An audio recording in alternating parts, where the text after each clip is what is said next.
Completed. Little Wanner, don't you worry, Daddy. Daddy is definitely not sending you to the palace this time. That I'll keep you here in the manor, happy and carefree, and protect you for the rest of my life, if need be. The moment I opened my eyes that day, I saw my normally stern and dignified father crouching by my bedside, staring at me with an intense, earnest look. But before I could even feel embarrassed, his trembling hand pressed gently against my forehead, and a tear fell, landing squarely on my face. I had just woken up, my mind still a fog. And now, seeing Grand Protector Jiang, a man who wouldn't flinch even if a mountain crumbled before him, weeping in front of his daughter and rambling on as if in a trance, I was so startled I shrank deeper into my blanket. Frozen, he didn't seem to notice my shock or discomfort. He let out a long breath, wiped the lingering tears from his eyes, and sighed to himself. We've both been given another life that I wonder if that brat remembers. That I hope he knows better this time. And I pray he never, ever comes near our little Wanner again. What on earth is father talking about? I opened my mouth, 1,000 questions crowding my throat. But in the end, I just lowered my head and told him to go outside.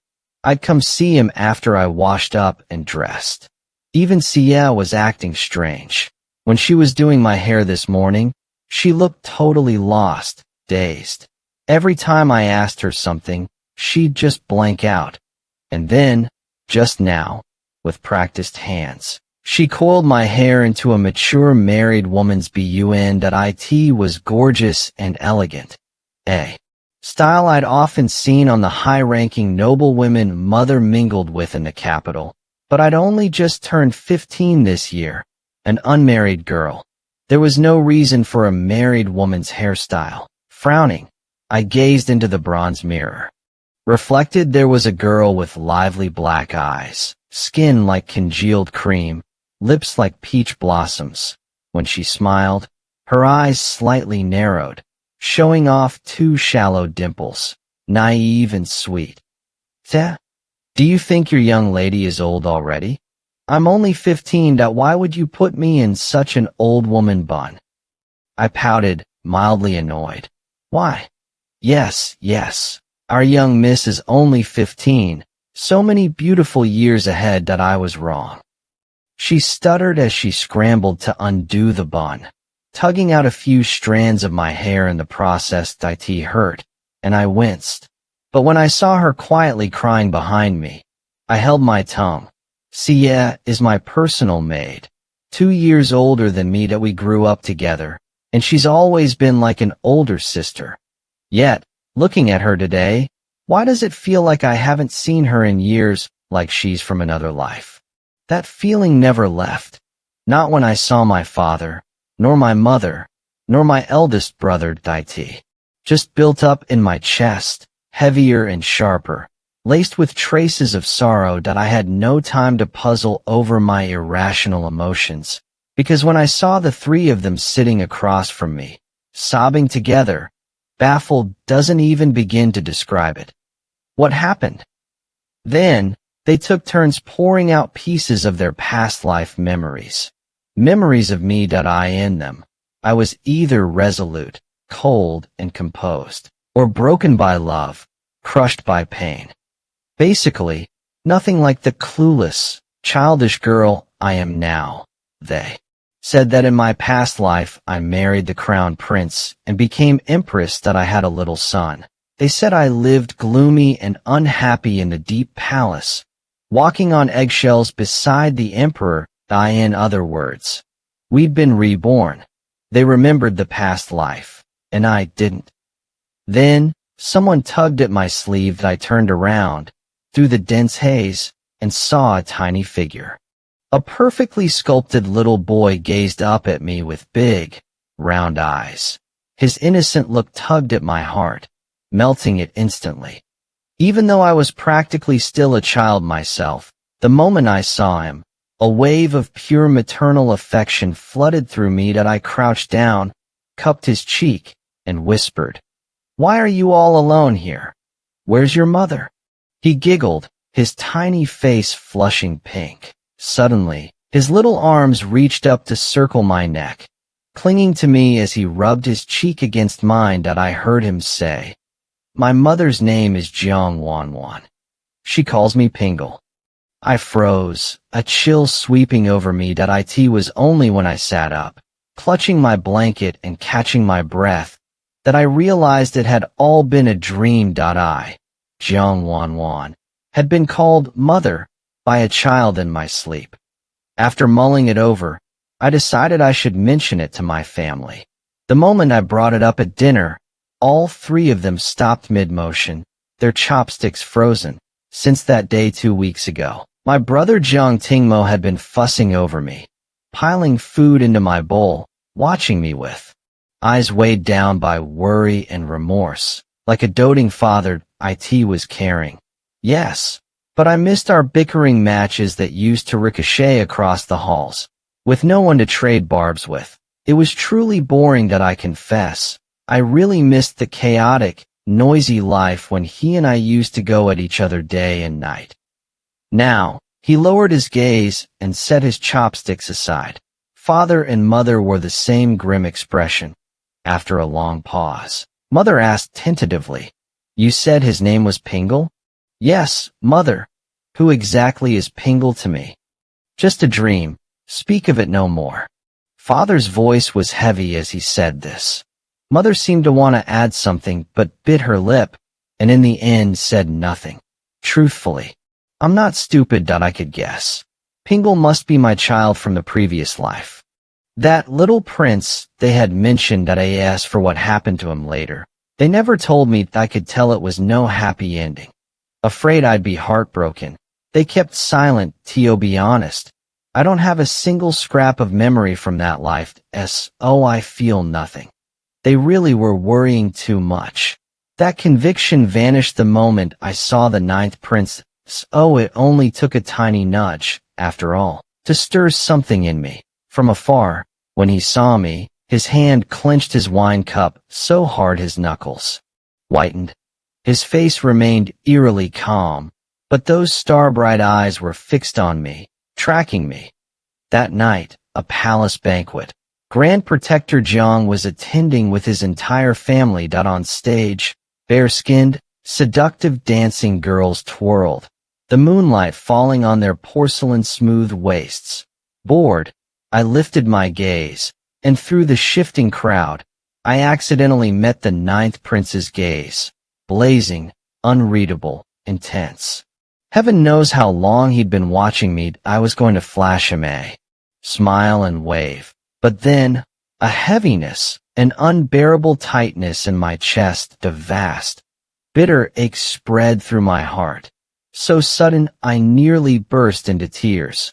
Unable to bear it, I hastily excused myself to father and rushed out of the intoxicating, wine-laden banquet hall to catch my breath. Stumbling on unsteady feet, I made my way to a lake. That I stopped at a small pavilion, panting, and stared blankly at the shimmering water. Even little Nine was tangled up so deeply in my past life. The crown prince and the ninth prince both studied under my father. In the old days, the three of us often played together in the manor. But ever since that day, half a month ago, when everything came to light, I hadn't seen them at all. I'd even stopped accepting the little toys and snacks they sent over. Because my family warned me, in your previous life, your bitter fate was bound up with these two. That you've been granted a second life. Do not repeat the same mistakes. Little Wanner, why have you been giving me the cold shoulder lately? Have I done something wrong? Offended you somehow? And if that's not bad enough, even Master has been shooting angry looks at me and the Crown Prince recently. It's all terribly disheartening. Intimate, slightly teasing. That clear, bright voice rang out behind me. That I inexplicably trembled all over and turned to see the ninth prince strolling toward me with a languid smile. I couldn't exactly say it's because you and I had some grudge in a past life, could I? Pressing my lips together, I woodenly watched his hand come to rest on the railing. watched his elegant white robes, the ink-black hair falling past his ears, his deep, dark eyes. Somehow he seemed so out of place today. Chu Xiao, the ninth prince, shouldn't be this gentle and refined. But what he should be like, I couldn't quite say. Chu Xiao, seeing me silent, stepped closer and ruffled the top of my hair. Wanner, you've come of age this year. Yes, then shall I marry you? The words were urgent, earnest, a flash of genuine emotion. My eyes widened. I shook my head and flung his hand away. Through all our years of bickering and playing, he'd never said anything so absurd.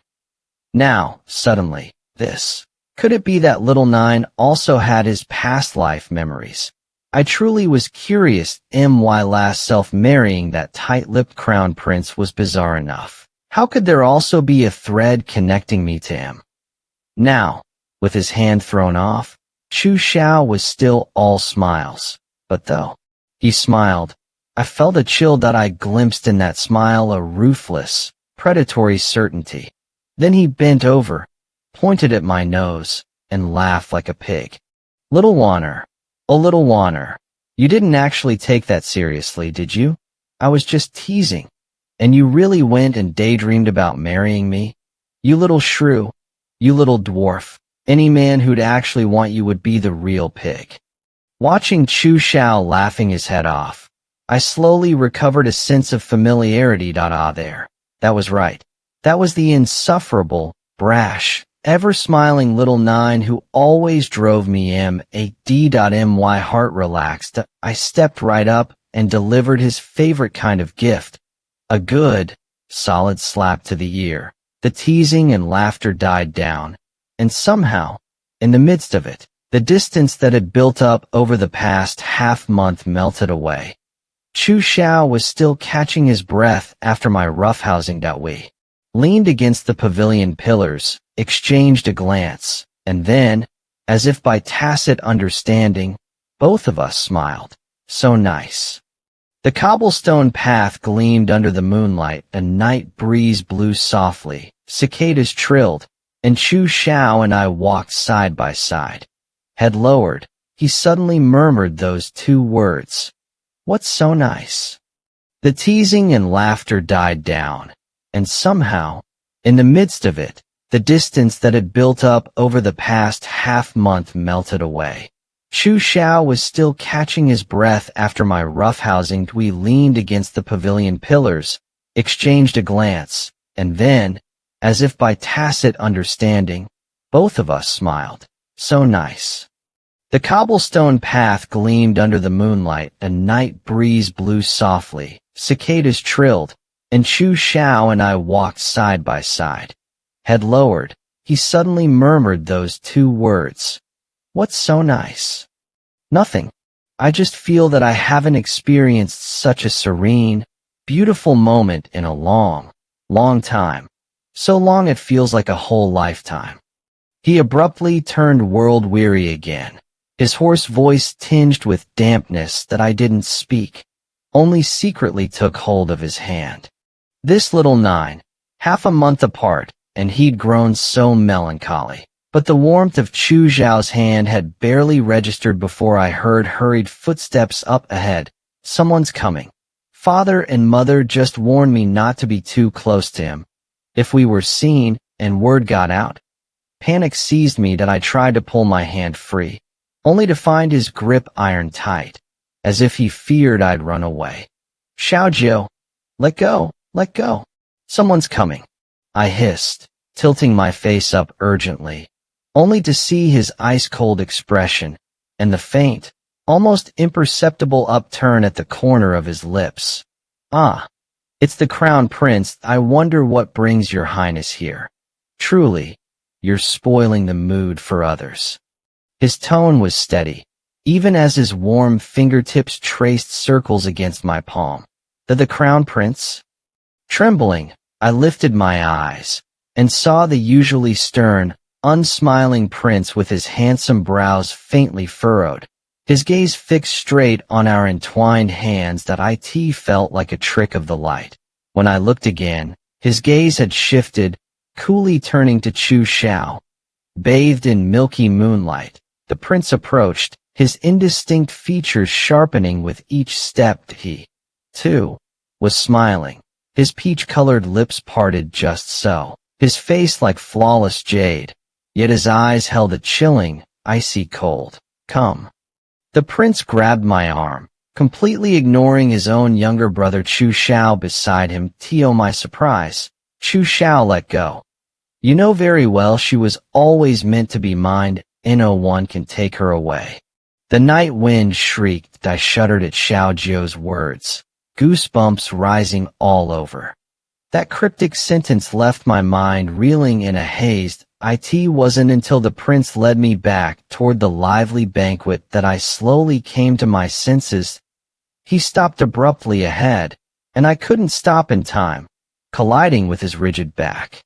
Rubbing my nose, I saw the prince lean down, his striking face now close, a resigned smile on his lips. He tapped my forehead lightly. Go on back. Don't worry, teacher and the others. After just a short while, you've already run off with someone else. What a handful. The first time I'd heard the crown prince say so many words that I nodded, returned to the banquet, and spun a lie for my anxious mother. I simply said I'd gotten lost, and a kind guard escorted me back. I didn't breathe a word about meeting the 9th prince or the crown prince tonight.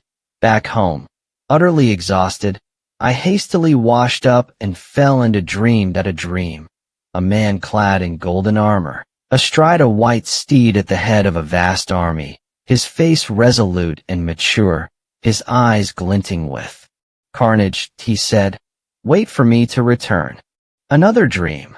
A man in dragon-embroidered yellow robes, holding the imperial seal above the court officials, his sovereign aura weighing down like a mountain, commanding silence without a single outburst. He said, Wanwan, dare you accept? After these two vivid dreams, I opened my eyes in a daze, only to find no daylight outside the window. It was still deep night. I threw on a robe, lit a candle at the table, and took out ink, brush, and paper, wanting to write something down. Those two men in the dreams. Could they have been little Nine and the crown prince from my past life? Truth be told, I didn't want to know anything about that past life, or these bizarre, fantastic dreams. All I knew was that I didn't want to lose Chu Xiao, that joyful ray of sunshine, or the crown prince, who always stood quietly by, smiling as he watched us play and scuffled. To me, with no memory of it. That previous life was nothing but flowers reflected in a mirror, the moon on water. Back then, I still harbored the naive hope that by simply ignoring things, I could muddle through another lifetime with my eyes shut. Little did I know, the moment the story began, there was no turning back. I recorded both dreams in careful detail, rubbed my wrists, and flipped through the pages a few times. Far from getting sleepy, I grew more and more alert. The faces and voices from the dreams still lingered, so I bent over my brush and tried to sketch the scenes as best I could. I don't know how long I painted. As candle wax dripped away, dawn began to lighten. I stretched my stiff limbs, rose, and locked those writings and drawings inside a small chest. The two paintings remained unfinished. Their faces were all left blank. When Xia came to call me for breakfast, I had only been asleep half an hour. After a sleepless night, I couldn't even muster a grunt, eyes squeezed shut. Luckily, Xia treated me these days with the doting fondness of a grandmother. When I didn't answer, she helplessly pinched my chubby cheek and left. When I woke again, my elder brother was standing by my bedside, watching me with a pensive look. This is hardly proper. I'm a grown girl now. Having someone squat by my bedside all day would make me shy too. After a staring contest, I stammered, Dear brother, is there something you need? Father is planning to resign from office, leave the capital till find a beautiful place, buy a large residence, keep a few dogs and ducklings for the rest of our lives. Just our family together. Little Wanwan, don't you think that would be nice? What? I shot upright like a corpse jolted back to life, staring wide-eyed at Jiang Tingmu, who had settled himself comfortably on a cushioned stool with a cup of warm tea in front of me. He gazed back at me steadily, gauging my reaction. Huh. But His Majesty has always valued Father highly. How could he let him go?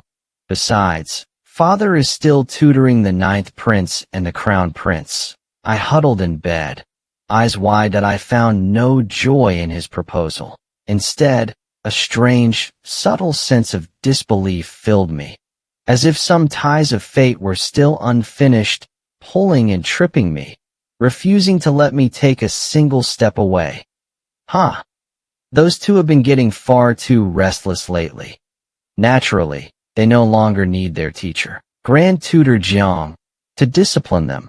Besides, as long as Father pretends to be a little ill, His Majesty will grant his request. He took a sip of tea, licked his lips as if preparing a lengthy speech. That Crown Prince. Recently he's been cutting through the court like a fish in water.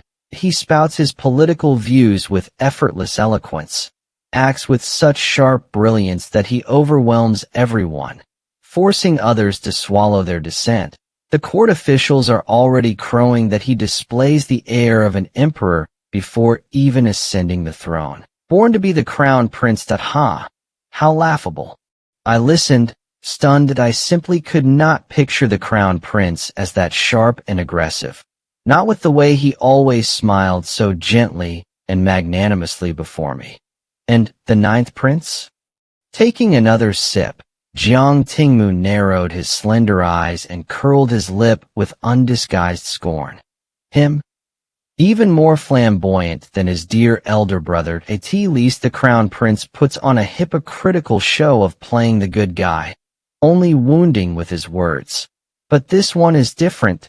He only holds the title of Deputy Commander, yet he runs to the training grounds every single day. His decisive, thunderous methods have all the officers bowing in admiration, and any who don't, he personally beats to the ground. He hasn't even gone on a single campaign, yet the army already calls him the little tyrant. I nodded calmly. That actually fit Chu Zhao's usual image. These two have been acting like mad peacocks, fanning their tails everywhere lately. Others may not see through them, but don't we know? In their last life, one ruled as emperor for a lifetime. The other was a veteran general for many years. Of course they'd put on a good act. Smacking his lips with satisfaction, Jiang Tingmu turned serious. Little Wanwan, it's precisely because they've been so restless lately that we must move away quickly.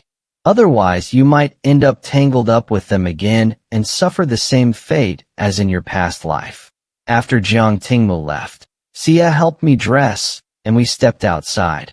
Under the gentle breeze, I caught a flicker of shadow overhead, a carrier pigeon circling, about to land. That I quickly made an excuse that I'd forgotten my cloak and felt a chill. Xia scolded me lightly and turned back. Meanwhile, I reached out with mixed feelings to catch the pigeon, untying the letter from its leg, one belonging to Xiaojio. Seeing this letter is like seeing you. Little Nine inquires after Wanwan's well-being. That was the opening line. I nodded, clutching the exquisite floral paper, and muttered in reply. Fine. Find out I'm doing fine, and you're fine too.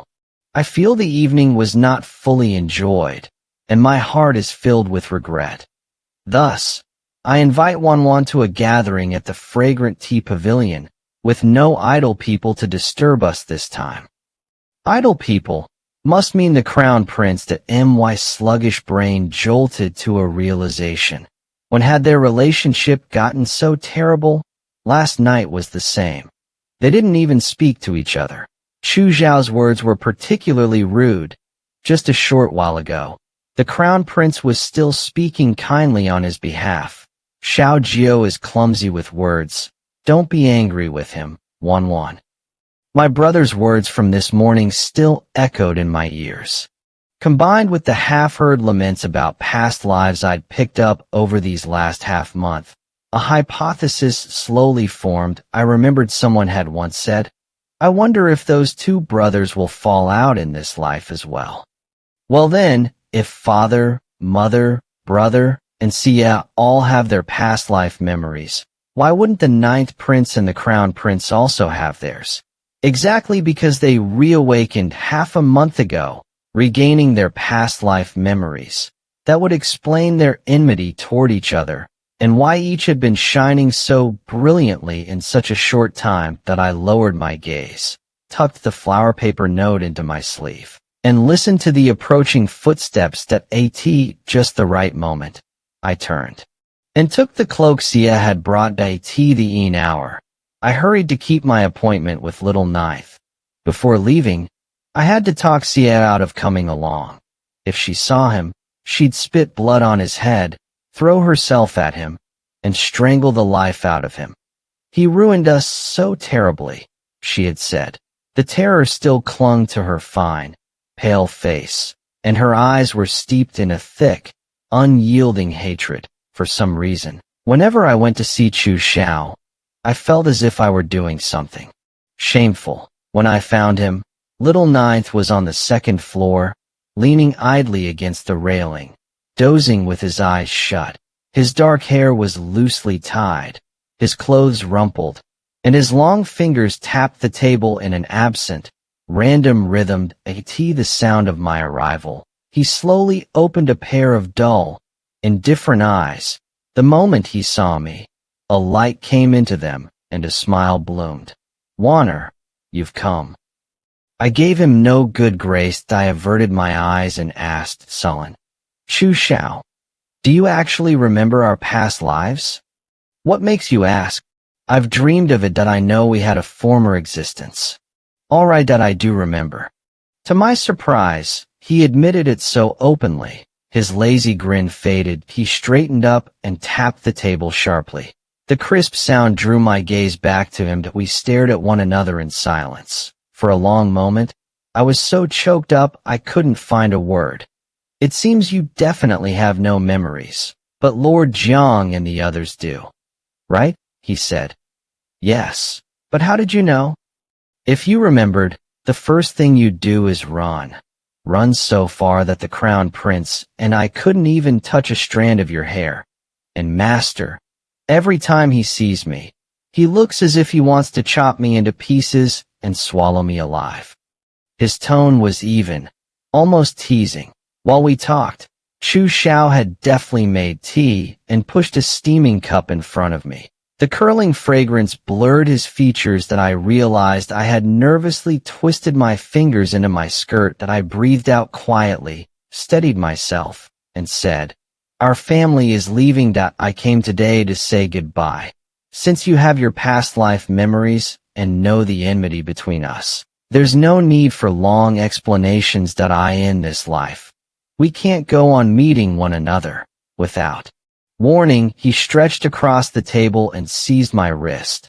His voice was quiet but brimming with ferocious resolve. You can't leave. You promised me.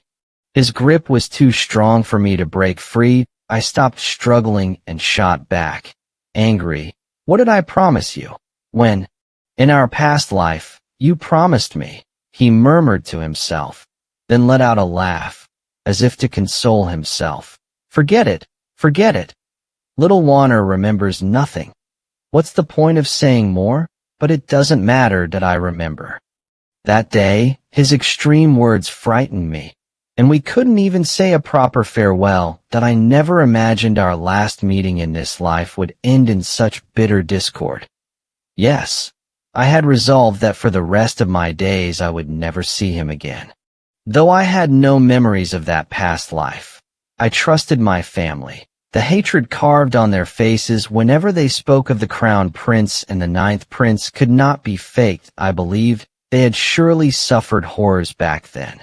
Father and the others never told me the specifics, but to avoid repeating the same tragedy, Our only path now was to flee far away, even if it meant leaving the place where we had lived for over a decade, even if it meant staying far from the lively, cheerful ninth prince and the gentle, attentive crown prince I remembered in this life. With the plan thus set, Mother busied herself packing, while Brother ran around saying goodbye to his friends, attending one farewell banquet after another. I had no close girlfriends, but I wasn't idle either. I dragged Sia across the city, trying to visit every corner, big or small, that we went to a wine shop in a deep alley to hear storytelling, to a famous grand restaurant on the bustling main street, and to a time-honored rouge shop fragrant with scent. I even toyed with the bold idea of dressing as a man and going with Sia to the house of pitying beauties. But for once, Sia, who had always indulged my every whim, stopped me.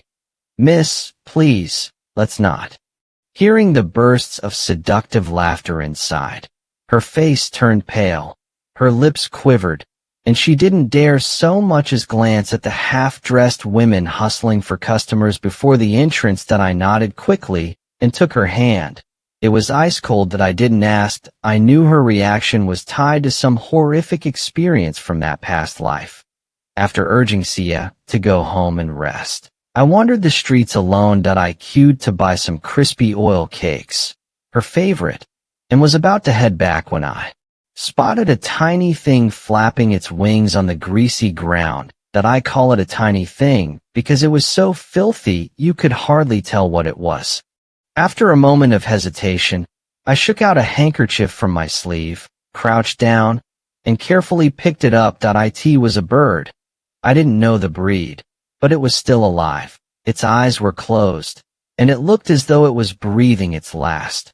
Once in my palm, it curled up meekly and didn't move a bit. Startled, I was terrified it might die right in my hands. I fumbled, desperate to help, but with no idea what to do. Just as I was so frantic I was about to dash home clutching it, I heard the most unlikely voice in this place. "Is that Wanwan?"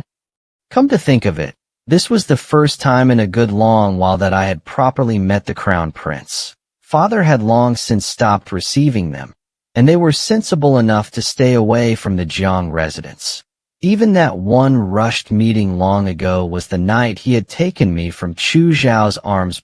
Two attendants trailed behind him, craning their necks to stare at me with undisguised curiosity. I understood. They must be wondering when their reclusive master had gotten to know such a handsome young gentleman. I unconsciously touched my face, which I had purposely darkened a shade before leaving, and smoothed the fake mustache stuck to my upper lip. I was just as curious how he had recognized me, though I shouldn't be getting too close to him. The bird's life was at stake. So I puffed out my chest and answered, rather meekly, "Your Highness has sharp eyes." "Yes, it's Wanwan."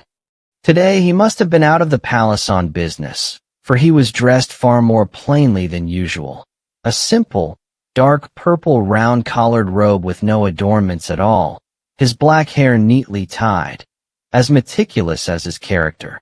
Yet he stood straight as a pine, and however much he reigned in his presence, anyone could see at a glance that he was at least a noble scion. Standing a few paces away, he wore a gentle, light smile. At my reply, he shook his head helplessly and sighed. "Wanwan, there's no need for formality. Here, just call me Chu Ci." "Chu Ci, please save it." Though Chu Ci was no healer, I inexplicably felt I could rely on him. So I ran over, boldly holding out the half-dead bird. His eyes moved to the tiny creature. He frowned, looked at me again, and, perhaps moved by the earnestness in my eyes, finally nodded. "All right, I'll do what I can." He handed it to an attendant and gave a few instructions. The two attendants departed with odd expressions. "What did you say?" I said, "If you can't save its bird life, I'll take your dog lives." A relaxed smile played at the corner of his mouth, not at all serious. Knowing Chu Ci's humor, I burst out laughing too, and my heart settled. He took a step closer, patted my shoulder, and smiled. Now that Wanwan can rest easy, will you come with me? Me? With you? Right. I saved your bird. The least you can do is share a meal with me. A very good bargain. Besides, there are so many things I want to tell you. What on earth could he want to say? I racked my brains but couldn't guess, until at last he sat me down in the restaurant, my nerves jangling, and said seriously, Wanwan, you should know, I have memories of our past life. Well, yes, I had my suspicions, but why would you confess so readily? Weren't you afraid I'd throw down my chopsticks and walk out? I kept my head down and spoke in a rush. But it doesn't matter, we're leaving this place soon. Whatever happens to you all from now on will have nothing to do with me. Chu Ci was clearly caught off guard. A dazed look crossed his features, and he lowered his eyes with a flicker of disappointment. The smile that had lingered since he saw me fell. Then he raised his clear eyes again and met mine, his voice calm and unreadable. Good. Very good that I end this life. We mustn't ruin you again. Wanwan deserves a happy, peaceful life. His candor and magnanimity astounded me. I had thought the bond between us in that past life was so deep that he would never let me go so easily. I had thought he would cling to me like Chu Xiao had. Over these days, Chu Xiao kept appearing before me, but whether his tone was soft or hard, I no longer paid him any mind, determined to cut ties once and for all. Now I was moved, and my opinion of him improved. It seemed this crown prince had sincerely repented in this life. As the fading image slipped away, I could just make out the words I'd been murmuring all along. Chu Ci, save him. I have no memory of how I returned to the manor that day. When I woke, my head throbbed. Shiyu crouched by my bed, watching me with anxious eyes. Tomorrow, it would be my mother's turn. No doubt that I vaguely remembered drinking with Chu Ci before I lost consciousness. So I asked, where's the crown prince? Shiyu half opened her mouth, then shut it. She moved to sit on the edge of the bed and said quietly, he helped you back to the Jiang residence last night. Said you were drunk. You were in a sorry state, miss, dull eyes, tangled hair, muttering over and over in your stupor. What did I say? You said, Chu Ci, please, save Pingle, save Pingle. As she spoke, Shiyu kept her head bowed, not daring to look at me, but I still saw the tears fall.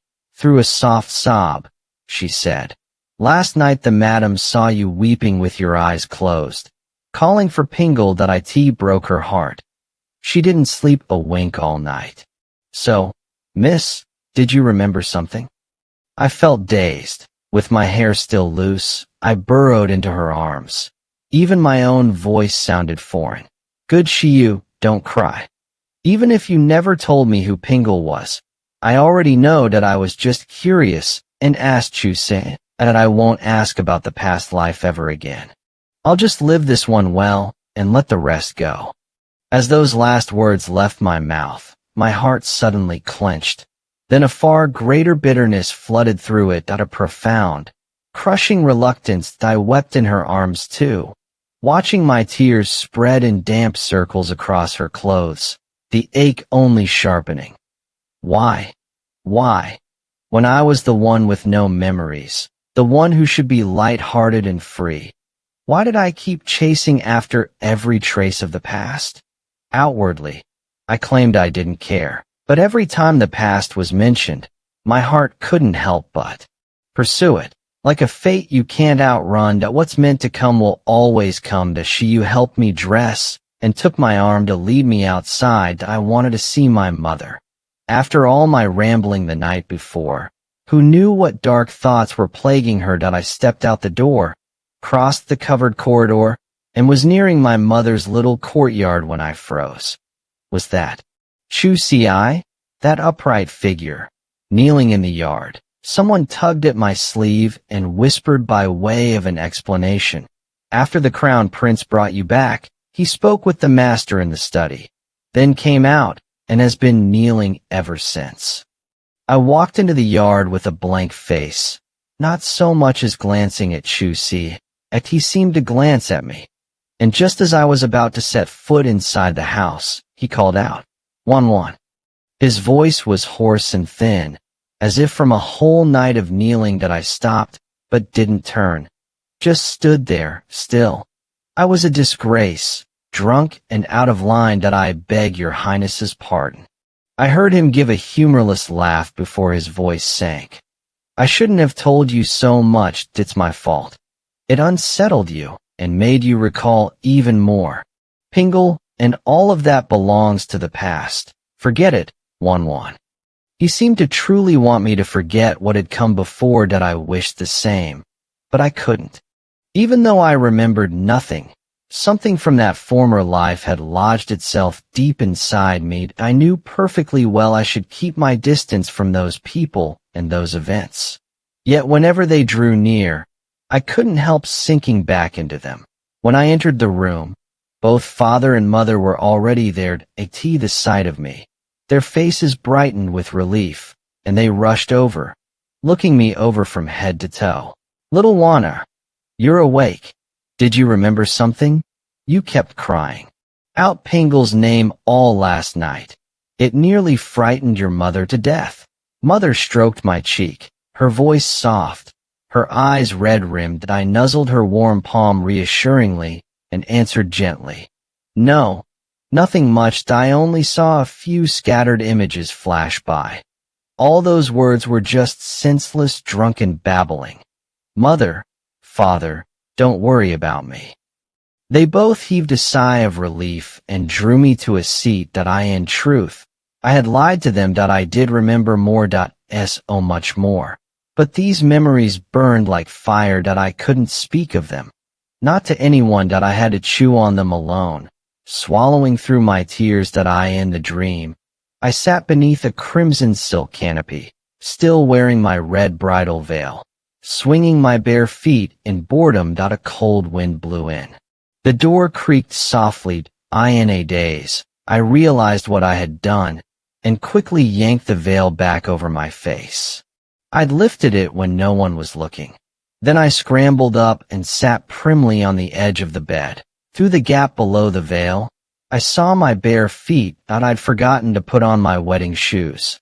The man by the door seemed to catch my clumsy fluster. He chuckled, unhurried, and took his time walking closer. That I saw his black boots stop in front of the brazier.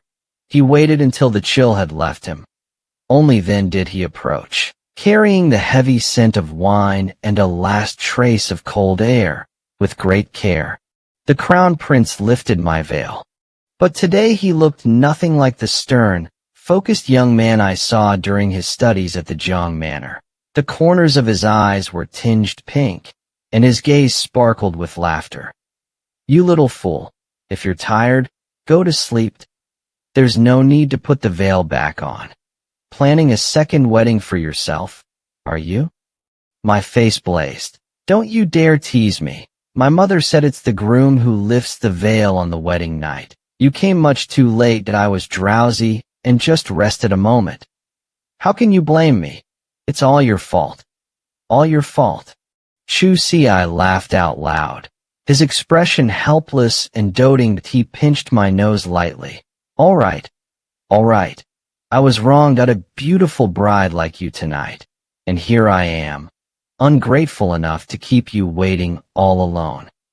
Ugh, that man. Every word out of his mouth was meant to tease me. I huffed, slapped the mattress, and declared, "Then come to bed, my husband. Wanwan will serve you tonight." He sat beside me. I watched the soft mattress sink just a little and reached to undress him. Easy, little Wanwan. Wait. I know your heart isn't truly with me. The road ahead is long. You don't have to do this. I stared at him, baffled, and muttered, "What are you going on about? I'm just taking off your outer robe. Besides, I haven't so much as glanced at the secret picture book mother tucked away in my dowry. so I wouldn't even know how to do anything else with you." His ears turned red and he coughed to cover his embarrassment. "Ahem. What I mean is, I'm not particularly interested in you right now either. Let's take things slowly and let our feelings grow naturally." As he spoke, Chu Si gathered my feet, gone cold without my noticing, into his lap and warmed them against his chest. That a strange, tickling warmth crept into my heart, something I couldn't name. Back at the Jiang Manor, only my elder brother had ever warmed my feet that way. He'd always teased that my feet stank, but it had been comforting. After I came of age, that stopped. Through that long night, Chu Si and I fell asleep holding each other. Yet in another blink, I saw children laughing and chasing butterflies through the blossoms. "Pingle, don't fall. Be careful," I called after one little boy. He turned, flashed me a brilliant smile, then giggled and ran off into the distance. That lovely scene shattered like glass. The image seeped red. When I blinked again, a small, dark coffin stood before me. It was Pingle's coffin. In an instant, my heart wrenched so fiercely I could barely stand. The world flickered between light and shadow. I clung to the coffin, gasping for breath. After a moment, with trembling hands, I reached into my sleeve and drew out a pair of sharp scissors, aiming their cold blades at my pale, thin wrist. A hand caught my arm. Gentle yet firm, it pried the scissors from my grip. The owner's voice shook even more than my hands. "Wanwan, you still have me." In the dream, my eyes felt they would split. I grabbed at his collar, trying to roar, but only a hoarse, feeble sound came out. "They're all dead. How could I ever dare rely on you? Do you hate me? Have you hated me for a long time?" As Chu Si's voice faded from my ears, I woke, only to find Shiyu at the bedside. My parents saw my blank gaze and gently patted me awake. Just as I opened my mouth to reassure them, a panicked cry rang out from outside. "The crown prince has collapsed." I froze, half risen, unsure what to do. Wanwan just stepped inside, and now His Highness collapses. What timing! Despite father's bitter remark, he strode briskly through the doorway and began issuing orders for Chu Si's care. Chu Si and now lay in bed, his face pallid, eyes shut tight. His long black lashes cast shadows beneath them, lending him a fragile air. Even his shapely lips had withered like dried petals. Everyone had been bustling about, fussing over the crown prince. Only when things settled did father notice me trailing behind him. "Are you worried about him?" I said nothing. "Then little Wanwan has something she wants to ask her father." I nodded. Father hummed thoughtfully, then led me to the table. He came to beg forgiveness for what happened in the past life. Before I could ask anything more, he launched into his story. His gaze grew distant, as if seeing straight through me into another time. In that past life, he had our whole family exiled to the eastern wasteland. That place. Year-round the sun's a dirty gray, wind and sand raging day and night. You wouldn't know. Your mother, her face still so graceful then, turned rough and sallow in less than a fortnight. And your brother? The wind blasted him into a mud ball. Why? What crime did we commit? What crime could have sent our family, everyone but me, far from the capital to that barren wasteland? Father's easy tone didn't fool me. This was no small matter. Somehow it felt like the very crack that had split Chu Si and me apart in that other life. We were framed by treacherous men, and the sovereign wished us punished. The charge itself doesn't much matter. The sovereign wished us punished. So Chu Si had already ascended the throne by then. My face must have been as pale as the one lying in bed now. Father cut through my thoughts. Anyway, we've been given a second life. This time we have good years ahead. Your mother and I were still together in that past life. And we didn't suffer too bitterly. We've let it go already that I simply didn't want to see that prince again. So I told him it wasn't necessary for him to come kneel and confess. No apology was needed, but he was stubborn. I tried to send him away, and he still knelt, all through the night. He shook his head and sighed, stroking his beard that I realized then that father was growing old.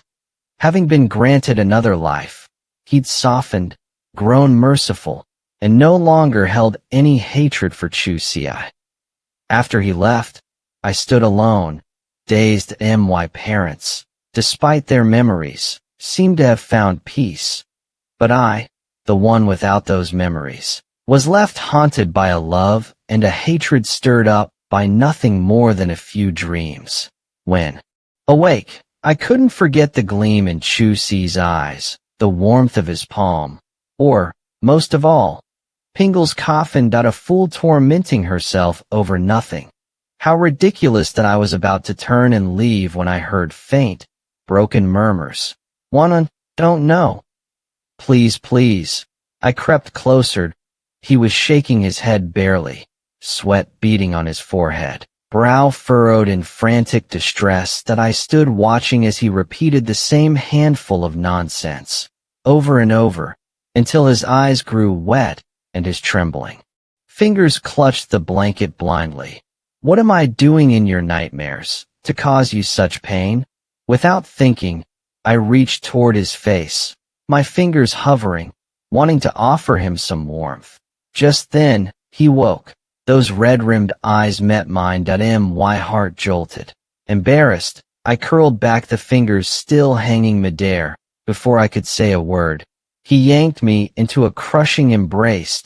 He held me so tight it hurt, as if trying to grind me into his own flesh. Wanwan. Wanwan. You can't die. You hate me. You swore you'd watch me die before you were satisfied. Wanwan, if you die, what will I do? I let the babble wash over me.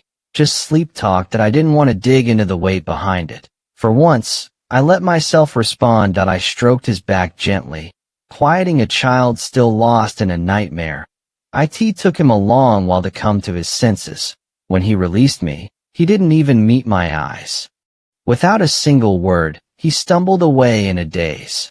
After that, everything turned peaceful. You could call them lazy, untroubled days. No one came to disturb me, and I felt an easy contentment. The ninth prince, Chu Xiao, no longer came around to be rebuffed. From my brother, I heard only a passing mention. He was busy with military matters, something stirring. Meanwhile, Chu Xi sat securely on the crown prince's seat, his word unquestioned in court. They all were thriving splendidly. I found I'd stopped caring about any of it. Perhaps because I'd stopped dreaming of those years. The faint residue of unwillingness and obsession quietly faded.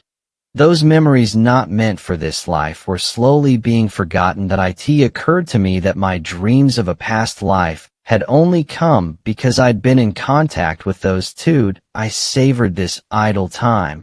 I was like a winter stream melting under the hesitant touch of spring.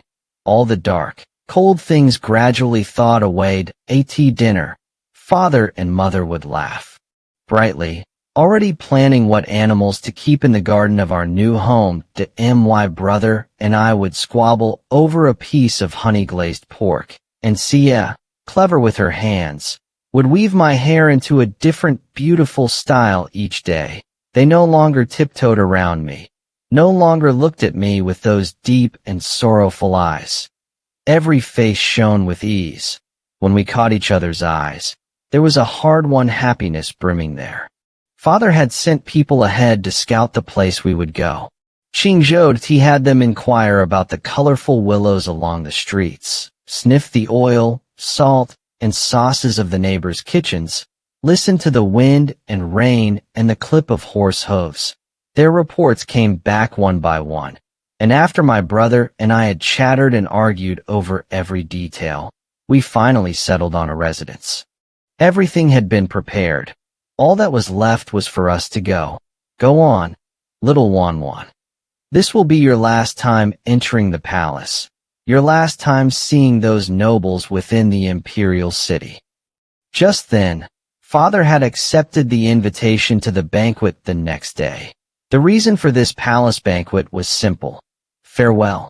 After Father submitted his letter of resignation, the Emperor had kept silent for a long time that I was just beginning to think he would detain Father when he finally gave his consent and issued an imperial decree granting our Jiang family generous rewards. Now the invitation had arrived, a send-off banquet for my father, Father, as the Grand Guardian, had been deeply respected and heavily relied on by the Emperor. Otherwise, His Majesty would never have entrusted his two most beloved sons to my father's tutelage. So, I was truly taken aback that the Emperor had let him go so quickly. "It was that Crown Prince," my brother Jiang Tingmu explained, lounging with one leg crossed over the other and cracking sunflower seeds. "The day after he left here, he went to court and spoke on our behalf. He stood there running his mouth for ages in front of the whole court until he made his father lose face. Only then was it reluctantly approved. Honestly, the reason Father was allowed to leave so fast is largely thanks to him." When he said that last line, his expression grew complicated. Hearing Chu Xi mentioned, I felt a slight ache in my heart that I didn't know what entanglements the past life had woven between us. But in this life, his attitude and his actions all seemed to signal remorse.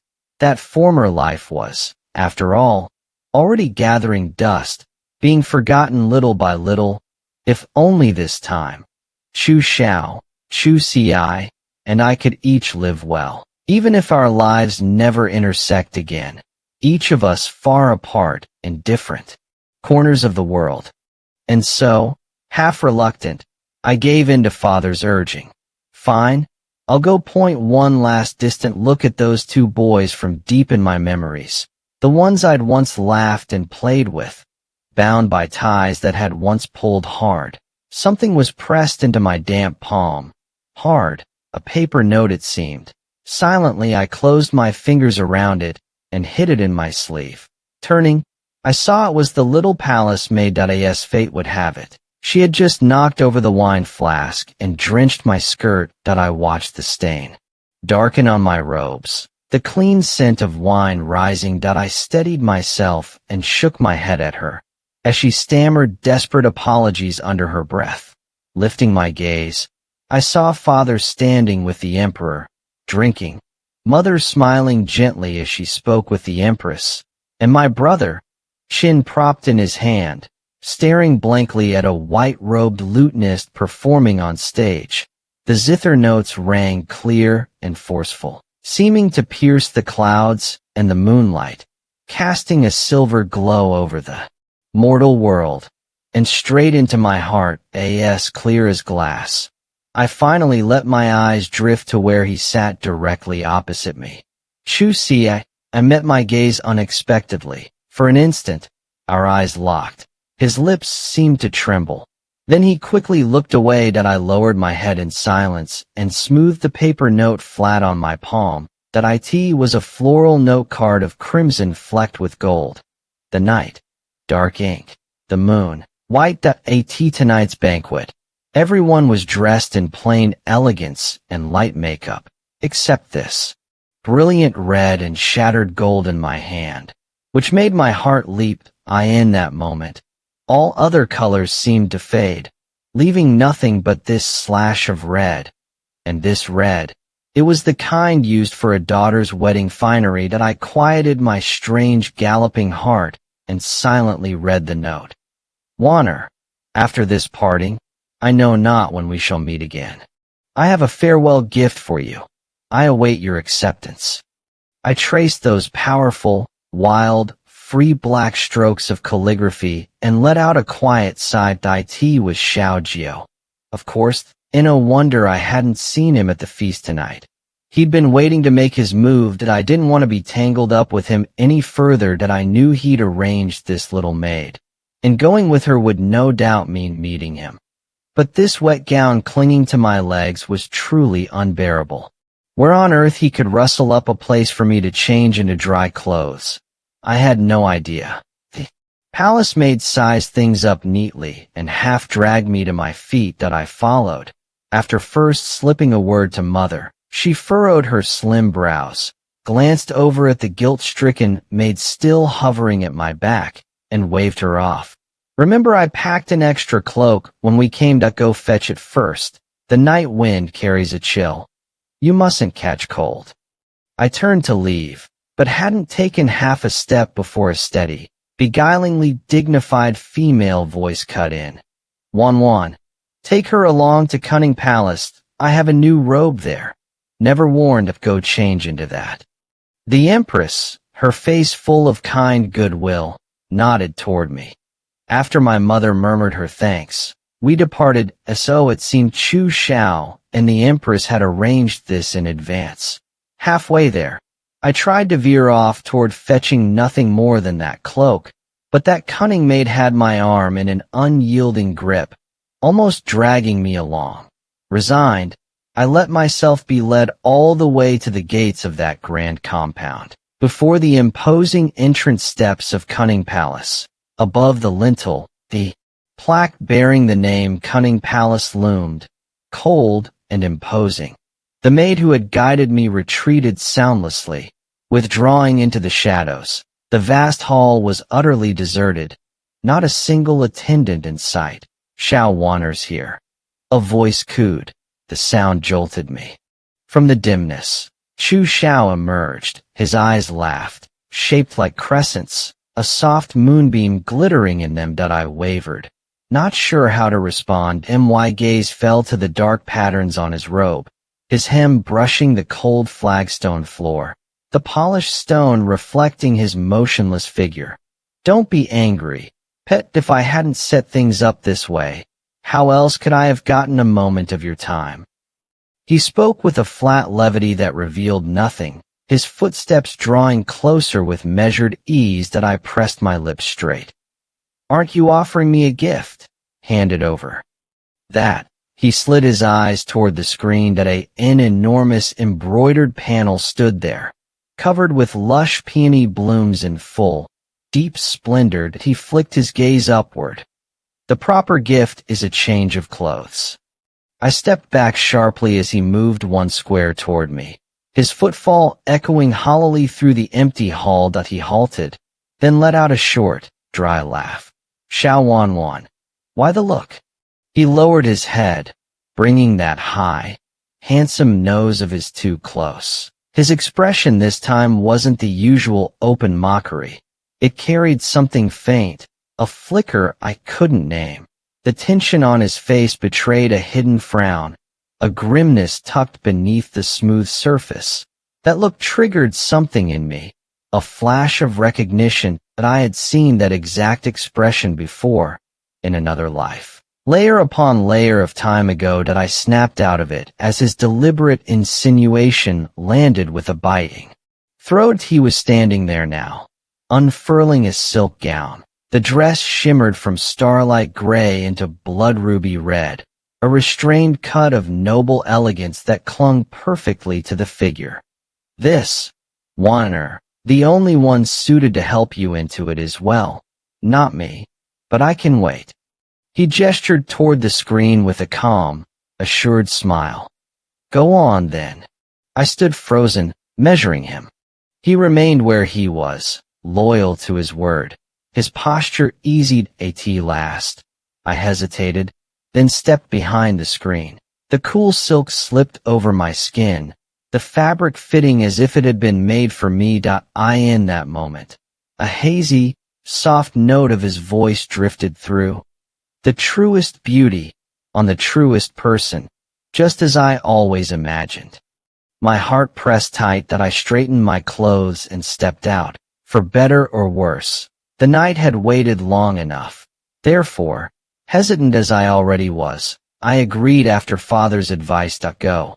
Then, take one last look, from afar, at those two youths who once laughed and played with me in the depths of memory, bound to me by deep ties. Someone pressed something into my clammy palm.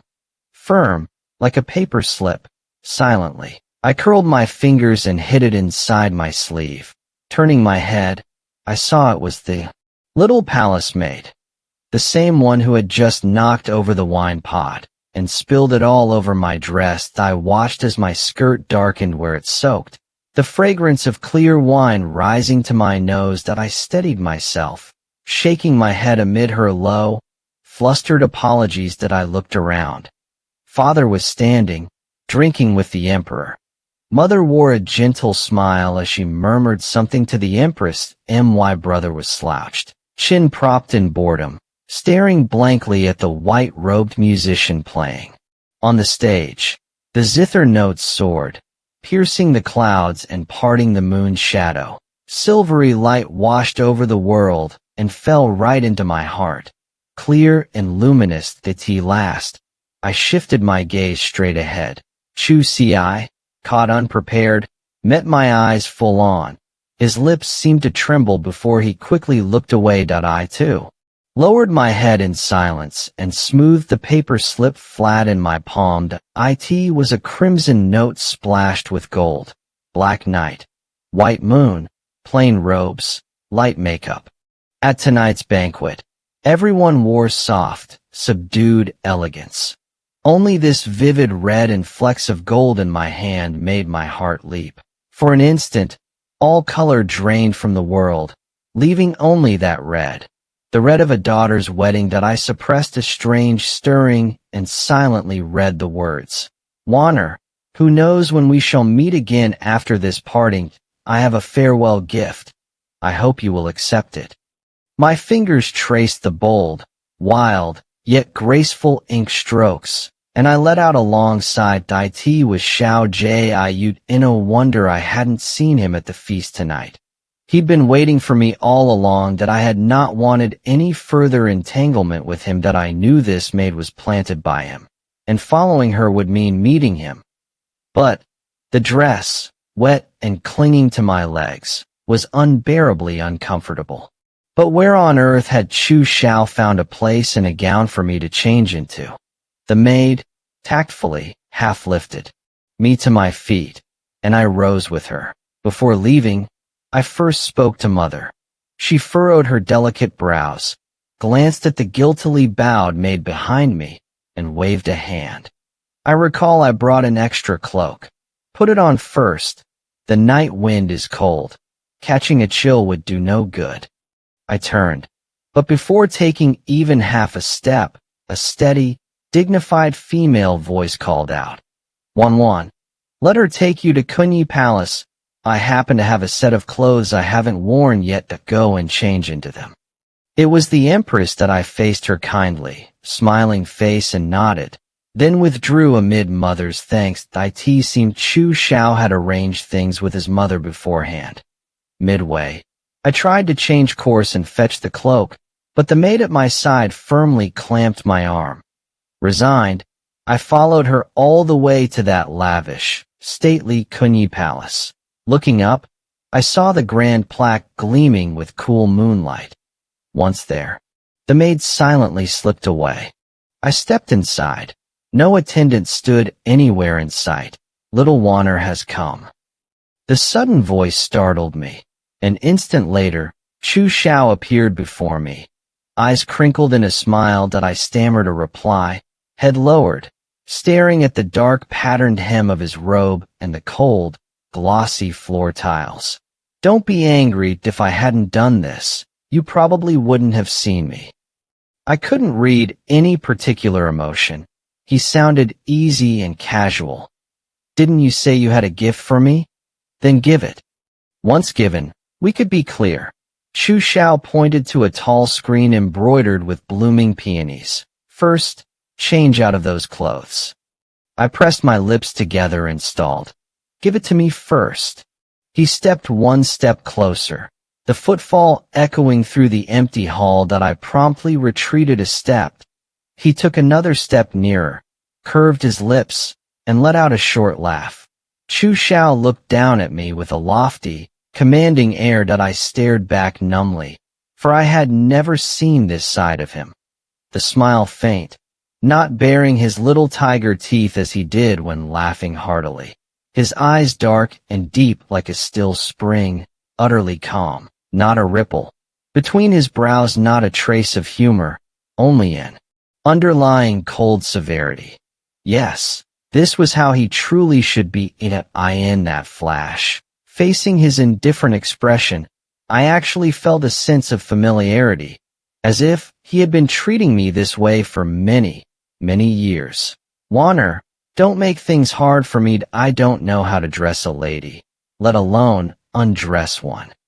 His words carried a pointed meaning that I snapped back to my senses, shot him a fierce glare, and fled behind the screen that it was a magnificent moonbeam skirt, the pleats shading from black to vermilion. The pattern was simple and refined, looking elegant and strikingly beautiful that I hurriedly changed, afraid Chu Xiao might pop his head in. When I stepped out, he was still standing obediently in place. Only then did I relax. Wanner looked so lovely in it. So do you like it? He asked, his voice slow and soft, eyes roaming over me with a sense of satisfied wish fulfillment. Only then did I notice the dress fit neither loose nor tight, hugging my figure as though tailored exactly for me. I like it. I did, so I answered honestly. Good, that's good. Chu Xiao nodded, then produced a hairpin from somewhere and pressed it into my hand. Here, our farewell gift. Just a feast, and where did little Wanner get a dress that fine? On the way back to the manor, Jiang Tingmu cocked his head and studied me for a long time before finally speaking. That I ignored him, twisting away to lean against Mother. The carriage jolted, and Mother assumed I was sick from the bumps. She clicked her tongue at the chattering Jiang Tingmu. Be quiet. Don't disturb your sister. He shut his mouth, sulking. Silence fell in the carriage for a moment, and my thoughts began to wander. The hairpin was a dazzling pearl piece, exactly the style I liked on ordinary days, so I accepted it without suspicion. After taking it and saying thanks, he unexpectedly reached out and pulled me into a hug that I only reached his shoulder, and I caught the crisp, pleasant scent on him. Before I could shove him away in anger, he let go. Wanner, will you marry me? Chu Xiao asked once more. Only this time, I faintly heard sorrow and finality in his voice, but this time, I turned and walked away without speaking another word. Outside the palace, there was a rustle in the night bushes, and a shadowy figure scuttled away, bent over, just as I thought. Ever since the day Chu Xi left, I had suspected someone was following me. This time, I'd finally caught sight of it. One of Chu Xi's people. I closed my eyes, nestled into Mother's warm embrace, and sighed inwardly. Back at the Jiang residence, afraid that tonight would bring more dreams of past life turmoil, I coaxed Mother into sleeping with me. That I didn't know if it would help, but with her beside me, I felt safe. The night had grown deep and heavy. Beyond the window, all was still. Curled against Mother, I soon drifted off on that drowsy tide. Little Wanner, wake up, quickly wake up. In the haze, urgent cries reached my ears, pulling me out of some agonizing struggle. Through tear-blurred eyes, body and heart both leaden, I looked at Mother's familiar yet strange face and burst out sobbing. Mother, Mother, how did you come back? Was life in the eastern wilderness so hard for you? Wanwan missed you so much. Every day in this deep palace was so miserable. Did Chu Xi issue an edict allowing you to return? A torrent of words poured out before I even realized what I was saying. That I saw Mother's eyes redden instantly, tears trembling on the brink. Little Wanner, my little Wanner, be good. Mother has always been by your side. Don't be afraid. She gathered me into her arms, stroking my hair over and over, trembling. That it took me a long while to come back to myself. What had I dreamed? I couldn't remember anything at all. That I only knew those unconscious words had caused my mother immense sorrow. Mother, it's all Right. Whatever I dreamed, it was gone the second I opened my eyes. Even those words came out without thinking. Wanwan doesn't remember any of it. Even so, Mother's tears kept falling. For the first time, she spoke of our past life. My little Wanner, the girl our Jiang family spoiled since childhood, left alone in that man-eating deep palace for so many years. How did she get through those years? Mother's life in the eastern wilderness wasn't hard. I only missed my child. It seemed my words had truly shaken her. Holding me, she wept for half the night, murmuring many words from her heart. In the pale light of dawn, my eyelids were heavy with fatigue, dried tear tracks on my face. Just as I was about to drift off, Mother suddenly murmured, "Your father. He never really let go. He says he has, but he's only pretending. After all that happened in our past life, how could he simply let go? Many a night I've caught him waking in the dark, secretly wiping away tears that he didn't want us to worry. So to help us move on sooner, he feigned letting go first. He did, and so did I." A wave of bitterness swept through my heart. I closed my eyes obediently in Mother's arms, as if I'd fallen asleep. I don't know when I truly fell asleep. When I woke again, Mother was nowhere to be seen. That I got out of bed and first went to find my brother. "What did you say? New Year's just around the corner. Weren't you insisting days ago that we should enjoy the capital's festivities and leave after the New Year?" Jiang Tingmu tapped my head, looking baffled. "No, pack up quickly. Tomorrow." "No, we leave today." My hair was a mess, dark circles under my eyes, my voice low and urgent. I had thought they had all truly moved on. It turned out they were just trying to put my mind at ease. Better to leave this troublesome place as soon as possible. Every extra day brings more uncertainty. "All right, I'll go discuss with Father and Mother." Jiang Tingmu gave me a long, searching look and replied seriously. Father said he still had some official business to wrap up. Mother said she still needed to arrange placements for some servants, so it looked like we couldn't leave tomorrow or the day after. The earliest would be 7 or 8 days. During these days, neither too short nor too long, I met Chu Si. "He wants me to go fetch a bird?" I stared at the person standing ramrod straight before me, my voice nearly cracking. Dressed in eye-catching black with a dagger at his side, I half thought he was here to kill me. Thank goodness, no. Just moments ago, I had dragged a reclining chair to the back garden and was dozing off when this man sprang out of nowhere, blocking most of the warm sunlight. With a stern face, he said, "His Highness the Crown Prince summons you to the Eastern Palace to collect a bird." "I'm not going. Can't you just bring it here?" He said nothing, only flashed the dagger at his waist. Today was sunny and bright. I, who had been in a fine mood, went to the Eastern Palace with a darkened face. That I had more or less been forced to sneak out, so I figured I couldn't stay long, or the household would notice. Following him all the way into the Eastern Palace, I spotted Chu Si from a distance, standing in the courtyard. His figure was somewhat lonely and elegant, holding a bird cage. That I walked slowly over and took the cage from his hand. The bird had grown a bit and become livelier, its bright eyes darting around, chirping excitedly at the sight of me.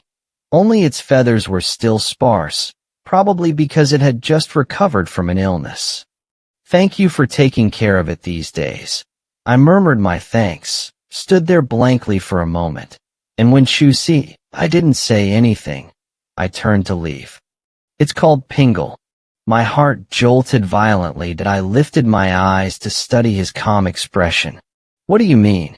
"Nothing, just that back then, Pingle always said he wanted to raise a little bird called Pingle, to fly out of the palace and see the world for him." Chu Si suddenly fell silent, looked at me, shook his head, and continued, "Just a wish for peace and joy, and this little bird happens to answer to that name." I said nothing more, picked up the cage, and walked away.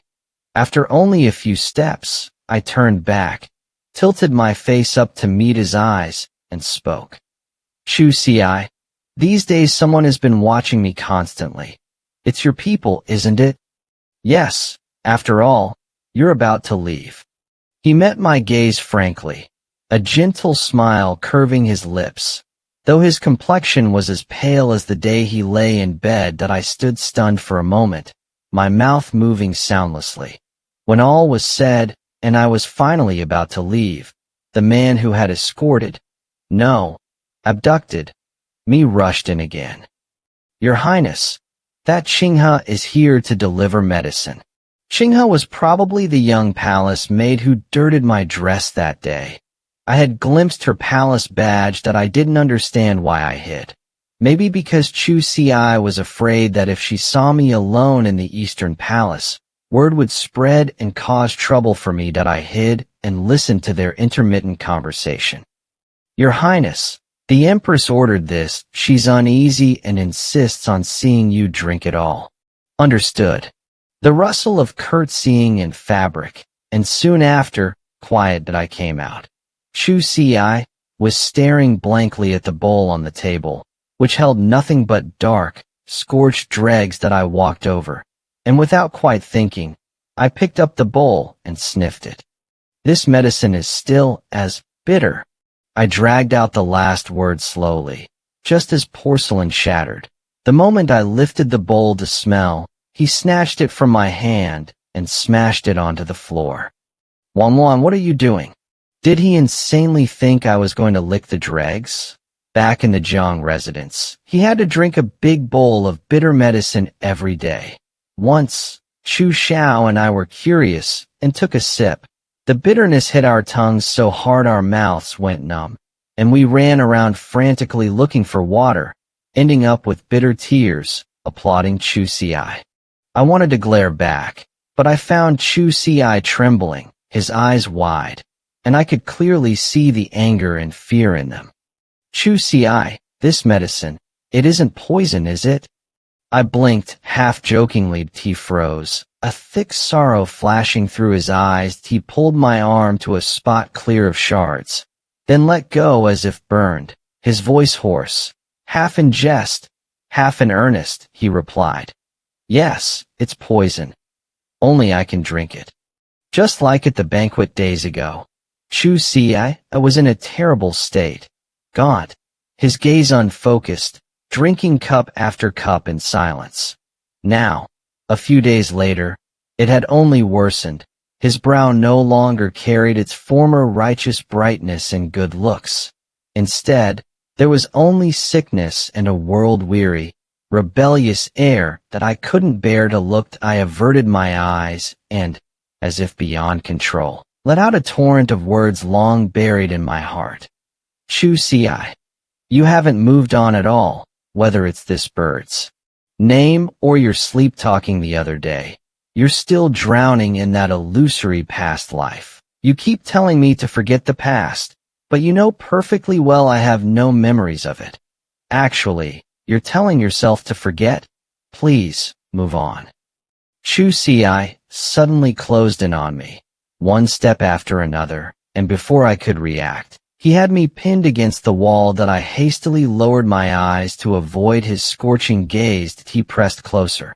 I pushed weakly at his chest, but couldn't budge him. That I opened my mouth in terror, but no sound came out, until I could almost feel the searing heat of his cheek, and he barely stopped. Jiang Wanwan, don't get clever with me.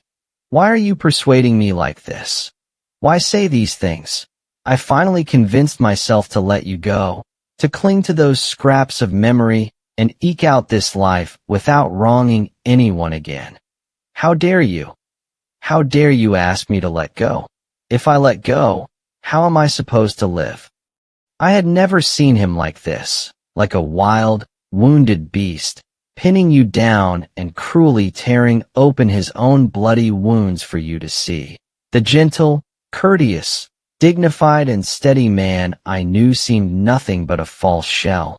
This was the real him, dark, helpless, on the verge of collapse, whether from fear or something else.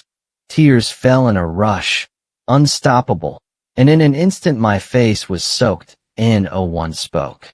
Only the wind whimpered and the grass rustled in the distance, so silent I could hear. Our hearts beating, so silent I believe the world held only him and me in silent standoff. He took a few breaths, his eyes dark, then suddenly dipped his head, closing the already small distance between us that a blackness fell, a roaring sound from far and near crashing into my world. Chu Si kissed my salty, wet lips, then brought his lips close to my ear. Jiang Wanwan, don't come near me again, that I really don't want to destroy you a second time. Listless that I clung to mother, my hair disheveled, my expression vacant. Ever since that day, when I stumbled out of the Eastern Palace, I had been in this dazed, foolish state, as if frightened out of my wits. Chu Si's crazed, dark image was seared into my heart, replaying endlessly, impossible to erase, that I didn't want anyone to know and add to their burdens. That I thought, just a bit longer, once we reach Qingzhou, I'll be able to forget this, and then slowly, bit by bit, I'll forget everyone and everything in the capital. Forgetting was the only thing I could do. Fortunately, Father and the others were busy with the final preparations before the journey to Qingzhou and paid me little attention. Only Xie, who attended me daily, noticed something. She probed subtly a few times, but once she was certain I hadn't recalled anything from my past life, she was puzzled but said no more. Now, in the gently swaying carriage, accompanied by the steady clop of hooves, Mother's warm fingers threaded through my hair strand by strand, her soft voice in my ears soothing my heart. Is little Wanner tired? I answered with a lazy just a few more hours, and we'll be there, soon. I could hear the excitement and anticipation in Mother's voice. We were almost in Qingzhou, that serene, beautiful place where I would live out my days with my family, untroubled, surrounded by green hills and clear waters. After we finally settled in, half a month had slipped by. The new year was drawing near, and the weather grew colder by the day. Our family nestled comfortably inside the house. Even keeping to ourselves, we couldn't help noticing that the neighbors were reluctant to speak to us. They either avoided us or treated us coldly. Belatedly, we went from door to door with gifts, but no one would accept them. They all shook their heads and waved their hands, mouthing polite words with fearful expressions. That a couple of households reluctantly took the gifts, but they only said a perfunctory thank you and showed no desire to invite us in for a real conversation. They must have seen people rushing from street to street looking for a house earlier, and they knew exactly what sort of family had purchased this large residence. Now, faced with us, nobility, they didn't dare even look at us.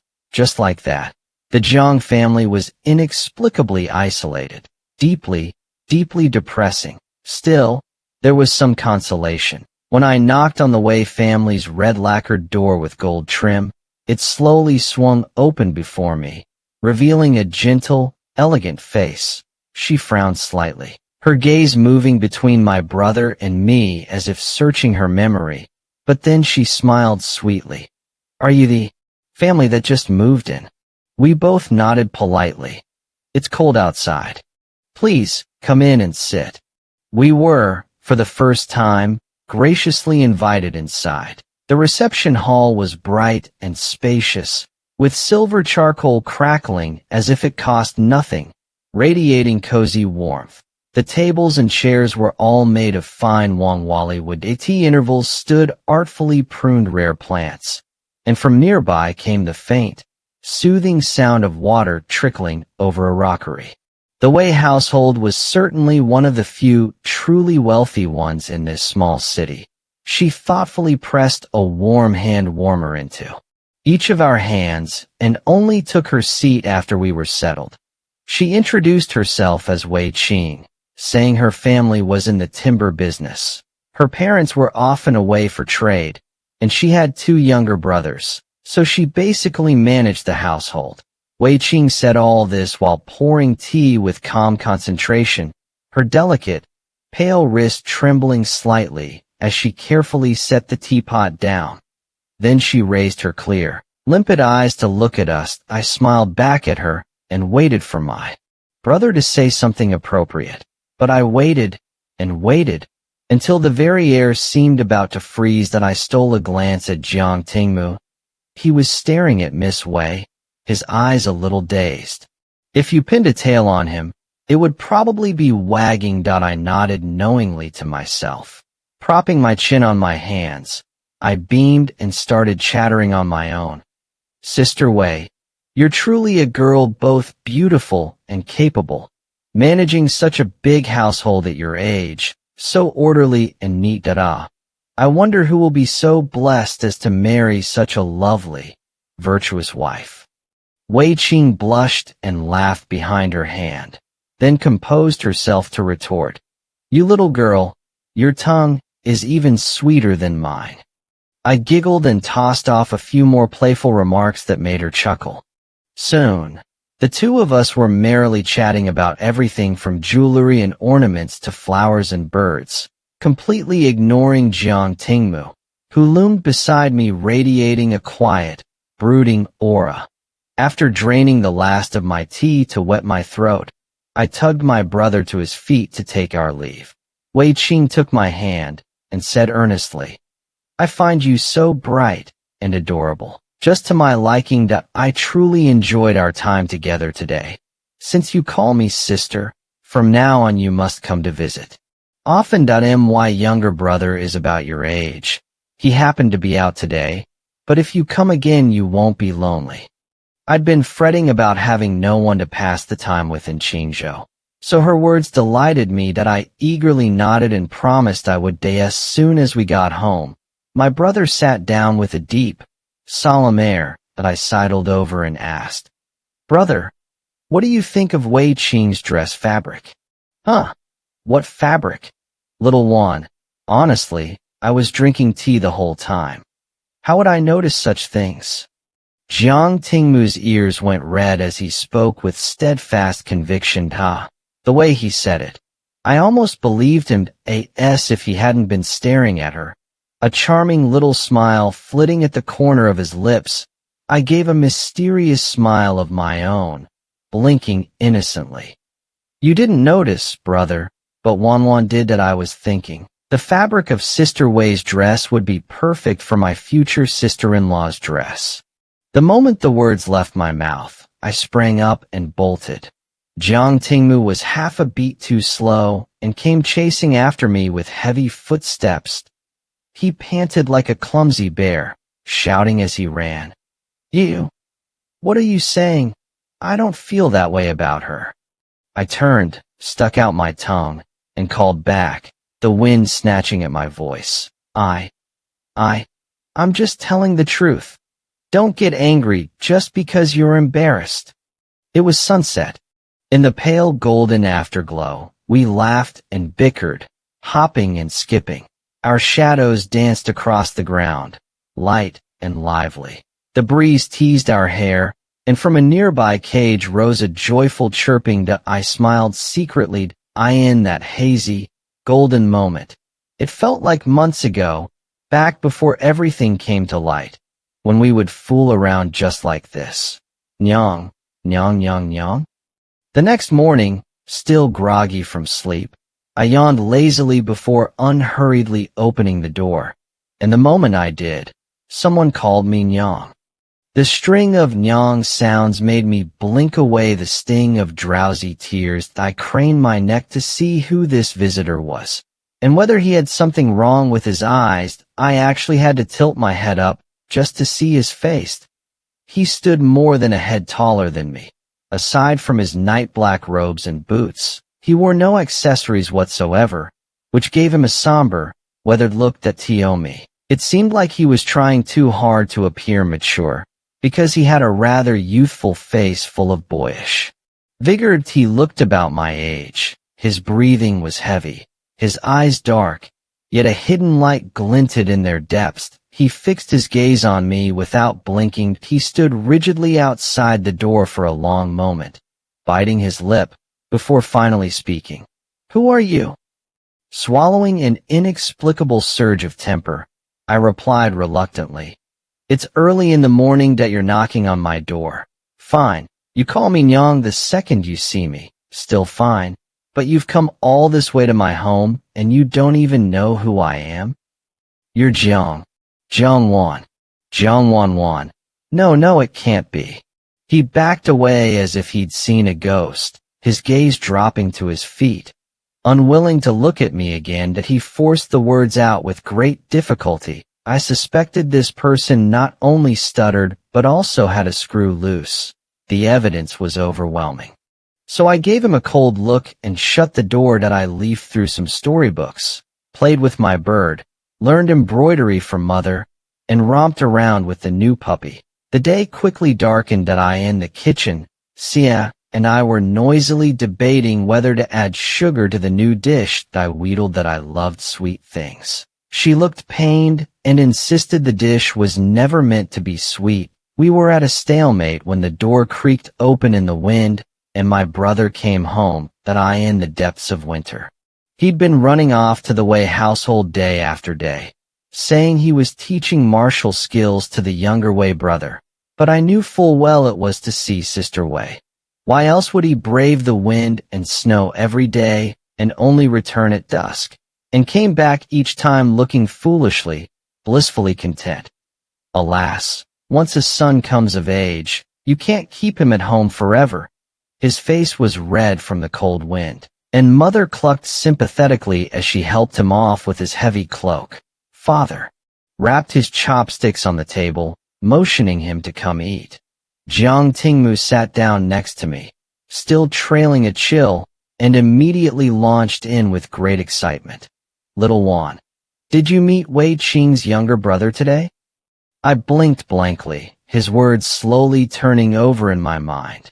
"Did you meet him, or not?" She said she was sending her younger brother over today to return our visit. By the way, Wei Qing says this older younger brother of hers is dull and boring. Nothing like the lively, mischievous little Wei.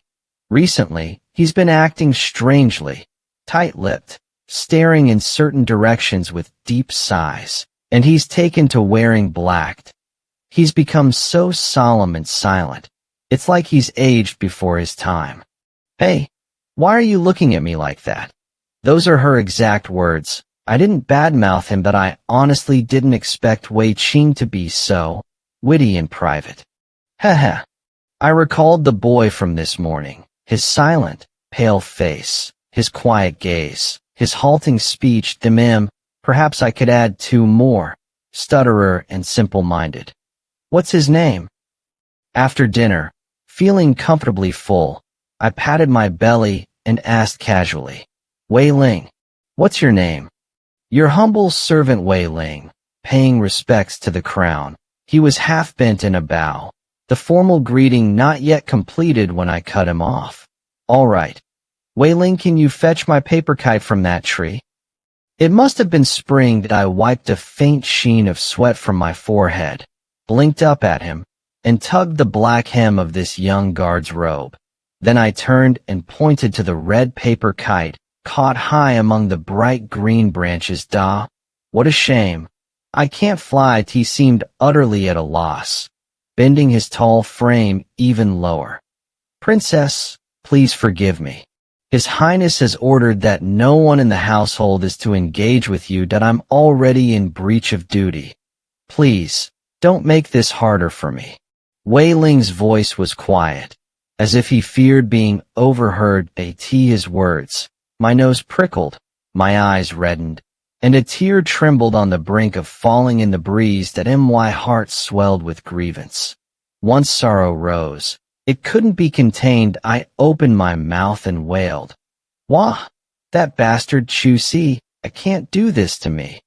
I am MPH." I froze in horror as he suddenly straightened, panicked, and pressed his cool palm over my mouth. It was then I noticed how handsome this young attendant was.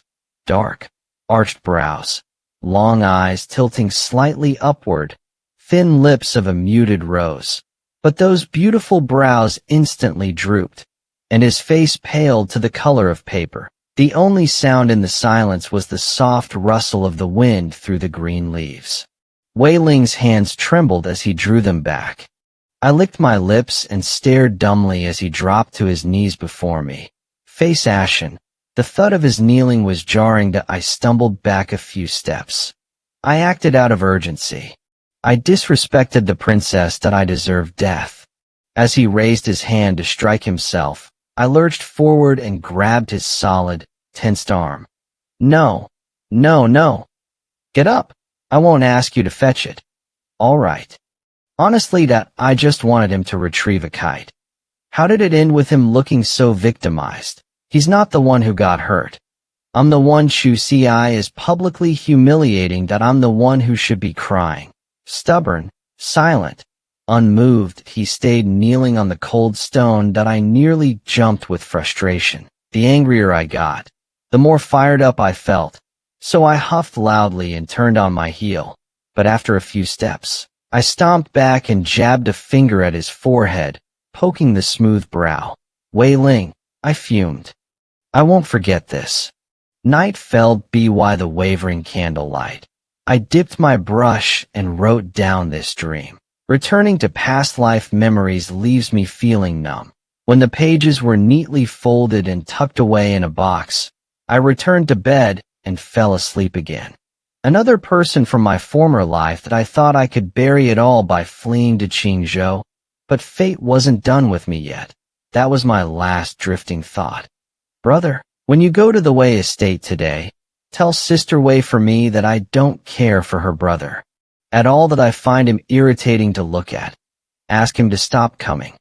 Jiang Tingmu, already heading for the door, stumbled and turned to stare at me in disbelief. What do you mean? You don't care for him? I stood alone in the courtyard, my lips moving soundlessly until the cold wind numbed my cheeks. Then I said flatly, nothing, that I just don't like him. He grunted in acknowledgement and quietly left. He wasn't a fool. He'd follow through. And he knew that if I was this insistent, there must be an unspoken reason. The truth wasn't dislike. I simply didn't want to get involved with anyone from my past life. That I asked for the lie. It was to keep them from worrying that I was having those past life dreams again. But I puffed out a couple of white breaths into the frosty air, tucked my cold, stinging hands into my sleeves, turned, and went back inside. That I picked up the half-stitched embroidered pouch on the low table and sewed on a few beads. But my mind wandered back to the paper kite caught in the tree, to that stubborn young servant kneeling on the stone pavement. Wei Ling must remember his past life too. Otherwise, why would he have called me my lady at our very first meeting? I lowered my gaze. My hand slowed at a sudden prick of understanding. A soft gasp escaped me. That I tossed the needle aside, watching a bead of blood well up on my fingertip. All interest evaporated. That I propped my chin in my hands and stared blankly into space, until I heard a knock at the door. And there he was. The sight of those black robes, I instinctively stepped back. An instant later, I forced coldness onto my face and moved to shut the door. Jiang Wanwan. Wei Ling quickly pressed against the half-closed door. His voice was low, urgent. As he called my name, that I stopped, turning to meet his panicked eyes. Your brother said you won't see me anymore. Why? He stood outside the threshold. That I stood inside. He seemed to have rushed here, wearing only thin layers, shivering slightly in the depth of winter. Yet, faced with my cold demeanor, he showed no timidity. On the contrary, a steely resolve burned brighter in his eyes. Meeting that intense gaze, something drifted back to me, dreamlike, rough-edged, his cold, obstinate face from that night. The strength drained from my hand, and it fell limp against the door. That I turned and walked inside. Without looking back, I said flatly, "Come in, we'll talk inside." Once inside, all his stubbornness seemed to leave him. Perhaps he was nervous being alone with me. His hands kept slipping against the dark fabric of his tunic. Unable to find a proper resting place, he stood there clueless as I coolly took my seat. Finally he stirred, and I thought he was going to sit. Instead, he shuffled over close by my chair, head lowered like a servant ready for a reprimand. Helplessly, I rubbed my temple. "Please sit." Only after I fixed him with the look one gives a very slow person did Wei Ling plop down beside me that I was morally certain he never would have dared take a seat without the explicit command that if I actually were his mistress. I smiled faintly to myself, then paused, because, in our past life, I, the crown princess, had essentially been his half-mistress. Yes, that was exactly how it was, master and servant. Collecting my thoughts, I looked him in the face. Calmly, steadily, I chose my words. "Wei Ling, when I said I didn't want to see you anymore, it wasn't weariness that it means. I don't want any more contact with people from my former life." He nearly jumped at my words. He clenched his fists but held steady, drawing a breath before asking, "So it's true? You really have traces of your past life?" He seemed a little at a loss, bending his tall frame even lower. "Forgive me, Crown Princess. His Highness has already ordered that no one in the residence is to acknowledge you. I am already derelict in my duty. Please don't make this harder for me." Wei Ling's voice was very small, as if terrified of being overheard. Hearing those words, I felt my nose sting and my eyes redden. Tears quivered on the verge of falling. My heart was brimming with hurt. Once sadness took hold, it became impossible to suppress. I threw all caution to the wind, opening my mouth and wailing, "Ooh, how could that bastard Chu Ci do this to me? I am Empress." In terror, I stared at the tall figure that suddenly straightened before me. My mouth hung half open, the rest of my words cut off by his cool palm. Only then did I notice how fine and handsome this young guard was.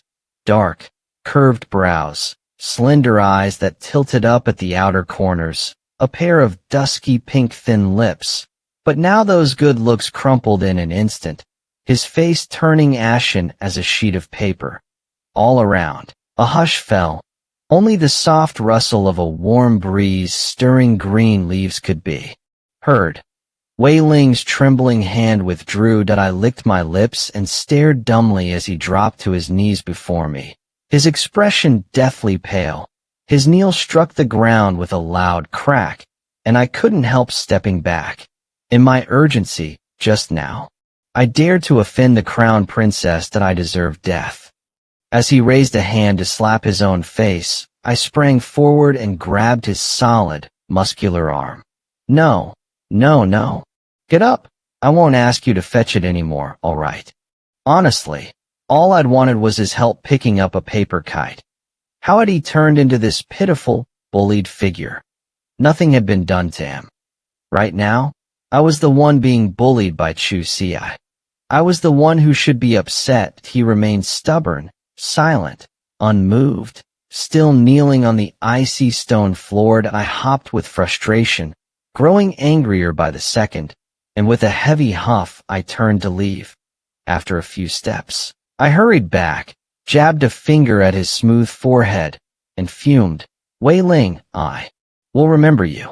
That night, by candlelight, I rendered this dream in ink, the flame flickering by now. Revisiting the past in my dreams left me numbed. I carefully folded the page, placed it in my box, returned to bed, and fell asleep once more. Yet another figure from my former life, even hidden here in Qingzhou. I could not escape the pull of fate. That was my last thought before drifting off. "Brother, when you go to the Wei house today, remember to tell Sister Wei that I don't find her younger brother to my taste. He irks me to look at. Please ask him not to come anymore." Jiang Tingmu stumbled at the doorway. turning his head to gape at me in astonishment. What do you mean, not to your taste? I stood alone in the middle of the courtyard, my lips moving. Only when the cold wind made my cheeks ache did I reply, tone flat. Nothing, but I just don't like him. Jiang Tingmu grunted in acknowledgement and walked off in silence. He was no fool. He would do as I asked, and he knew that if I insisted, there must be some unspoken reason. The truth was, I didn't dislike that young man at all. That I simply didn't want to have anything more to do with people from my previous life. And I'd made up that excuse so they wouldn't realize I'd dreamed of the past again and worry about me. Exhaling a few puffs of white breath, I tucked my fingers, pinked with cold, into my sleeves and turned back inside. I'd only sewn a few stitches on the half-finished sachet sitting on the low table before my thoughts drifted away, to the paper kite caught in the tree in my dream, to the face of that stubborn young servant kneeling on the stone tiles. Wei Ling must also have memories of his past life. Otherwise, how could he have addressed me as Nyang Nyang the moment he saw me? My gaze lowered, my hands slowed. Realizing that sent an ineffable feeling through me. A soft gasp of pain. I tossed the needle and thread aside. A fine bead of blood had already welled up on my fingertip. All interest gone, I was propping up my chin and wandering in thought when I heard a knock at the door outside. And so I met him again. At the sight of that black robe, I instinctively stepped back half a pace, then coldly moved to shut the door. Jiang Wanwan. Wei Ling hurried to press against the half-closed door, calling my name in a low, urgent voice. That I stopped, looking instead into his flustered eyes.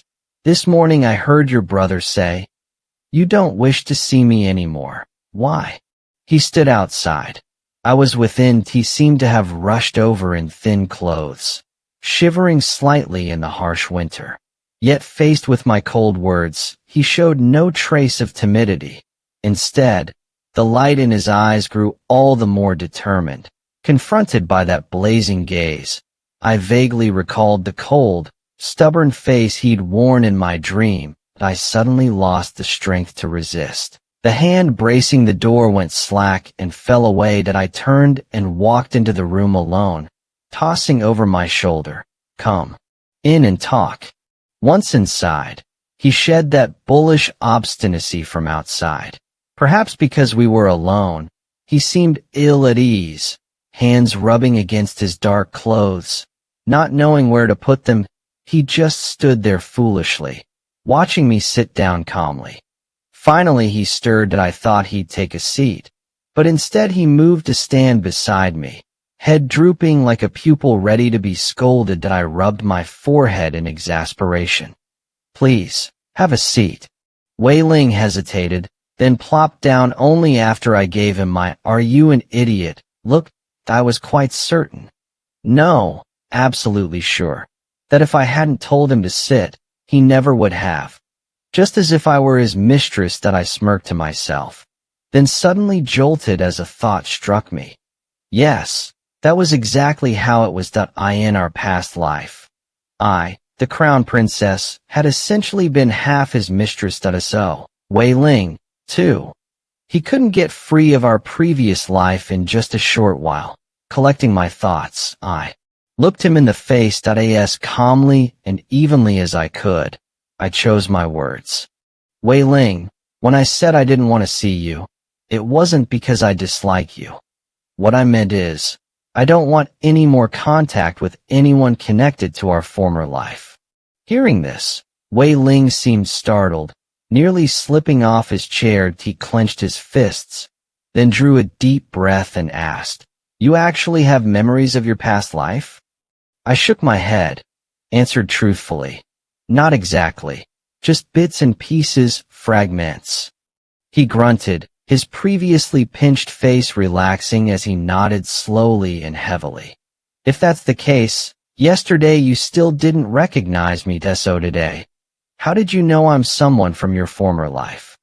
So quick-witted, as expected of a man who'd lived 2 lifetimes. That I smiled. lifting my gaze to meet his eyes, which were like deep ink. Last night, I dreamed of you. Wei Ling's expression stiffened for a moment. I tilted my head and let out a soft, teasing laugh. I dreamed that you wouldn't fetch my paper kite, and you made me cry. That I also dreamed that after you covered my mouth for a moment, you knelt to beg forgiveness, and no matter how I tugged at you, you wouldn't get up, just as stubborn as you are now. With every word I spoke, his face reddened another shade by the end. Even the tips of his ears were pink. Finally, he gave a weak cough, cutting off my urge to tease further. I fell silent. He said nothing for a moment. In the quiet, tranquil atmosphere, Wei Ling, who had regained some composure, suddenly asked again, "Must I really stay away from you? You're living a second life. You barely have any memories of the past. Can't you just treat me like a stranger and let us get to know each other all over again?" He spoke in a rush, tone urgent, as if desperately seeking my approval, boldly fixing me with his bright, dark eyes. I wish I could. But when I come into contact with people from the past, I can't help but have strange, fragmented dreams. Meeting figures from those dreams again, tasting the feelings from those dreams once more. It's truly unbearable that I'm afraid, really afraid. Then there must be someone else. What? I asked. Last night, you didn't just dream about me. There must have been someone else. His certainty made me laugh, and full of curiosity, I asked him why. In my previous life, I never did anything to harm you. Someone who could cause you such pain. You must have dreamed of him. And in last night's dream, you dreamed of him too. That's why you're so anxious and afraid. Why you don't want to see me again. That you're afraid. That even though you've come all the way to Qingzhou and can't see him, by meeting me you'll end up dreaming of him again, and you won't find any peace. Wei Ling's voice was warm and clear, like stars streaming through the dark curtain of night into my chest, illuminating the hazy, turbid confusion within. His every word pulled at my heart and lungs. By the time he finished, my heart was pounding like a thunderclap. I had never considered that, since dreaming of my past life the night before. Almost without thinking, I had instinctively wanted to shut him out and never see him again. Now, thinking it through carefully, there was indeed a reason. Last night, I truly hadn't dreamed of a third person. The only one who could be called a third person was merely Chu Ci, a name I'd muttered a complaint about in that dream. That I had no idea when I'd become so sensitive and suspicious. Just a single sentence containing his name was enough to terrify me, to make me subconsciously afraid of dreaming of him again. And so, I'd wanted to sever any connection to him. Once I understood that, I gave a bitter smile, my head almost drooping to my chest. That day, I accepted the return gift from the Wei family, and apologized to Sister Wei and Wei Ling for my rudeness. The two families ought to continue visiting as before. After all, I couldn't let my fear of some baseless, far-off Chu Ci make my future sister-in-law suspicious and damage our bond. As for Wei Ling, I was also trying to forget that he used to be a guard and get to know him as he truly was now. That he seemed eager to grow closer. So I spent my days loafing about with him, wandering the streets and alleys, dropping into wine shops and theaters. To my surprise, this actually benefited my brother. Wei Qing said it was all thanks to me that her quiet, withdrawn younger brother was becoming livelier by the day, and to show her gratitude, she decided to cook my brother a fragrant, delicious meal with her own hands. Wait, something doesn't add up. Wei Ling had been sticking to me more and more, trailing behind me like a little tail. In the past, he dropped by every few days, bringing a jug of wine, a flower, or a painting. But lately, he'd abandoned all such formalities, showing up empty-handed every day. That wasn't so bad in itself, except that once he arrived, He'd sit in our house for the whole day, I in the early morning. When the white winter mist coiled through the air, more than once he and my brother ran into each other halfway down the road.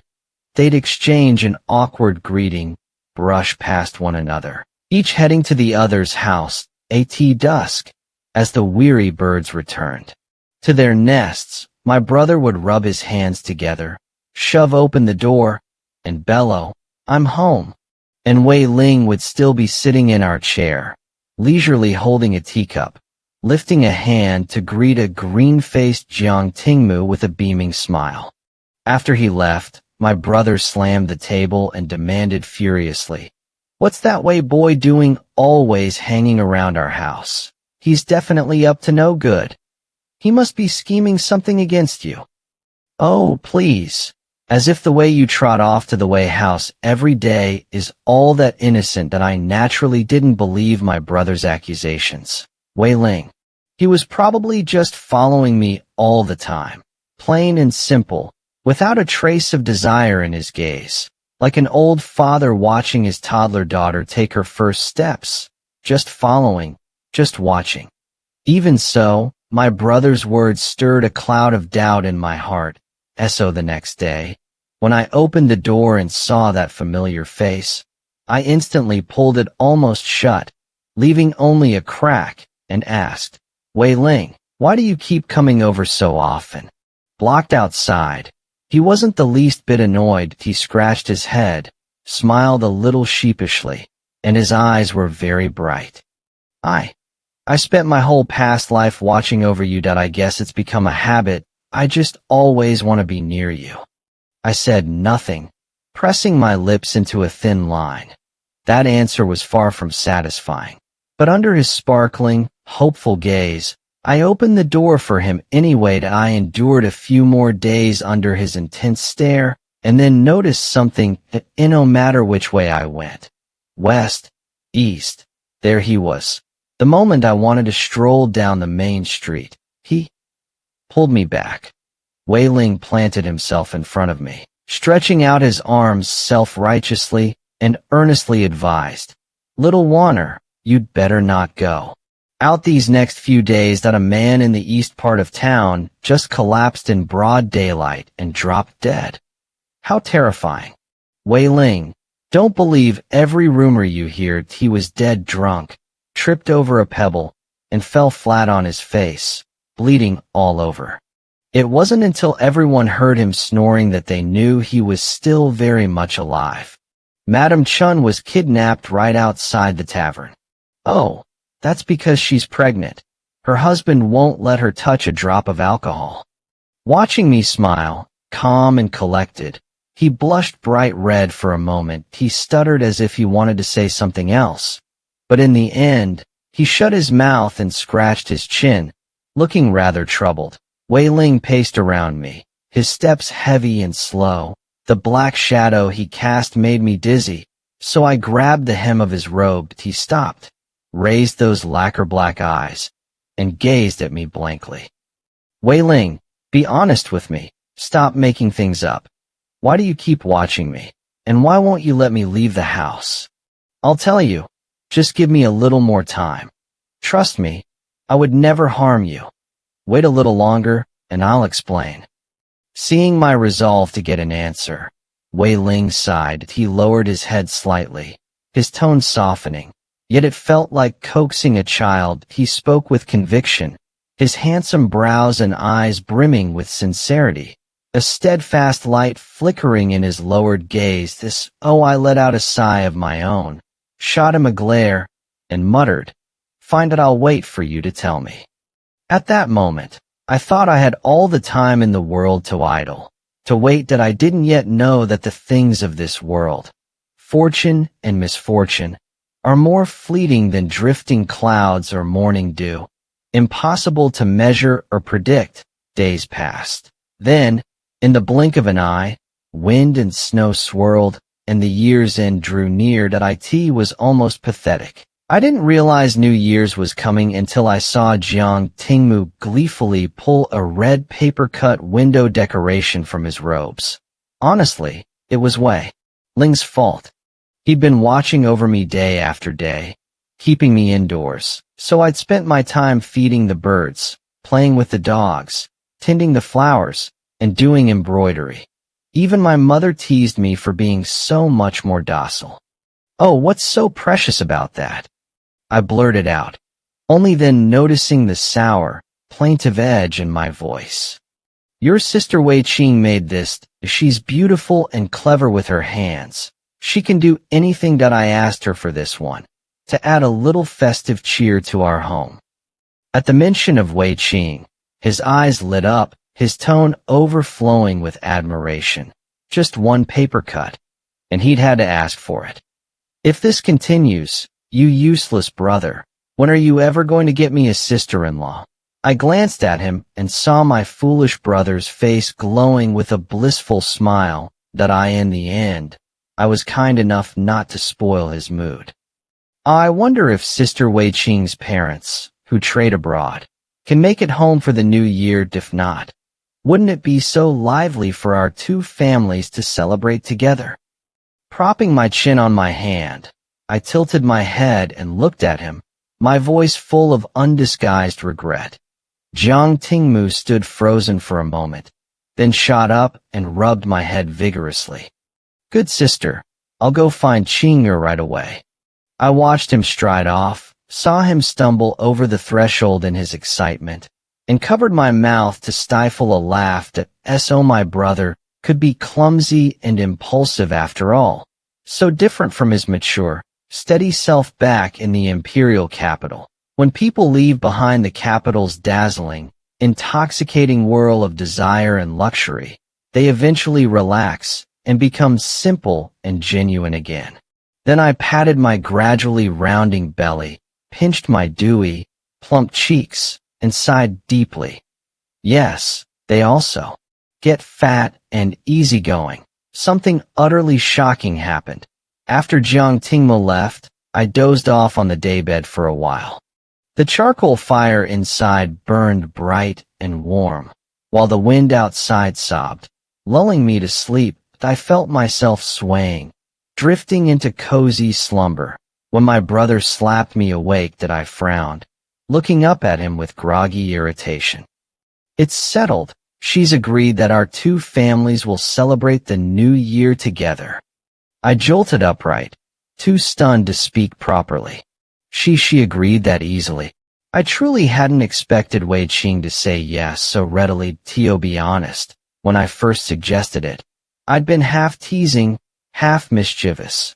After all, what unmarried girl spends the new year with another family? It wouldn't exactly sound proper if word got out. But now, it seemed my brother wasn't nursing a one-sided love after all. Fine, I take back what I said about him being useless. When my parents returned from their visit, he trotted over eagerly to announce the news.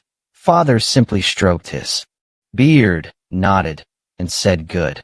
More people meant more merriment, though we'd need to buy extra fireworks and firecrackers for the children to play with. Mother, as if sensing something, walked over to Jiang Tingmu, gave a light hum, patted his shoulder, and said earnestly, "Since you're so happy about this, you'd better treat that girl well."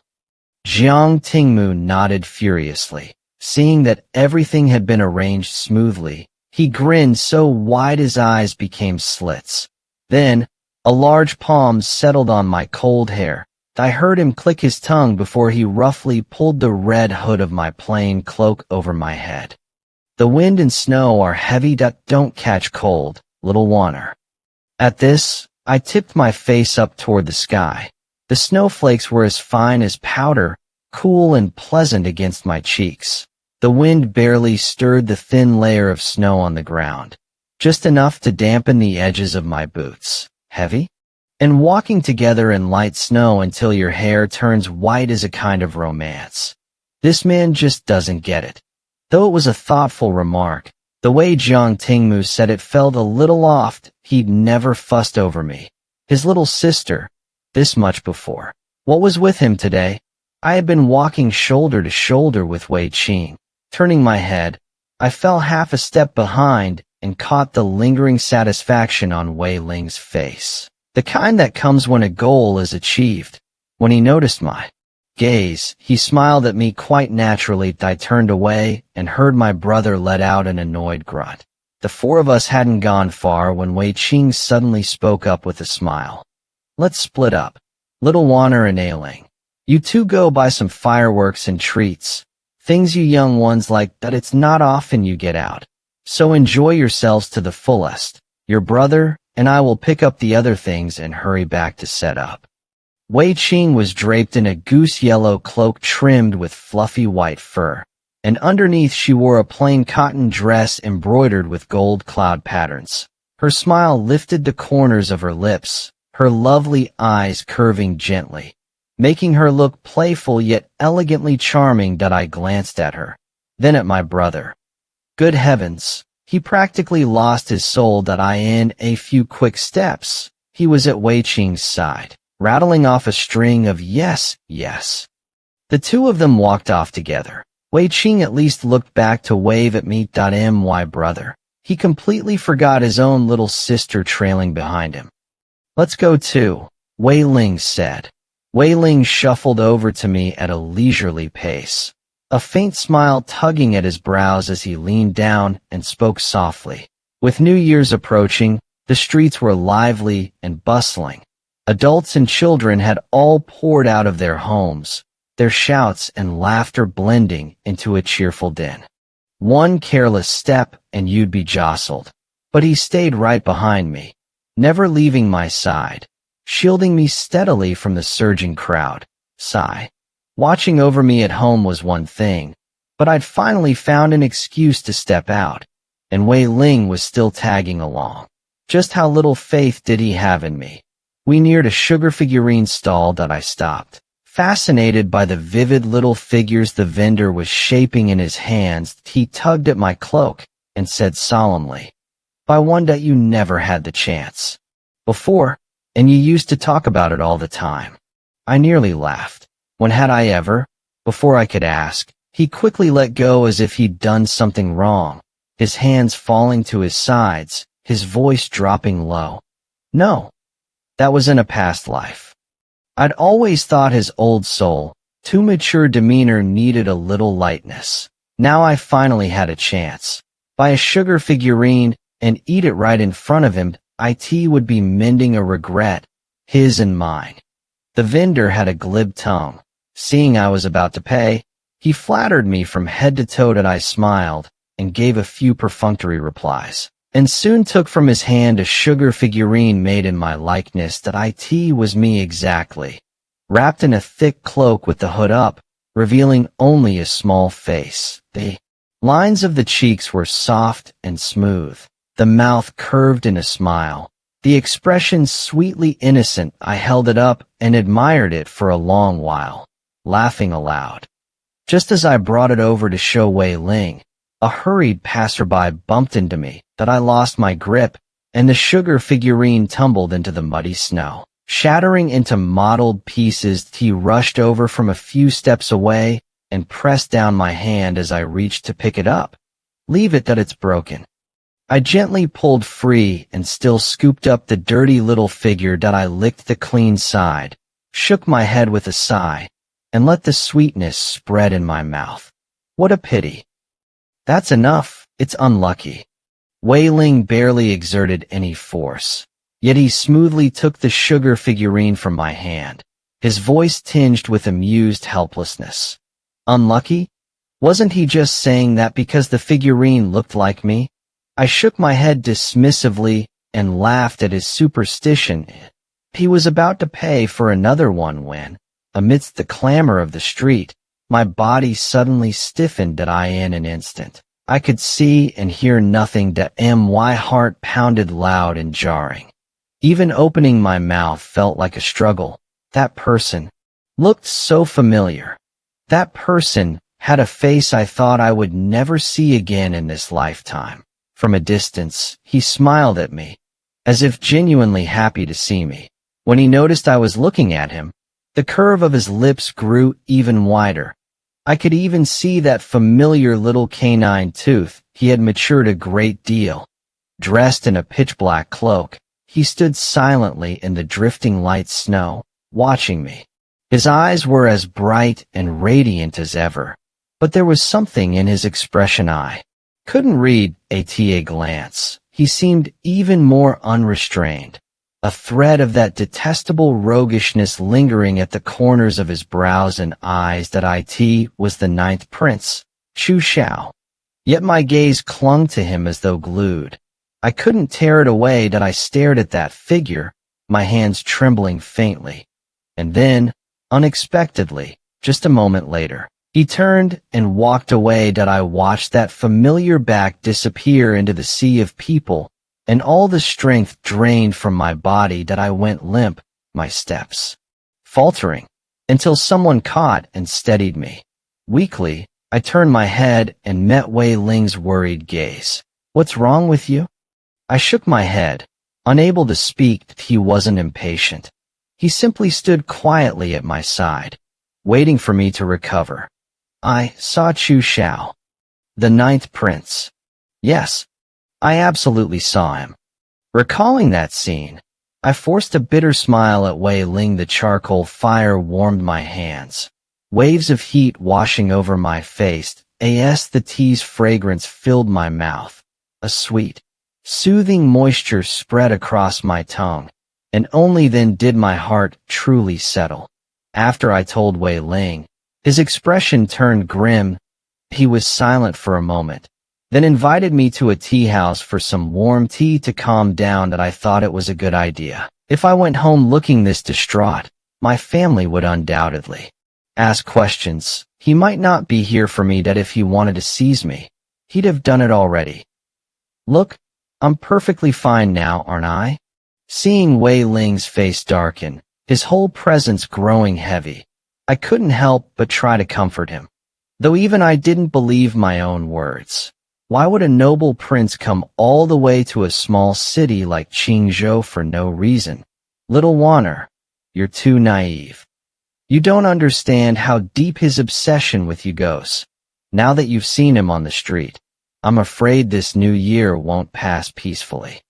He rubbed his temples, and in just a few moments, exhaustion was etched into his brow. That I didn't take Wei Ling's ominous words to heart at the time. Only much later did I realize how prophetic they were, and then I would once again dissolve into tears.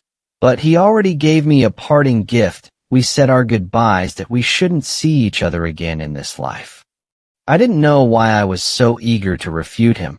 Perhaps it was to cover up the answer that was already screaming in my heart, deceiving others and myself. "What did he give you?" "A hairpin." "What kind?" He pressed relentlessly. Puzzled though I was, I honestly tried to recall. "Nothing special that I remember. It was a pearl hairpin, fine textured, smooth like cream, rather elegant and delicately lively. If I recall correctly, that is very likely the love token from your past life." His voice sounded chillingly thin.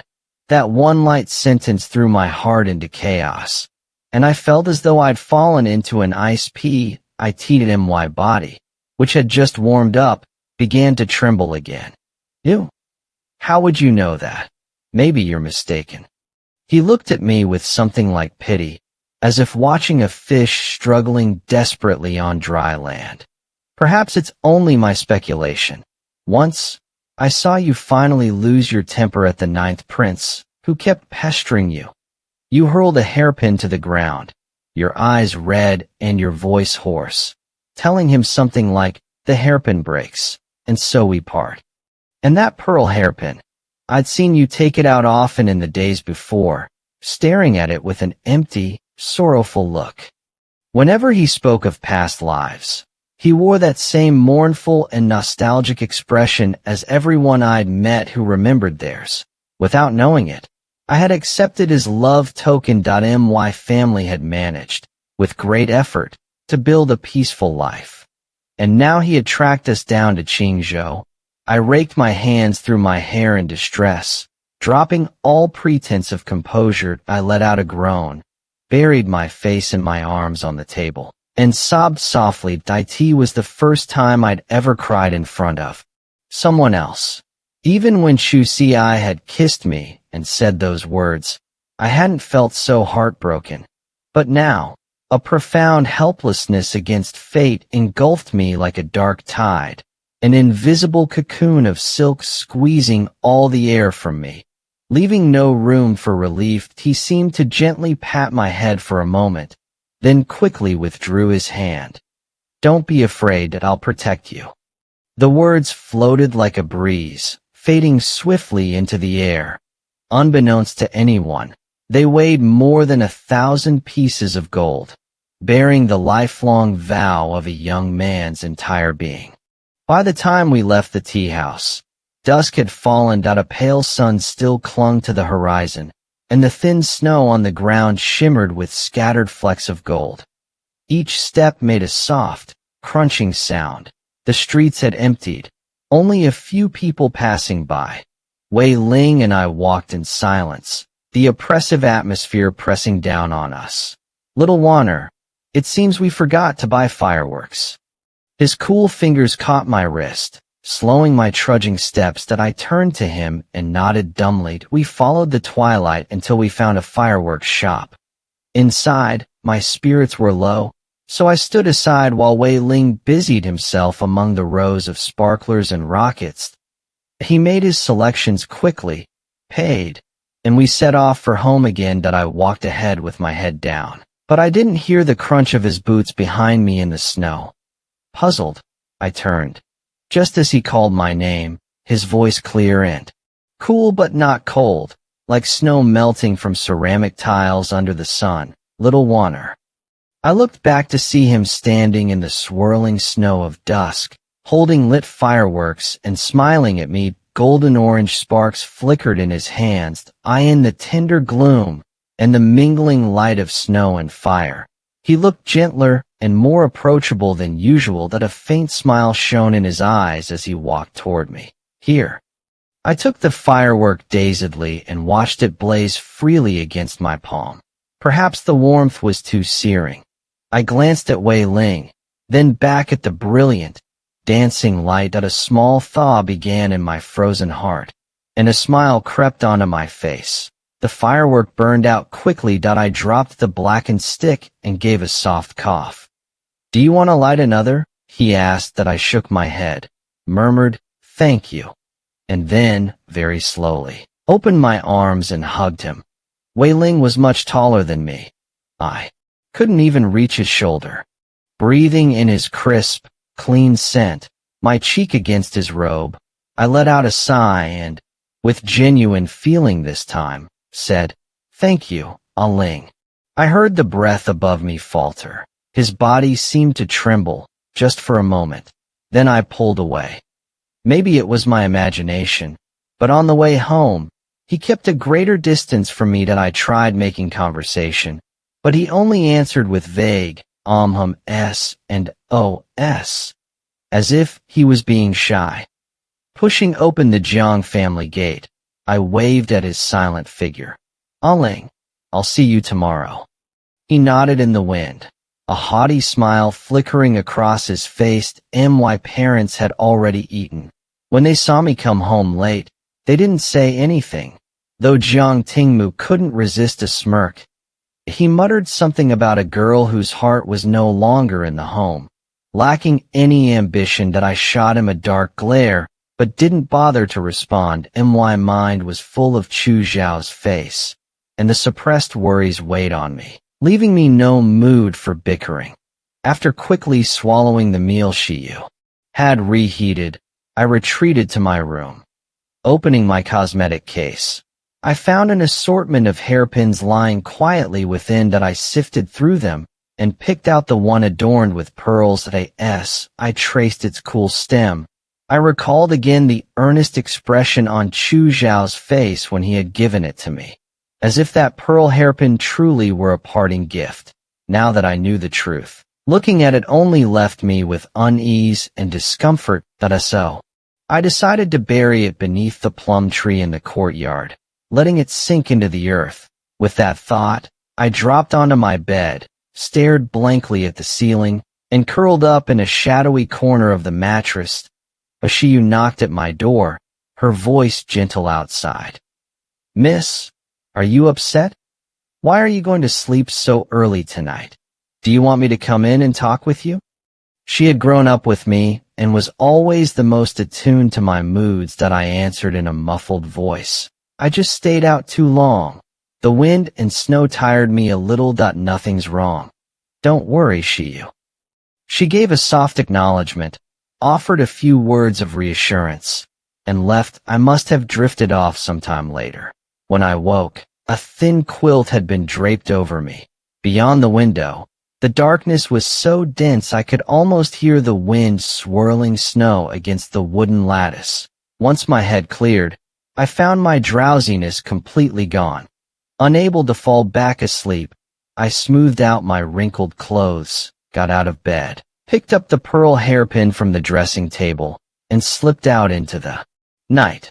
Walking beneath the drizzling snow, I groped my way through the darkness to the courtyard where the plum tree stood, its red blossoms glowing faintly under a light white covering. The silence felt like a lurking specter, ready to spring at any moment. The fragrance of plum blossoms was faint. The soil was hard and unyielding after I scratched at it with my hands a few times. So in the end, I drove the hairpin down, inch by inch, until it was fully buried. Only after stomping the mound down with my foot did my heart feel somewhat settled. As I turned to go back inside, a nagging unease gnawed at me that I glanced once more into the endless darkness behind me. There was nothing there, yet that only heightened my fear. Stepping softly, I pushed the door open again. The faint creak was slight, but in the profound silence it was clear enough to startle whoever was standing inside. The figure turned around in the dim, flickering candlelight. The sharp, elegant lines of his jaw traced a familiar, chilling outline. A scream nearly tore from my throat.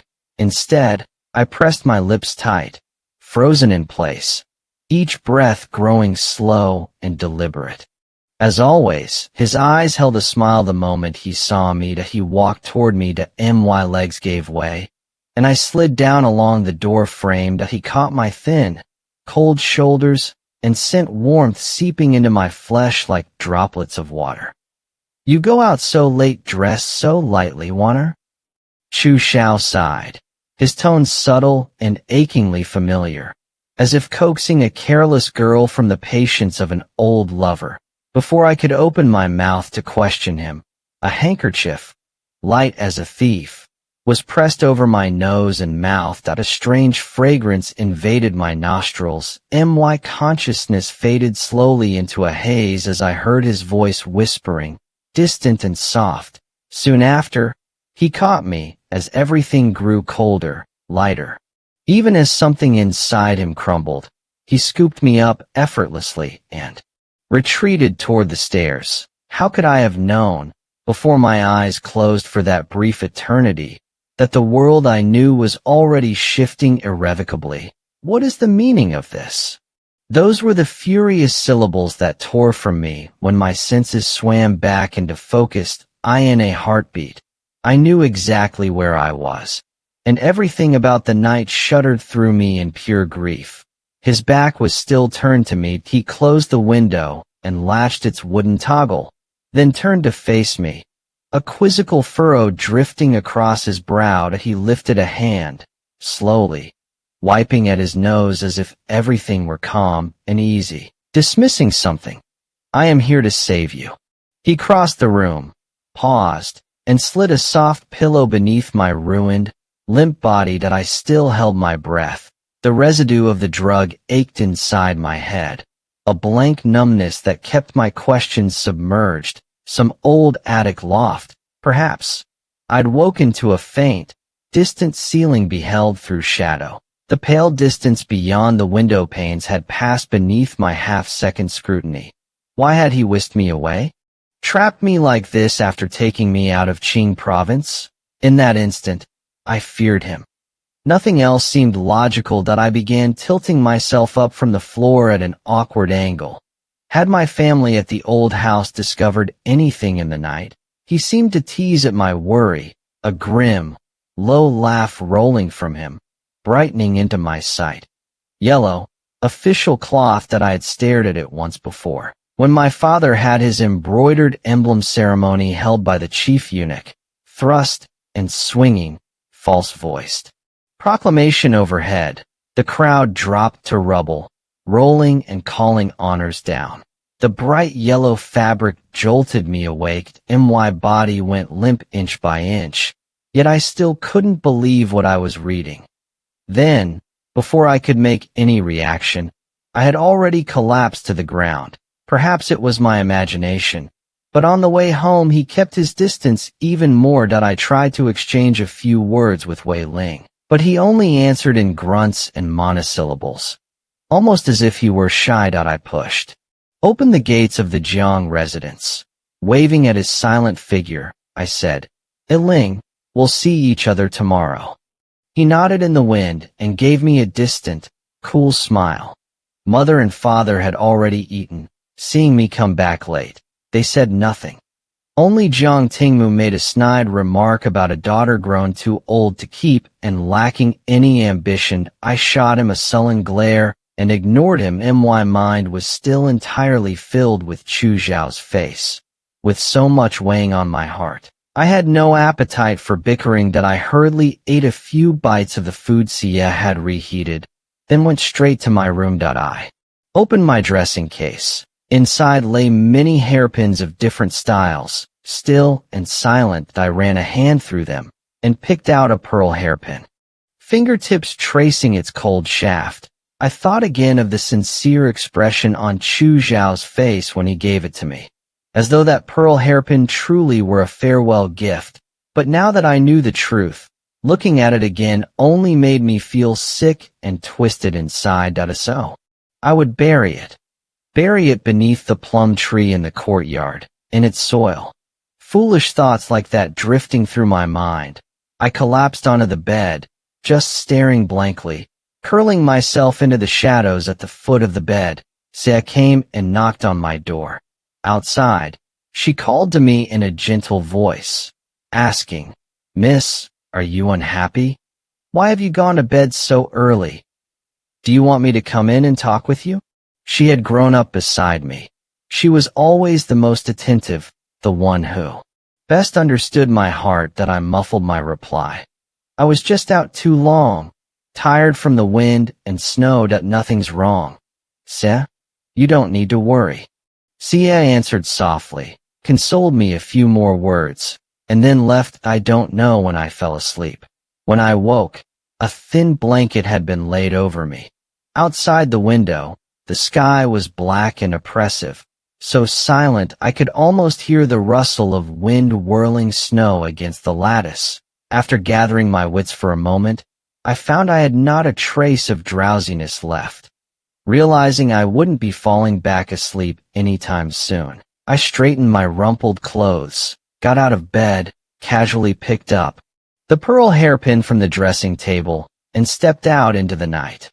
Under a light snow, I groped my way through the darkness to the courtyard. There I saw the plum tree, its outline of vivid red covered by a thin layer of white, standing silent in the black night, like a bewitching creature ready to stir at midnight. I stopped. A delicate fragrance drifted from the plum blossoms. The earth was hard and firm. I tried digging with my hands, but got nowhere. Eventually, I just pushed the pearl hairpin bit by bit into the soil, then stamped the earth flat with my foot.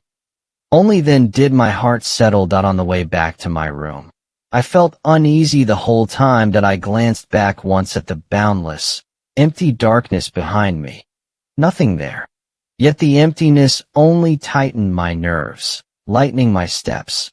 I pushed open my door. The soft creak was not loud, but in that quiet night, it was enough to startle the person standing inside. He turned his head. In the dim candlelight, the line of his jaw was cold, chiseled, hauntingly familiar.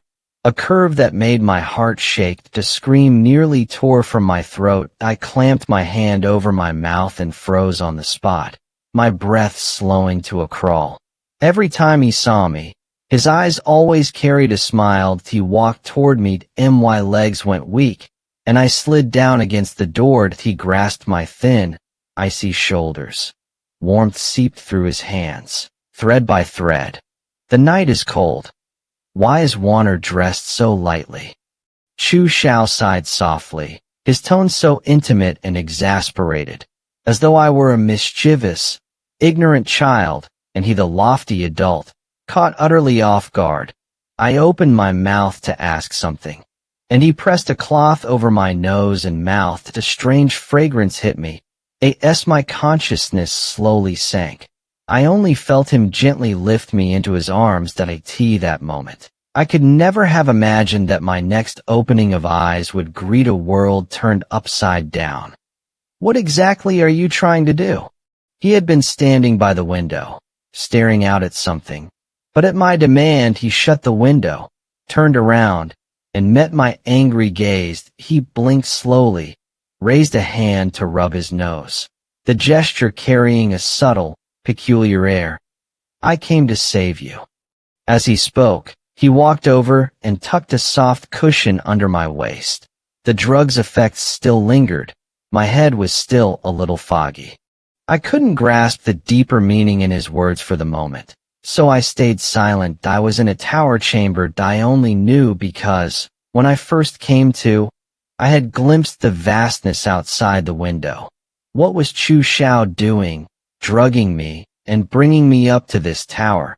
I had thought he intended to take me away from Qingzhou. What surprised me the most was how quickly I had awakened. By my estimate, only about an hour had passed. Had mother and father discovered that he'd kidnapped me here? Seeing that I wasn't answering, he frowned as though puzzling over something, then chuckled and tossed something bright yellow at me. I had seen that shade of yellow once before. When father received his official honors, the head eunuch had unfurled it, reading the imperial decree in a sharp, arrogant voice, while all of us fell to our knees in the courtyard like a tide. The color stabbed at my eyes. Panic-stricken, I tremblingly unfolded the scorching hot decree. My gaze fell precisely on the final line. Grand Guardian Jiang is a conspirator and associate of treason, a villain to be condemned by heaven and earth. Now, carrying his family and fleeing his crimes, he is hidden in Qingzhou. Apprehend him, execute him without delay. By decree. As if it were covered in thorns, I flung the decree far away. I wanted to scream and weep, but I found my hands and feet frozen with terror, so numb that even making a fist was an effort. His Majesty, wasn't His Majesty the one who trusted my father most? How could he issue such a decree? How? Chu Xiao easily lifted my spirit-drained body from the couch. Half shoving, half embracing, he steered me toward the window. I pushed him away, gripping the window ledge and raising my head to look fiercely into his indifferent eyes. Why? A smile surfaced on Chu Xiao's lips, but his eyes remained cold. Shaking his head as if in pity, he said, I asked you once if you had agreed to me back then, today would never have come. While he spoke with merciful sighs and lowered brows, he reached out a hand and pushed open the tightly shut window behind me. The night wind howled bitterly, sweeping away the last remaining warmth on my body. Shivering, I felt him leisurely raise a hand and point outside, then speak another sentence. Wanner, you woke up just in time. If you had been a little later, you would have seen nothing at all. Even their ashes would have been carried off by the wind and snow. I turned stiffly to look out the window. In an instant, my heart stopped, ice rushing through my bones. In the wide, hazy night, the snow was falling heavier, and amidst the swirling jade-white flakes, the Jiang residence blazed with soaring flames. Even standing here, I could almost feel the acrid smoke stinging my nose, the fire licking my face. The pain was sharp and real. I cared for nothing else and stumbled, half falling, down the stairs. Staggering all the way, I passed strangers' shocked or pitying looks and arrived before the Jiang residents in my thin robes, my mind in a daze that it was already nearly burned to nothing. The original shape was gone. All I could vaguely make out were the familiar scorched black walls standing lonely and alone. What of the people inside? Father, mother, my brother? I stood frozen for a moment, then madly tried to rush into the flames. Maybe I ran too hard, or my footing was unsteady, or the grief and shock had drained all strength from my legs. I crashed down, hard that I crushed the snow under my palm, and tried to stand up and keep running. But to my despair I realized I didn't even have the strength to rise. That it was as if that great fire had consumed not just my home, but my very soul. The blaze before me was dying down. I gazed desperately, trying to search for something, but the instant my eyes touched the ruins, I jerked them away. I was afraid, so terribly afraid. I was terrified of seeing them among the ashes. My thin clothes were now soaked through by the freezing snow. Everywhere in my body ached and froze, but my heart was colder, hurting worse. The body's pain was nothing. Laboring with my hands, clawing at the dirty snow on the ground, step by step, I dragged my impossibly heavy body across the earth. Crawling slowly that I don't know how long I crawled. But when my knees screamed with pain and my face was ice cold, someone lifted me up. For the first time, he showed me such complete tenderness. The ill-boding, violent air that used to hang around his brows now melted into a flowing pity. Chu Xiao used his clean sleeve to wipe my face. Gentle and careful, his sleeve was quickly stained by the slush muddied with filth. Without much care, he shook his sleeve free and wrapped me in his arms, not tightly, but enough to hold me prisoner. I tried to push him away that I couldn't. He stroked my disheveled hair and held me firm. That I looked at him, not a trace of light in my eyes. That I in the reflection of his pupils, I saw myself in my life's most wretched state. Face smeared with snow, mud, and tears. Then, from somewhere, he produced a pearl hairpin. That it was still flecked with soil, the one I knew so well. Chu Xiao used that pearl hairpin to pin up my hair, his movements practiced, as though he had rehearsed them. Thousands of times in silence, satisfied, he rubbed the top of my head. But I felt that hairpin was like a heavy yoke, about to snap my neck. He whispered by my ear, "After tonight, there will be no Jiang family left in this world. Little Wanner, you have no home anymore. But you still have me." He bowed his head and tenderly kissed my icy cheek. If only I had been inside that house too. That was the first thought that surfaced when I woke. Why was I the only one to survive? Tears slipped unnoticed from the corners of my eyes, seeping into the dark hair at my temples. Chu Xiao used his warm fingertip to wipe the wet trail from my face, then bent down to speak to me. "Wanner, we've already lost several days. If we don't hurry, we won't make it in time for the new year." That night, I'd passed out in Chu Xiao's arms, and when I woke again it was inside a moving carriage. But I refused to eat or drink. My spirits had collapsed, and my half-dead body simply couldn't take the jolting of the wheels, so he'd halted the carriage and found an inn to rest for a few days. Hearing those words, I finally stirred, turning my eyes woodenly toward him. "You traveled 1,000 miles to wipe out my whole family, just so you could bring me back for the new year. At last we can see in the new year together." Chu Xiao smiled, his face full of the satisfaction of a long-held wish fulfilled. "You set the fire, didn't you?" My voice was hoarse, the sound scraping out ugly and raw. "I already gave you several months to live in Qingzhou without disturbing you. Wasn't that enough?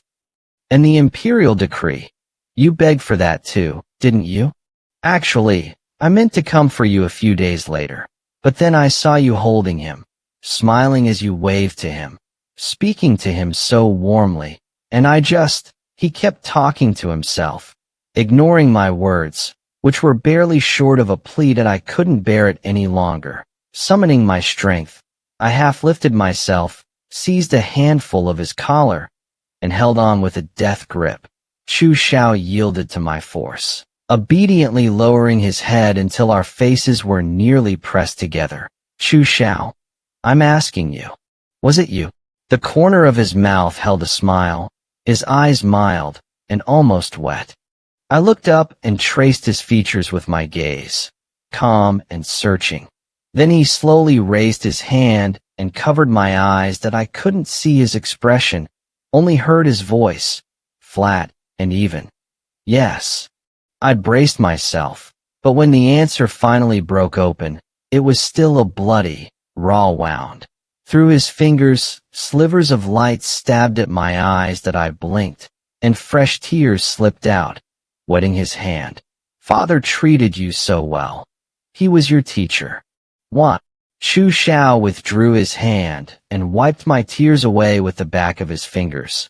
Then he helped me sit up, tucking a soft cushion behind my waist. I just watched him in silence. He made a fist and coughed lightly against it, then stared at me with a flicker of amusement and laughed. You think the Jiang family was so clean? What do you mean? My mouth fell slightly open. For a moment my heart beat terribly slow. Your father was really a knife in my father's hand. He lent him the highest honors and power, and whenever someone rubbed him the wrong way, father would have your father impeach him, frame him, pursue him to his death. Over all these years, it wasn't as if your father never wronged an innocent person. So, Wanner, don't you understand yet? I shook my head weakly. The emperor and my father had been friends since his majesty was still a prince. After he ascended the throne, it was he who lifted my father, brimming with unrealized talent and nowhere to go, step by step into prominence. How could it be as sordid as Chu Xiao described? Once you moved away from the capital, you lost father's protection and became a discarded pawn. All those people your father dragged into the mud were suddenly free to settle scores, to repay vengeance with. Vengeance? And you, what identity did you come in? I lowered my lashes, my whole body going taut. To protect you, and to exact revenge. Do you remember Chao Yuan? He was a bit of a good-for-nothing, but he never did anything truly wicked. Yet thanks to your father's memorial after memorial, he lost his life. Chao Yuan, the son of General Jin Yuan, Chu Zhao's little cousin. I remembered him as a child, forever trailing behind us with a runny nose, calling for us to slow down. But in this life, he was alive and well, and had even come to see us off when we left at a. If reading my confusion, Chu Xiao let out a dry laugh. Ah, right, I'm talking about the previous life. He paused, then added evenly. Simply because his doting aunt was the Empress, he deserved to be killed on false charges by Grand Tutor Jiang.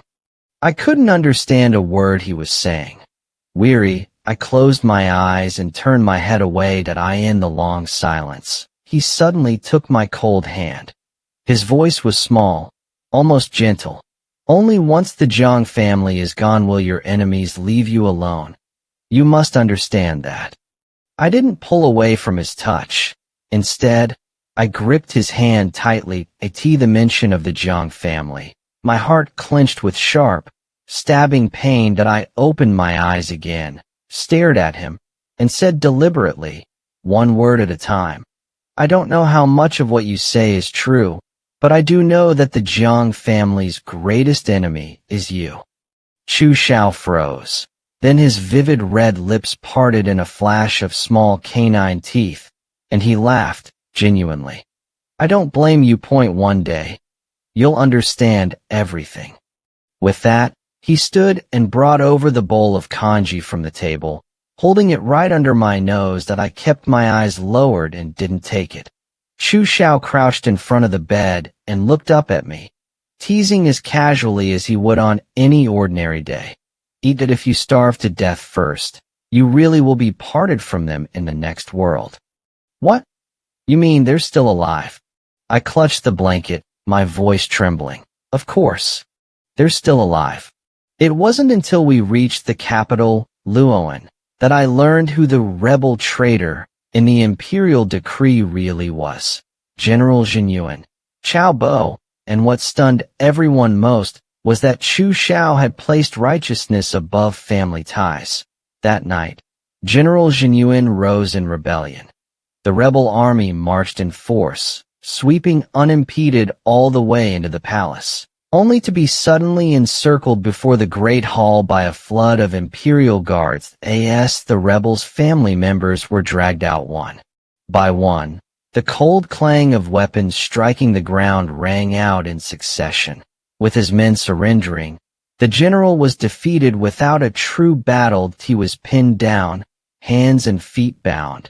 Yet his bloodshot eyes glared viciously at the serene figure standing in the hall. That man crouched down slowly, wiped the blood from the general's face, and spoke in a soft sigh. "Uncle, remember this. It was you who doomed every last one of the 72 members of the Chao family." Chao Bo's face pressed against the cold tiles, his features contorted, and with a roar he spat at the man. "Chu Xiao, after all the years I've doted on you, it was you. You leaked the plan." The man rose with effortless ease, walked to the figure in yellow robes, and bowed his head.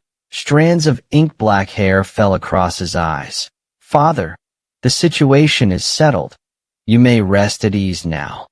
At that moment, dark clouds veiled the moon, the firmament so heavy and lightless. Not a star, not a single ray. That one glance was enough to feel suffocated. That was how the rumors spread. What people dwelled on most was the ninth prince's ruthless yet astute conduct. When I first learned of it, I too was shocked. After all, a rebellion like that meant near extermination of a whole clan. The Empress was General Jiang sister.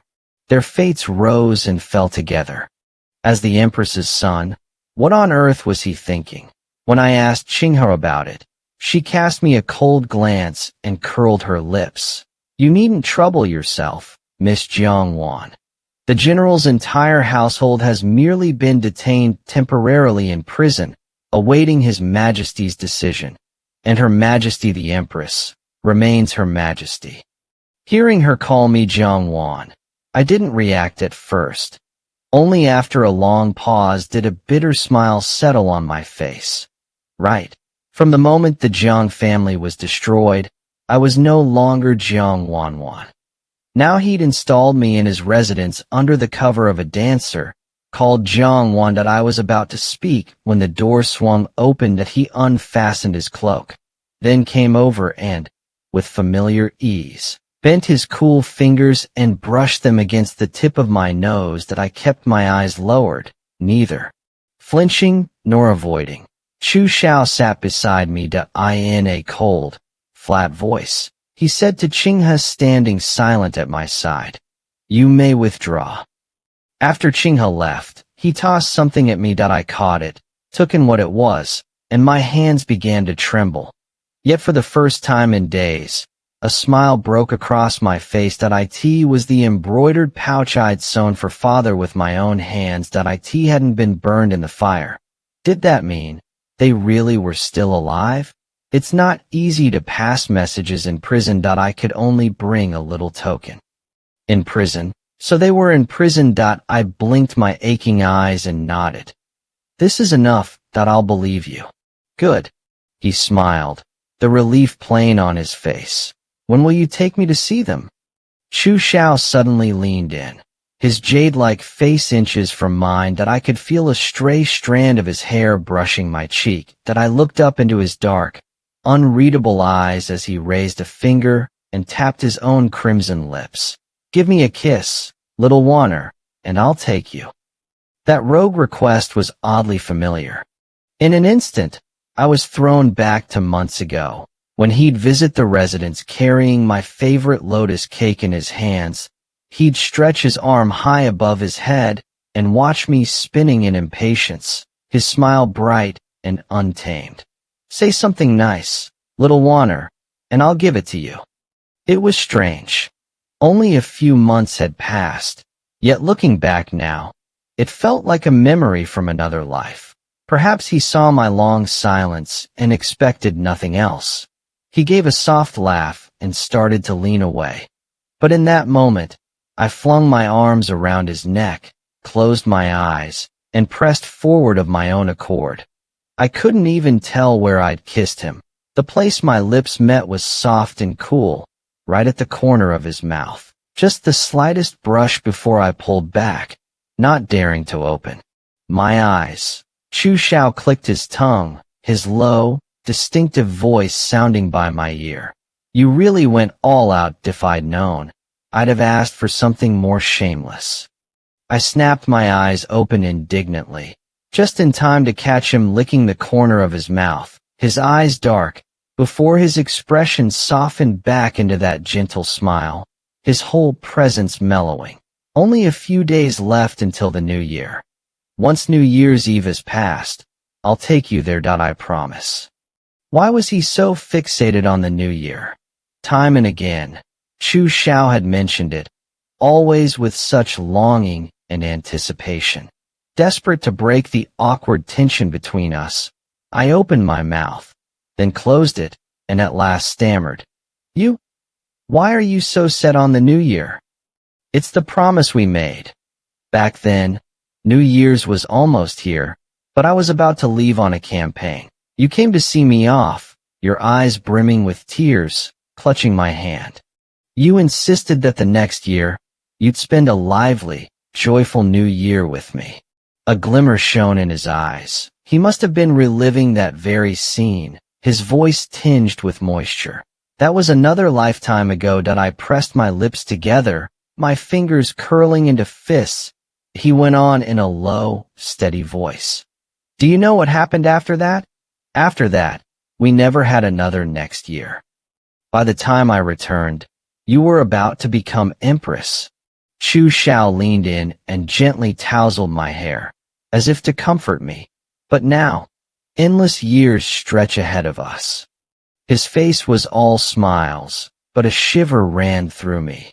That night, I slipped back into a dream. Tea was a dream in fiery red, flames licking the earth, an endless blaze consuming everything within my sight. The heat scorched my face, flooding me with fear and panic, and yet above my head, snowflakes drifted down. A voice whispered softly into my ear. They died in that fire. You shouldn't be the only one left alive. The voice grew louder, ravaging my mind until consciousness and delusion blurred together. In a daze, I opened my eyes, my lashes still damp, staring blankly into the darkness. Were they even still alive? Could that brocade pouch prove anything? These thoughts tangled in my heart like hopeless, knotted threads. Numbly, my fingers crept up to my neck. There, a faint scar rested. You don't dare to die. You still have to wait. You must keep waiting. Chu Xiao's words from that day slithered back into my ears like a ghost, making me shudder. I had to wait. Pray for the day he would graciously take me to see them, alive or dead. There had to be an end. Back when he first settled me here, I was so ill at ease, tormented night after night by terrible dreams like this one. After days of his absence pushed me to the breaking point, I finally lost control one day, smashed everything in the room, and drove all the handmaidens out. I seemed to have kissed the corner of his lips, soft, cool. Our lips barely brushed before I pulled away, not daring to open my eyes. I heard Chu Xiao click his tongue, that low timbre unique to him sounding right by my ear. You really are willing to go all out. Had I known, I would have made a much more excessive demand. I opened my eyes indignantly and caught him licking the corner of his mouth with darkened eyes, then switching back to that gentle smile, his whole presence softening. New Year's is only days away. Once we've passed New Year's Eve, I'll take you. I promise. Why did he care so much about New Year's? Too many times already. Chu Xiao had brought up New Year's, whether casually or pointedly, always with a kind of yearning and longing, as if eager to say something to dispel the subtle awkwardness of this moment. I opened my mouth, opening and closing it several times before managing. You? Why exactly are you so obsessed with New Year's? We promised each other it was almost New Year's then, but I was about to go to war. You came to see me off, tears brimming in your eyes, pulling my hand, and saying next year you would absolutely keep me company for a lively, bustling New Year's. Light flickered in his eyes. He must have been picturing that scene, for even his voice grew a little damp. Another matter from a past life that I pressed my lips tight, fingers curling inward. He went on, his tone slow and calm. Do you know what happened after that? Afterwards, we never had another year. By the time I returned, you were about to become the Empress. Chu Xiao leaned in close and, as if to comfort me, ruffled my hair. But from now on, we'll have many, many years to spend together. He smiled radiantly, yet an inward shiver ran through me.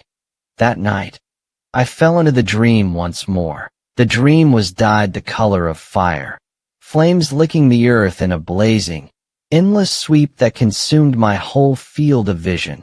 The heat scorched my face. I was terrified and panicked. Snowflakes drifted down from overhead, and a voice whispered beside my ear. They are dead. They died in that fire. You should not have survived alone. The voice swelled until it scrambled my thoughts. Through chaos and haze, I opened my eyes, my lashes still damp, and stared blankly into the darkness. Were they really still alive?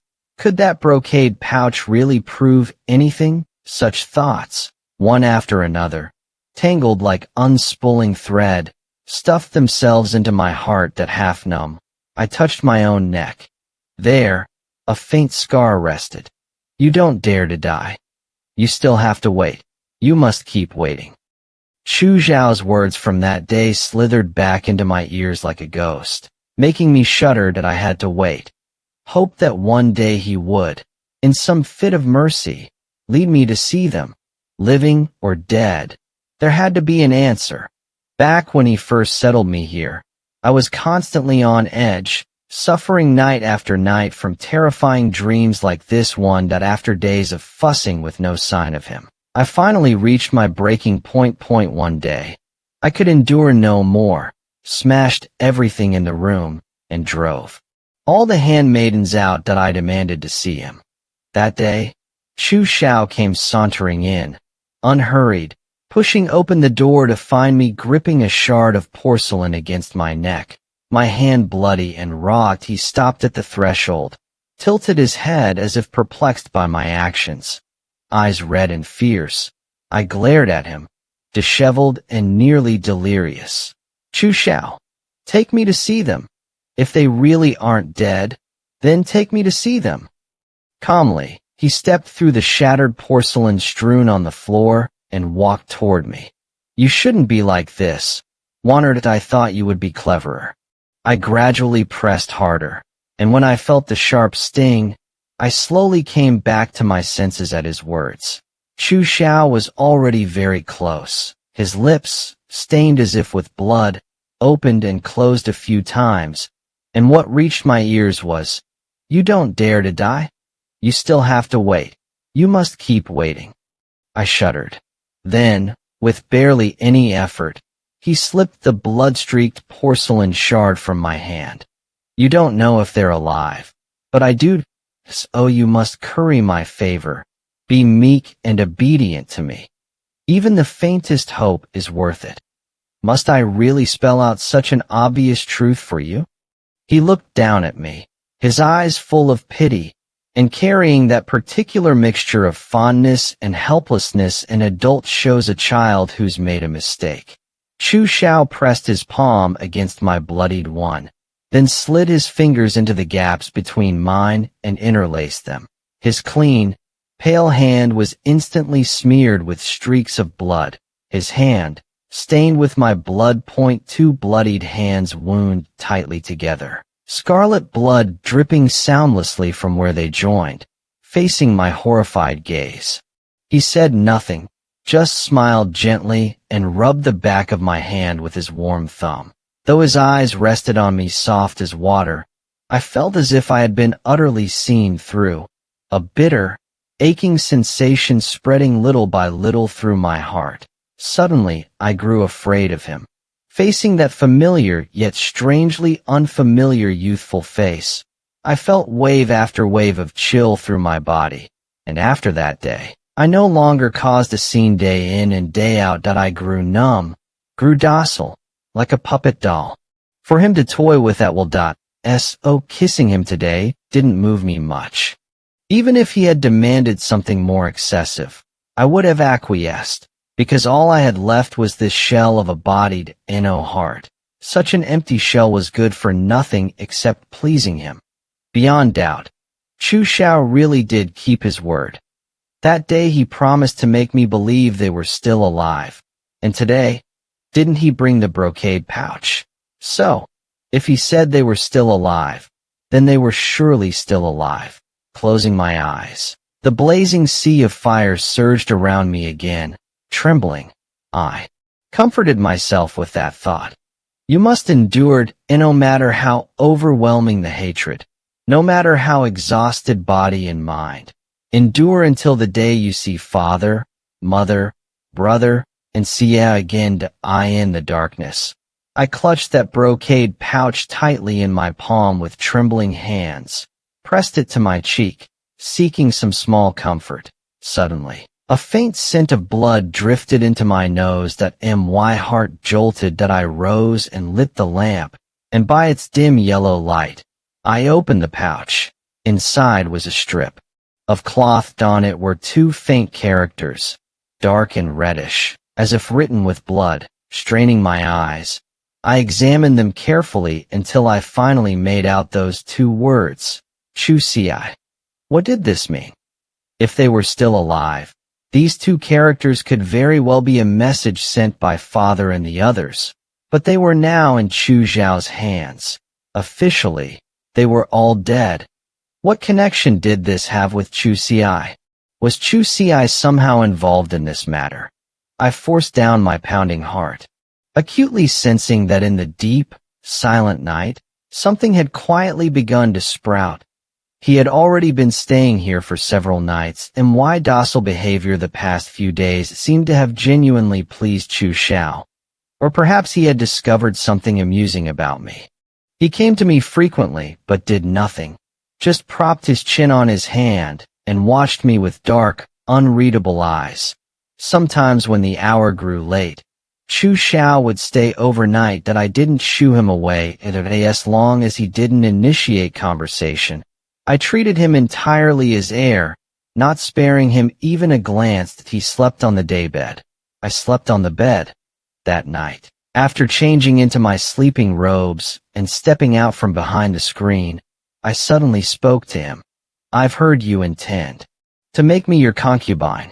As if astonished that I would speak to him of my own accord, Chu Xiao raised one brow high, then slowly, serenely blinked his thick lashes.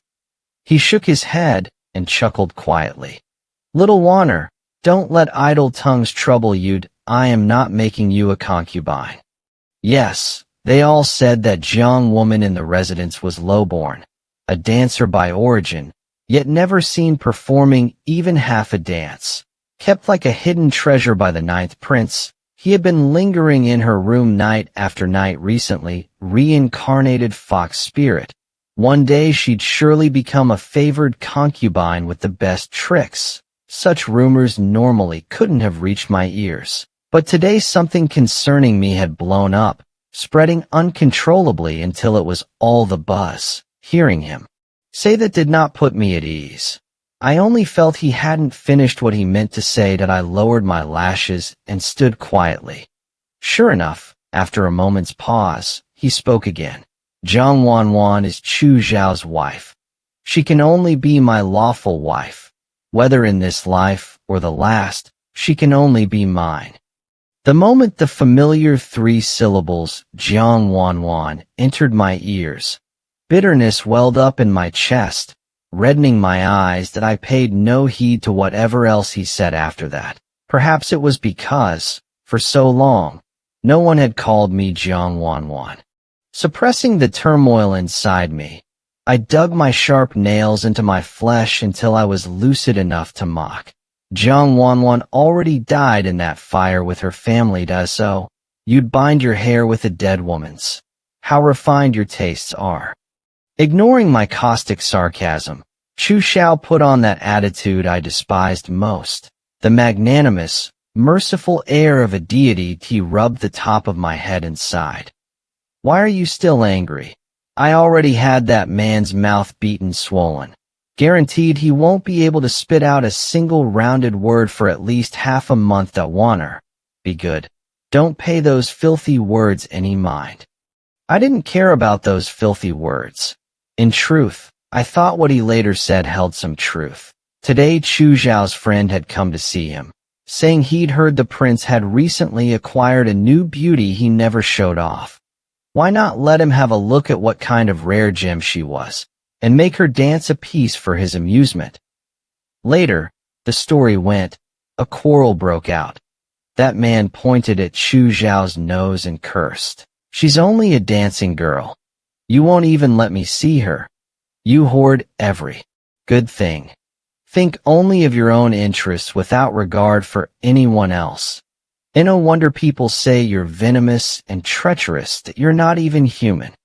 What happened next I couldn't hear, but knowing Chu Xiao had laid hands on him didn't surprise me. That I lifted my weary eyes to meet his smiling, bright gaze, and a ripple of sorrow passed through me. He knew full well that I harbored hatred in my heart because of that fire he set, yet he stubbornly insisted on marrying me. Was he not afraid that one night, driven by vengeance, I'd seize a blade and drive it into his chest? These few nights, lying beside his sleeping form, I had indeed entertained that thought more than once, but each time, reason overcame fury. I could only clench my teeth and watch his normally brash, dazzling features settle into obedient stillness in the dark. Keeping my expression neutral, I asked, "How do you intend to marry me?" The 9th prince taking a mere dancing girl as his lawful wife, and one with the exact same face as the late Miss Jiang. How do you plan to explain that to the emperor? A faint smile curved Chu Xiao's lips. His eyes, clear as the moon over an empty mountain, rested on me. If you want to know something, just ask me outright, and no need to circle around fishing for answers. My breath caught that I tried to smile, but all that surfaced was a bitter grimace. He knew everything. In the vast, empty palace hall, only the cold, ornate furnishings gleamed in the moonlight, the dark, immaculate floor reflecting 2 silent, motionless figures. That it was hard to imagine that not long ago, this floor had been slick with warm blood. What do you want? The voice rang through the hall, steady, weathered with age. Chu Xiao dropped to his knees before that glimpse of imperial yellow. That he knelt upright, voice firm and clear. Your son begs only for one person. A long silence stretched. Then the yellow robe stirred. That a powerful hand settled on the 9th prince's shoulder. The emperor lifted his head and gazed at the frost-rimmed moon against the ink-dark sky, struck by a strange bewilderment. His 9th son had changed, become someone of unfathomable depth. Even the emperor, his own father, could no longer read his mind. He had once been wayward but innocent, childlike at heart. Yet over recent months, the emperor had watched him harden, grow cold, and calculating. He'd seen him command armies on the battlefield, crush the stubborn beneath his heel, and ruthlessly expose his own uncle's treason to the last detail, without so much as a flicker in his brow. The emperor smiled at the kneeling young man guilelessly, tightening his grip until he could feel the shape of bone beneath his palm. Is what you want, perhaps? Asterisk this asterisk? He tapped the golden throne across the room, his smile stretching wider. Father, your son dares not covet the crown prince's seat. Chu Zhao's voice rang flat against the cold floor, tinged with genuine earnestness as the bone-deep chill seeped from his fingertips into his heart that a stifling silence fell. The very air seemed to petrify. Good. Good. Truly. You are the fruit of my own loins. Chu Xiao made no effort to decipher his father's laughter, stern and bright, but empty of all emotion, as the emperor bent and raised him upright. Speak. Then, whom do you desire? Chu Xiao lifted his head and met his father's gaze without arrogance or dread, as the thought of what lay ahead dawned. His cold, dull heart stirred, beating hot in his chest. He moistened his lips and spoke a name that had coiled itself around his every waking thought. Jiang Wanwan. The Jiang family. That's no easy morsel to tear off. Even your father cannot manage it. The Jiang household lives contentedly in Qingzhou. Far from the thorns of the palace that I in this matter, I am powerless. It was as if he had anticipated this obstacle. Your Majesty need only grant me your consent that I will see to the rest myself. He strode back across the hall, his footsteps echoing shrill and sharp in the silence. How do you plan to act against the Jiang clan? The Jiangs once sheltered me and called me their young master. Your decrees, since you yourself have said you cannot shed tears so quickly. Can you? His words were laced with iron resolve. Chu Xiao, his expression unreadable from afar, held no trace of fear, only a stark blankness to snort. A laugh broke near at hand. The emperor folded his arms and stood, his silhouette cloaked in silence, the expression on his face hidden entirely from view. With a weary wave of his hand, he ordered, "Do as you wish to go, follow your heart." Hearing Chu Xiao recount that scene so straightforwardly, I felt my tongue turn to stone and wept inside that a deep, sinking ache spread where it had long remained untouched. So you pinned that great fire on my father, made him shoulder every crime to bring the Jiang family to justice. And you even intend to make me enter your household as the daughter of your enemy? Chu Xiao was silent for a moment, then curved his lips, as expected of my little Wanner. Truly, you are as clever as ice and snow. Trembling violently, I flung off his hand that had been gripping my wrist that I stepped back, but he pressed forward step by step until I had retreated to the very limit, my back hitting the icy wall. He spread his arms, trapping me within his embrace. How could I be so ruthless as to push my own clan into the abyss with my own hands? If I swallowed the rest of my words, he slowly curled the corners of his mouth, pulled me into his arms, one large hand cradling the back of my head, his warm breath fanning over my skin. That matter was my fault. I had that man's mouth beaten swollen. He stopped, as if caught in a memory. If the Jiang family hadn't taken me in back then, I probably would have died long ago. Apart from you, everyone in this world is my enemy. He paused. What I'm doing, it's for you, and it's for myself, too. After a while, a quarrel seemed to break out. The man pointed at Chu Zhao's nose and cursed. She's just a dancer. You simply won't let me have a look. You keep every last good thing for yourself. Think only of your own interests. Never give a damn about anyone else, not even your own uncle. No wonder they call you a venomous little villain. You're not fit to be called human. What happened after that I never learned, so when I found out now that Chu Xiao had laid hands on him, I wasn't surprised. I lifted my heavy eyelids to meet his bright, smiling eyes and felt a pang of sorrow. He knew perfectly well that I still harbored bitter hatred over that fire he set, yet he was still determined to marry me. Was he truly unafraid that someday my hatred might drive me to stab him in the heart in the middle of the night? In truth, during these last few nights sleeping beside him.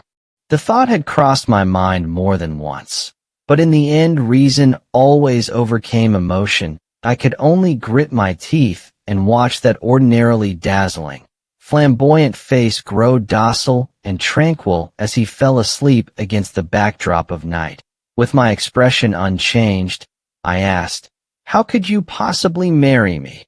The illustrious ninth prince taking a dancer as his principal wife, and one who has the exact same face as the deceased Miss Jiang. How do you propose to explain that to your father? The emperor, Chu Shao, slowly curved his lips into a smile, his gaze as clear and bright as a cold moon over an empty mountain. If you want to know something, just ask me directly, and no need to beat around the bush trying to fish for answers. My breath caught that I wanted to smile too, but all I could manage was a bitter, strained grimace. He knows everything. In the vast, hollow hall, only the cold, exquisite vessels reflected the moon's splendor. The dark, pristine floor tiles mirrored the silent silhouettes of the two figures inside, and it was hard to believe that not long ago they'd still been stained with warm blood. "What do you want?" A steady, slightly weathered voice rang out. Chu Shao knelt before the bright yellow imperial robe, his back ramrod straight and his voice ringing with conviction. "Your son asks for only one person." A long silence. Then, the yellow-robed figure moved. He reached out and clapped the ninth prince on the shoulder, then raised his head to gaze at the frosty wool hanging in the ink-black sky. Everything suddenly felt incomprehensible. His ninth prince had changed, transformed into someone unfathomably grown-up. Even as his father, the emperor could no longer guess his thoughts that in the past, the boy might have been unruly, but at heart he'd had a naive, childlike nature. Yet several months ago, the emperor had watched this youth grow steadily colder and gloomier before his eyes, witnessed him commanding power in the military camp, deftly using ruthless methods to subdue anyone who defied him. He'd even, without so much as knitting his brow, coldly recited every word of his own uncle's planned rebellion to his father. Chu Di smiled warmly at the ninth prince on the floor, while steadily increasing the pressure of his hand until the clear outline of bone was felt beneath his grip. "Isn't it this that you really want?" He tapped the golden dragon throne on the dais, his smile deepening. "Father, the position of crown prince.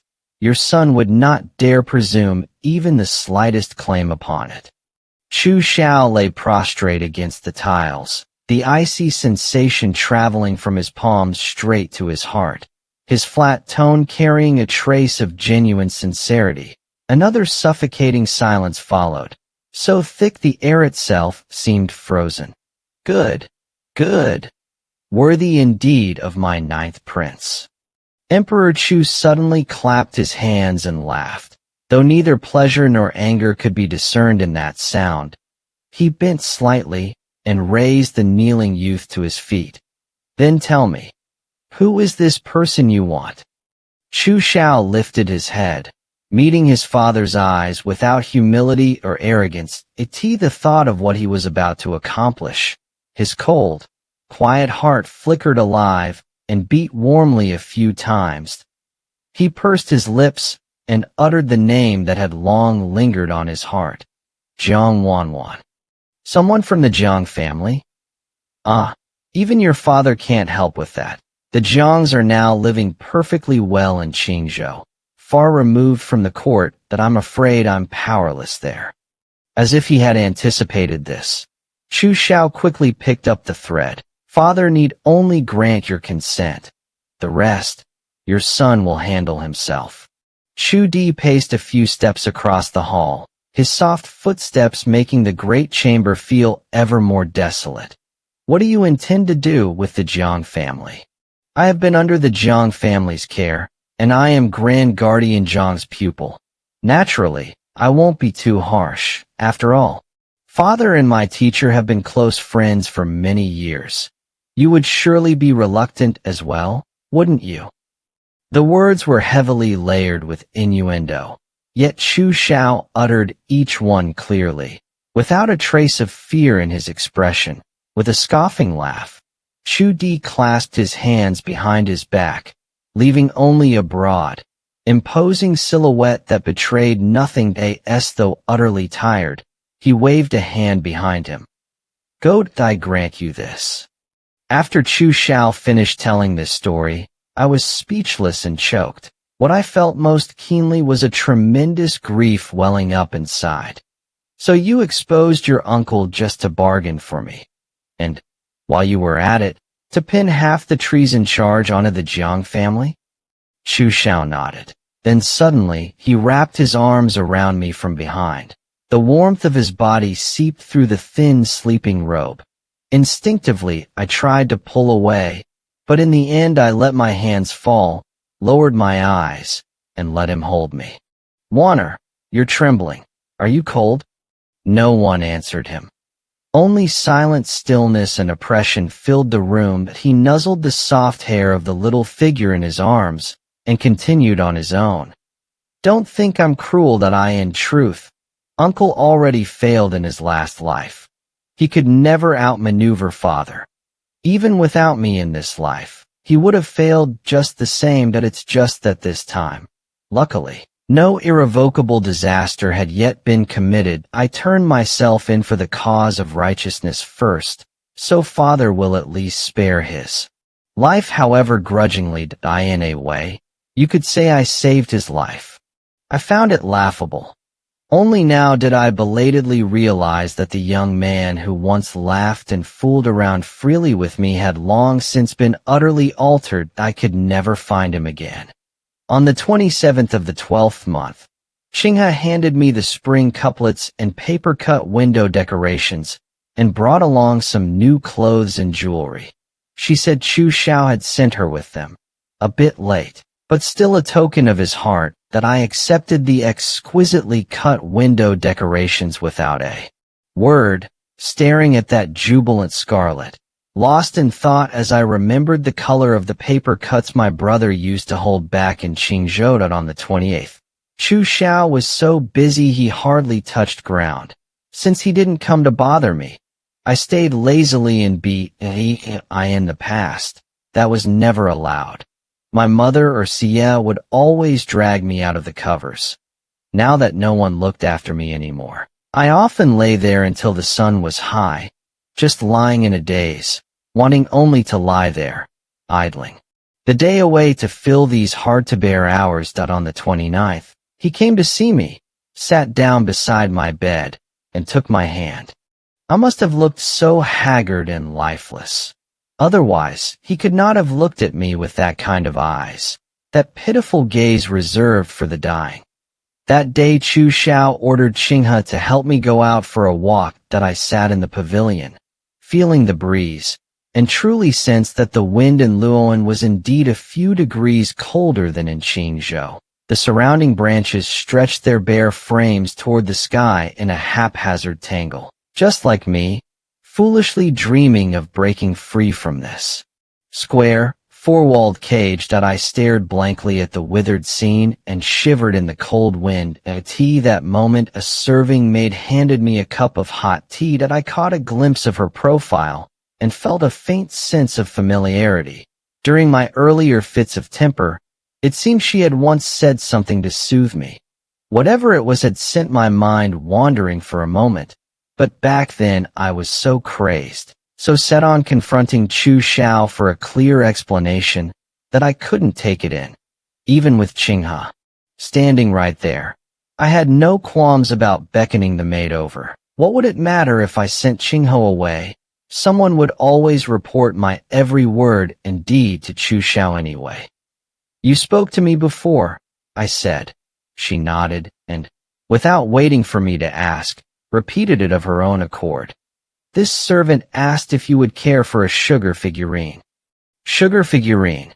An utterly ordinary question, yet it brought to mind the sugar figurines of Qingzhou, and along with them, Wei Ling's refined, Pale-faced, my heart tightened slightly that I raised my eyes and studied her carefully, but I found not the slightest trace of familiarity in that plain face.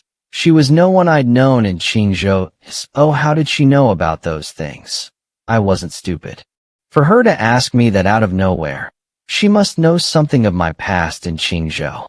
I had assumed no one in this residence knew besides Chu Xiao. Unbeknownst to me, someone else had been secretly watching over those months I spent in Qingzhou. That carefree life I believed I was leading. Every move I made had been performed under someone else's scrutiny, that I sighed quietly. For a moment, I didn't know what expression to put on. That it was obvious she wasn't one of Chu Xiao's people. The wind howled in my ears. I didn't spare her another glance. That I sat a little longer, then returned to my room. That I didn't know whose person she was, how she'd come to know such things, or what she wanted. That I didn't want to dwell on it. I just longed desperately to get through the new year and go see my family. Yet that very night, after dark, she came to find me again. What do you want? Who is your master?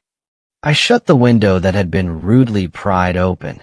The disturbance had unnerved me. Whether from cold or fear, my legs felt unsteady, but I still furrowed my brow and forced myself to ask with feigned calm. She was dressed entirely in black, a veil covering her face, as though ready to meld into the deep, inky night. Don't be afraid, Miss Jiang. Just listen to me first. Your family is indeed still alive. They are in the Crown Prince's hands, alive and well. As her urgent words sank in, my eyes widened. The Crown Prince? You must be mistaken. It's clearly Chu Xiao. He even brought me that brocade pouch, he said.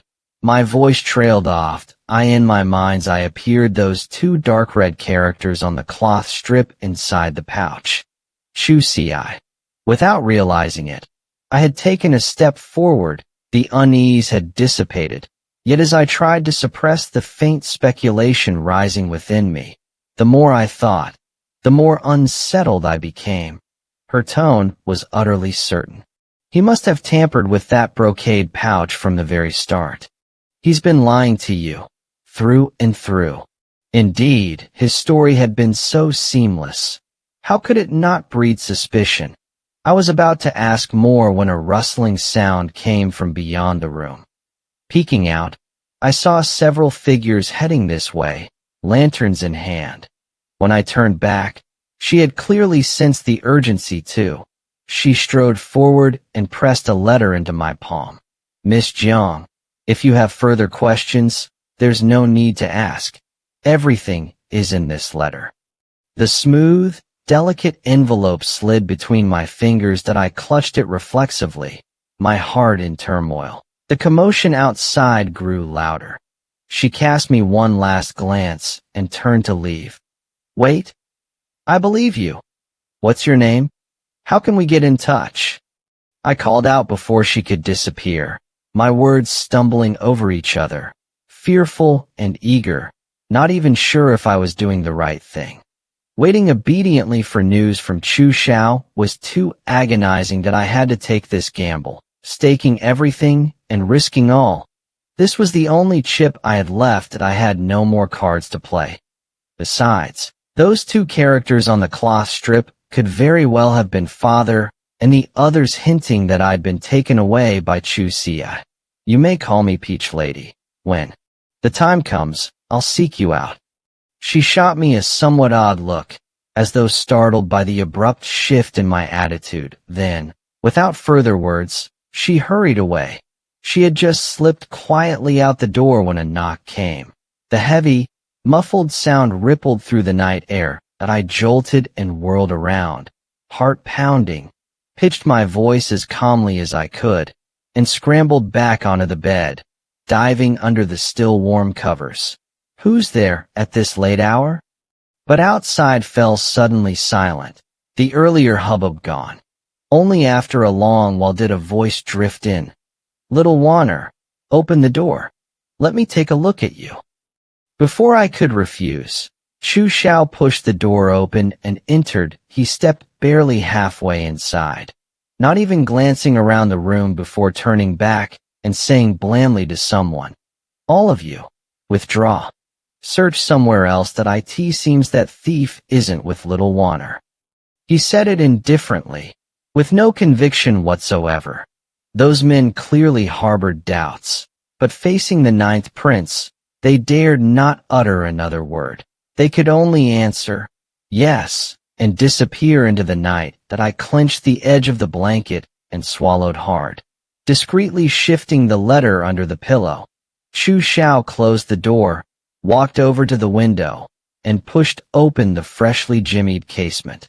With a creak, a biting night gust surged in, making me shudder violently.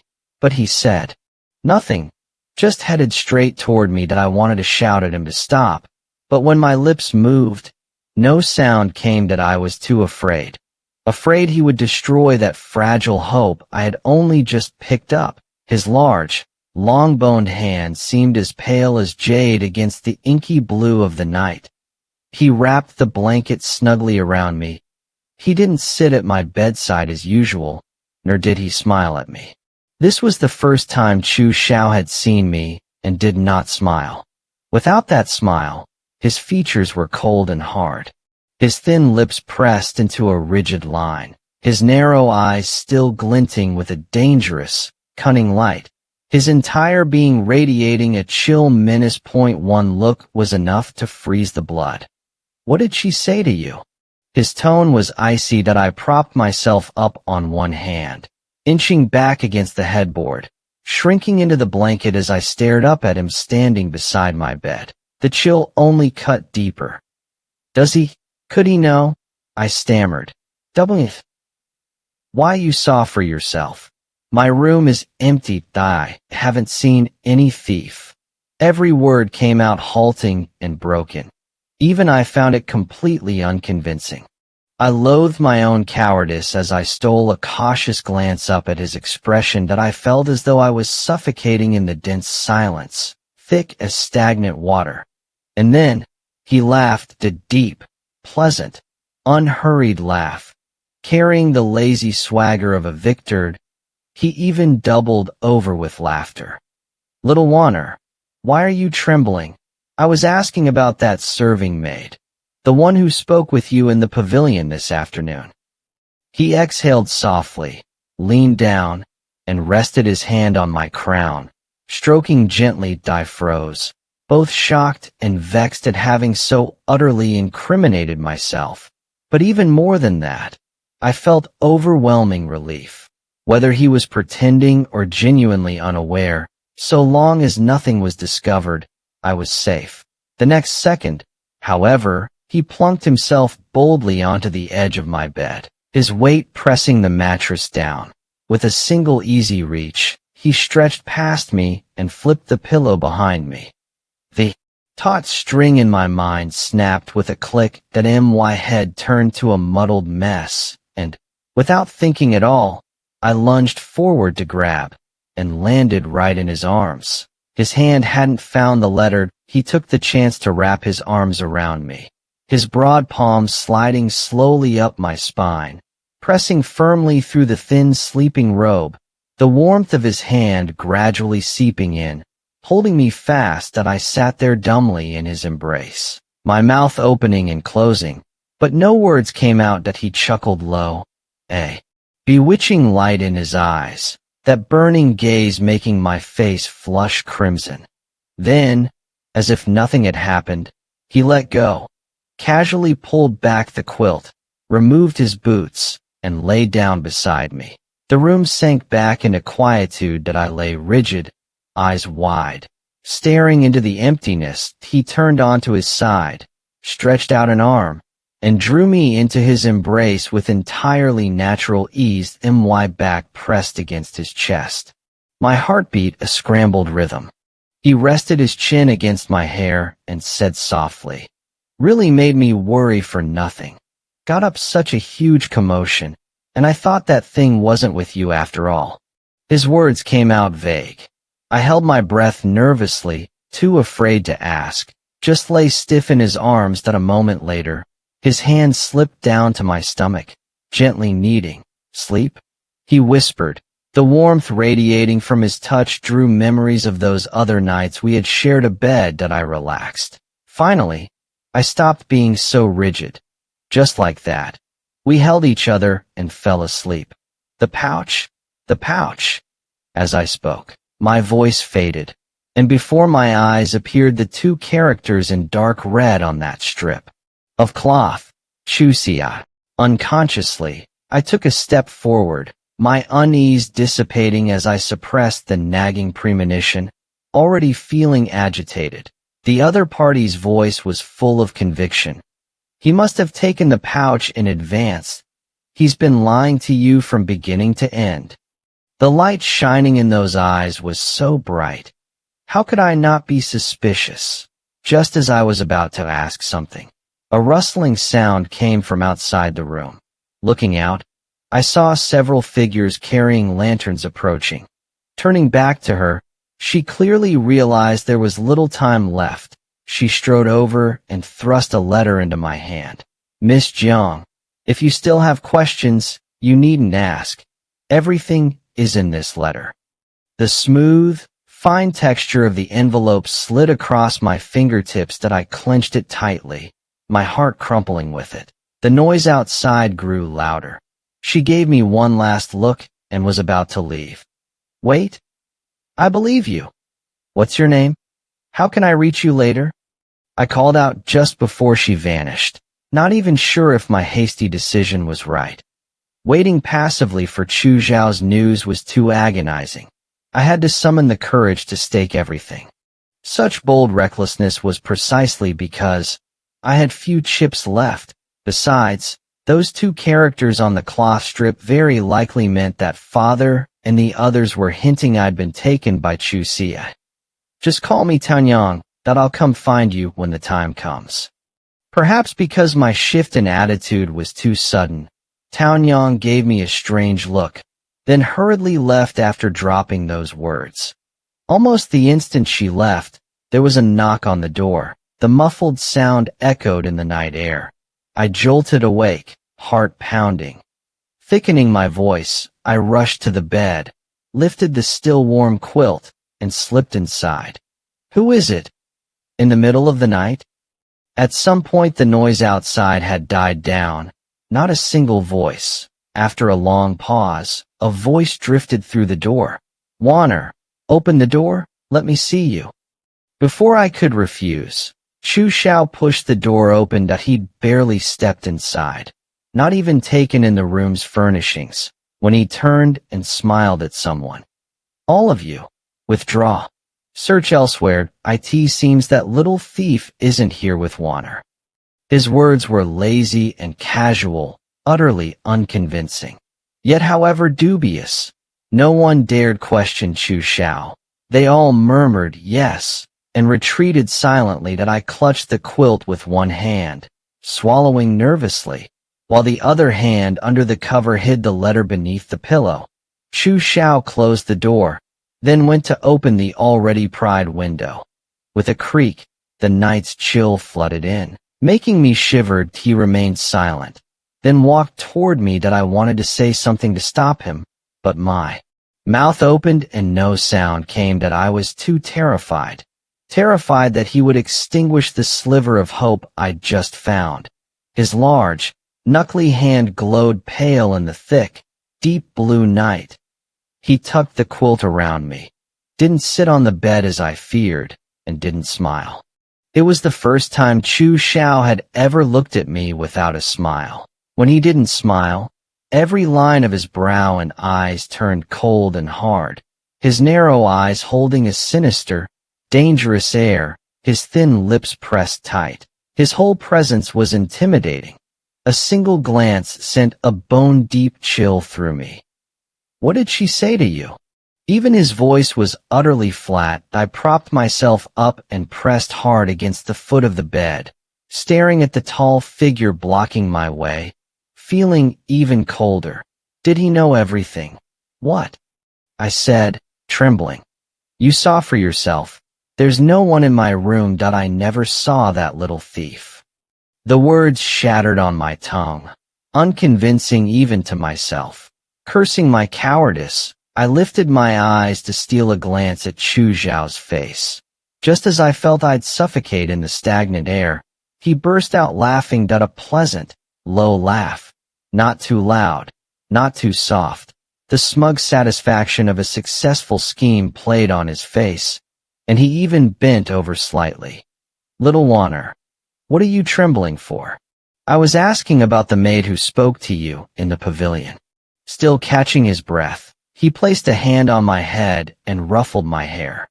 Dazed by the sudden shift, I felt a flash of embarrassment at being teased, but mostly relief that I didn't know if he was pretending or truly unaware, but not being questioned was good enough. But then he plopped down on the edge of my bed and reached for the pillow that him why barely settled heart shot into my throat. Dizzy and breathless, I threw myself forward without thinking, pinning the pillow, and his hand, beneath my body. The outline of his hand was clear through the thin fabric against my skin. A coolness spread from my belly that I lay there stupidly, my mind a blank, not knowing what to say. Only a few days apart, and Wanner has turned into a little tiger? His teasing voice sounded by my ear. Meeting those star-bright eyes, I sat up dazedly, still tongue-tied. Thankfully, he didn't press the matter. He withdrew his hand, then sat on the bed's edge and removed his boots. The sound of them hitting the floor rang clearly in the silent night. Watching him, my whole body stiffened. The manor's not safe tonight. Who knows if that little thief will come back. So to protect little Wanner, I'll sleep here with you tonight. Muttering this, he half pushed, half laid my frozen self onto the bed. The moment my head hit the pillow, before I could protest, he lay down smoothly and gathered me into his arms, patting my back as if soothing a child. Smelling the cool, crisp fragrance of his chest, it took me a while to register what was happening, and I shoved him hard. I just remembered what she said, but I'm not telling you, just to annoy you to death. Afraid he'd start groping again, I blurted that out, picking up his earlier question. The second the words left me, I froze, and the breathing above me paused too, because what I said was so familiar and playful, as if there'd never been any rift between us. Chu Xiao gave a soft hum, and chuckled above my head. Completely unbothered, he seemed pleased, even happy, that I'd spoken to him like that. Then, still as if coaxing a child, he softened his voice. All right, I won't listen anymore. Little Wanner, stop fussing, okay? I have court tomorrow. I rolled over, turning my back to him, and stayed silent. The breathing behind me gradually steadied that I closed my eyes. It was my first time sleeping beside a man, and an enemy at that. Sleep didn't come easily. Sometime past midnight, as I was drifting off, a hot breath pressed close, and a light kiss landed on my neck. I was drawn gently, silently, into an embrace, like an absurd dream. But when I opened my eyes again, it took me a long moment to realize I was in Chu Xiao's arms. He'd held me all night. Seeing I was awake, he tactfully let go before I could struggle. Wanner awake. I can't stay for breakfast this morning, but I've had your favorite dishes prepared. Once you freshen up, you can eat if you am. I have a palace banquet tonight, and we'll be back a bit late, don't worry. I'll definitely come spend New Year's Eve with you. We'll watch fireworks, drink wine, admire the moon. He sat up, holding my hand and instructing, just like a young husband fawning over his wife before a long journey. That I stared at the creases in his wrinkled clothes, pulled my hand back with a stiff face, and barely listened. He hadn't taken off any outer garments last night, so he simply straightened his clothes and went to court. The first thing I did after watching him leave was reach under the pillow at him. My hand met nothing. Heart racing, I flipped the pillow over and over. The letter was gone. Could Chu Xiao have taken it? But his expression this morning had been normal, He hadn't questioned me. The letter couldn't have simply vanished. Combined with his teasing remark the night before, I suspected he'd found something and was keeping quiet only to settle accounts later. Without the letter, I was restless all day. Who knew what crucial information it might have contained? I could only hope it held nothing vital. During the long hours he was away, I sought out every maid in the manner that I expected. Yet still disappointing, I found not a single face resembling Taonyang. She really had escaped, and I returned to my room and sat numbly till dusk. Flurries of light snow began to drift from the sky.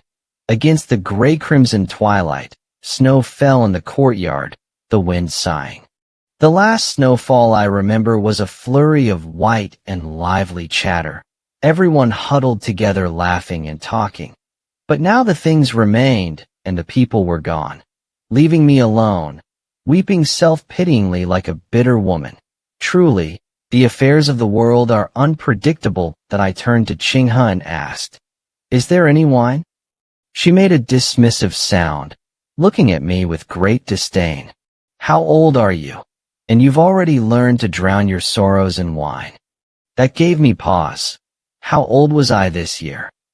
Ever since I learned of my past life, these months had been stretched so long that in a daze, I felt as if I'd aged many, many years.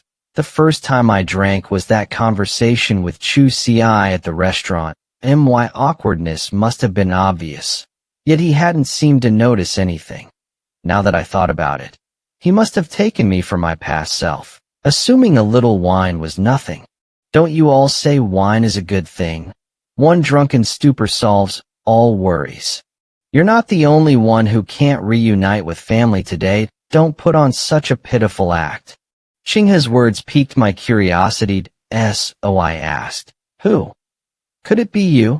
She gave me a very calm, sidelong glance. "Yes, that my parents died long ago, and I had a younger brother who passed away a few years back." I smiled faintly at her and said a word of condolence. This world never plays favorites. Everyone endures their own snowfall. Just as Chu Xiao pushed open the door, he caught me hoisting a jar of wine to my lips. The wine jar was heavy. I used both hands to lift it, straining to bring my mouth near. He walked over. I didn't look up to see his expression. Continuing my motion, that he said nothing, freeing one hand to steady the jar for me, patiently waiting for me to drink it all. "I'll take you somewhere." Chu Xiao casually wiped the spilled wine from my collar and took my hand. Seeing his smiling face, a sudden anger flared in my heart, and with that slight drunkenness I cursed him. "Get lost, don't touch me. I'm not going anywhere." Who would have thought he'd laugh even more happily, but obediently let go of my hand. Before I could wonder, the next moment he scooped me up sideways in his arms. Close to him, the rich bouquet of wine filled my nostrils. He must have drunk in the palace too. Now I couldn't tell who was drunker, me or him. In a muddle. He had already carried me out the door. I came to my senses and viciously twisted the flesh at his waist. He was tolerant. Though his facial muscles twitched several times, he held me. Steady, I covered his eyes with my hands. His long lashes brushed my palms, tickling. Groping in the dark, he took a few steps before slowly setting me down. "Be good, Wanner, you promised me." He sounded a bit helpless, once again taking my hand, but with a slight firmness in his tone. In the fog of my mind, I sobered a little at the chill in his words, nodding. I remembered his promise, that after I spent the new year with him, he would take me to see them. This time I didn't make a fuss, got into the carriage with him, and went to the Jinghua Tower in Luoan City. He took me to the highest floor, where the view was excellent, capturing the entire imperial capital's splendor, a place where nobles and officials usually composed poetry and admired the moon, indulging in refined pursuits. On this New Year's Eve, he had likely arranged things in advance. Not a single human voice was heard. He led me into a private room and guided me to sit on a small couch by the window. The window was open. Looking down, I saw the whole city aglow with orange-red lanterns, bustling streets in my ears. A constant string of firecrackers crackled, each pop echoing in my heart. I lowered my eyelids, feeling desolate, unable to muster any spirit. Chu Xiao seemed to notice. He bent down and spoke softly to me. "What's the matter?" "I'm tired." He chuckled lightly, sat beside me, and then gathered me into his arms that I obeyed and leaned against his chest. The firecracker sounds faded, replaced by the powerful beat of his heart, thump after thump. "Little Wanner, wait just a little longer, all right? The fireworks are about to start." "Chu Xiao, why do you always treat me like a child?" He looked down at me, his eyes black and gleaming. If you add up my ages from 2 lifetimes, I could indeed be your father." I remained silent, and he started mumbling on his own. "I should have married you long ago if I had. None of these troublesome matters would have arisen, in the past life and this one, but heaven always goes against one's wishes, and you will always end up hating me. Can you all stop bringing up the past life? From initial curiosity and longing to now bitter aversion, I still don't have those memories. I can't share your feelings that I in this life. I'm just Jiang Wanwan of the Jiang family, not that Empress Jiang Wanwan you speak of. Every time I see you lost in the past, even though I've done nothing wrong, I truly feel so guilty and in pain. Perhaps it was the wine. I actually voiced those words long buried in my heart." The rhythm of his heart suddenly faltered, and then Chu Xiao's gentle voice sounded like a soft sigh. "How can you be like this? None of us have gotten free yet. How can you? No, Wanner, that we're in this together." His tone was calm and detached from start to finish, as if stating an established fact that I increasingly found the man beside me terrifying and hateful that I closed my eyes, let out a trembling breath, and never argued another word. The room fell silent for a moment. Just then, the sound of exploding fireworks came from outside. Opening my eyes, I saw colorful fireworks blooming one after another against the black curtain of night, reflecting each other in a beautiful display. "Beautiful, beautiful. Then won't you smile for me, Wanner?" I suddenly pushed him away, sat up, looked at his face flickering in the fireworks light, and said earnestly, "My family's fate is unknown, and you expect me to sit in the arms of my enemy and smile? Don't you think that's ironic? Wanner, just smile. Today is my birthday." His words remained calm, just with a faint, pleading undertone. "Chu Xiao, don't lie to me. This time I'm not lying. It's true. You wouldn't have guessed, but the Crown Prince and I share the same birthday. Because he's the Crown Prince and enjoys unique favor, it became a taboo to mention mine." These words indeed startled me. Clenching my fists, I found my voice. "What does it have to do with me?" The light in Chu Xiao's eyes flickered, like a candle about to be extinguished in wind and rain, that he lowered his head, hiding himself in the shadows, a place beyond the reach of firelight, looking utterly fragile and forlorn. I can't even control my own birthday, so please, have pity on me, won't you?" Chu Xiao's fingers carefully hooked onto my sleeve, giving it a gentle shake. Listening to his voice growing hoarse and moist, I suddenly felt my eyes redden, that I didn't know whether I was moved by this hidden vulnerable side he revealed, or if it was resentment I already held. Large tears rolled down my cheeks. I wiped them haphazardly, stood up, and shouted at him with a trembling voice. "Did you ever pity me? You know to beg for my pity. Did you ever pity me?" Chu Xiao looked up at my anguished expression, but his eyes were unusually clear. He was always like this, using himself as bait, leading others into a snare, then stepping back to watch them struggle with clear detachment. I cried even harder, the world spinning around me, unable to hear the outside. Drowning in my own emotions, I released all the pent-up feelings of many days. Nearly crushing my heart, I seemed to cry for a long, long time, until someone held me in his arms and comforted me softly. The cold fragrance on his shoulder was chillingly familiar, yet now unexpectedly reassuring. His warm fingertips wiped the tear stains from my face. Somewhat roughed and my vision was blurred.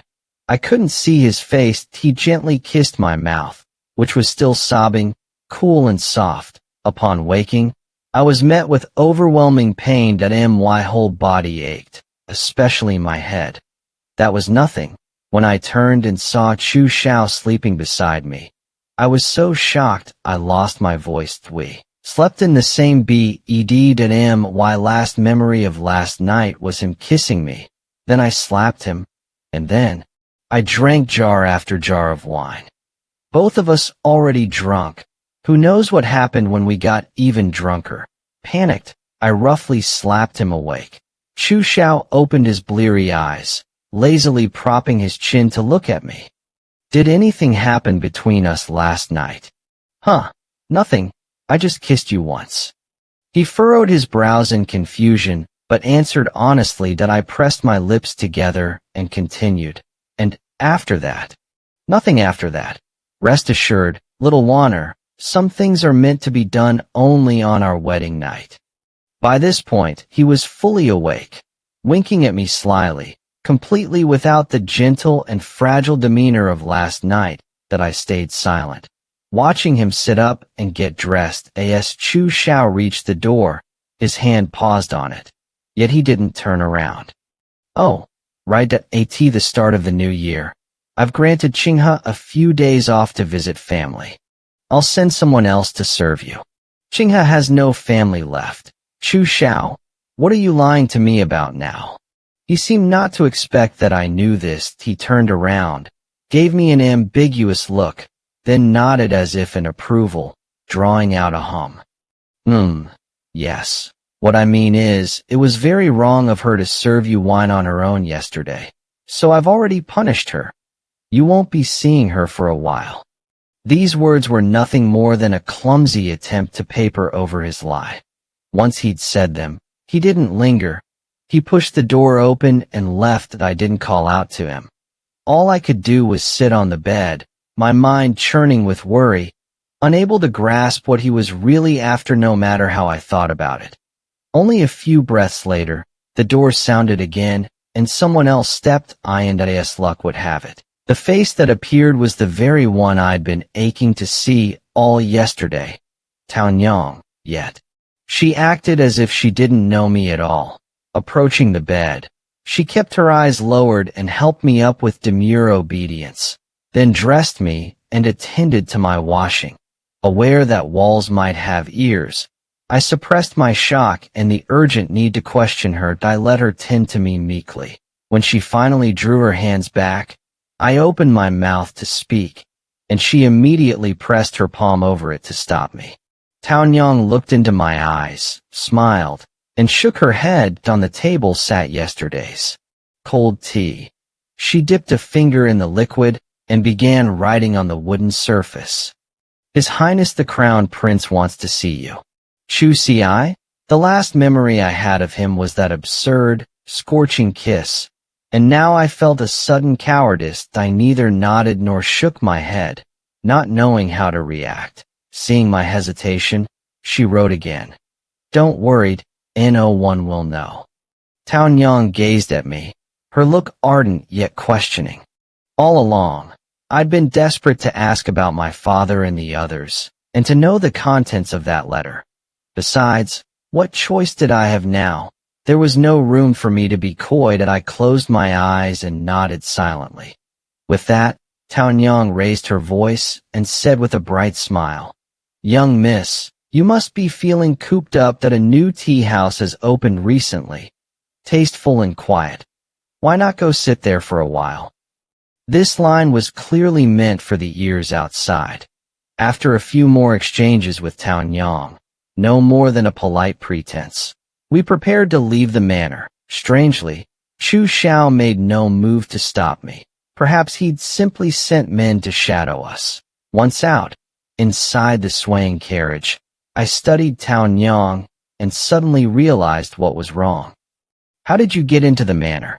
I asked her, and how did you manage to replace Qinghe? She answered with some hesitation.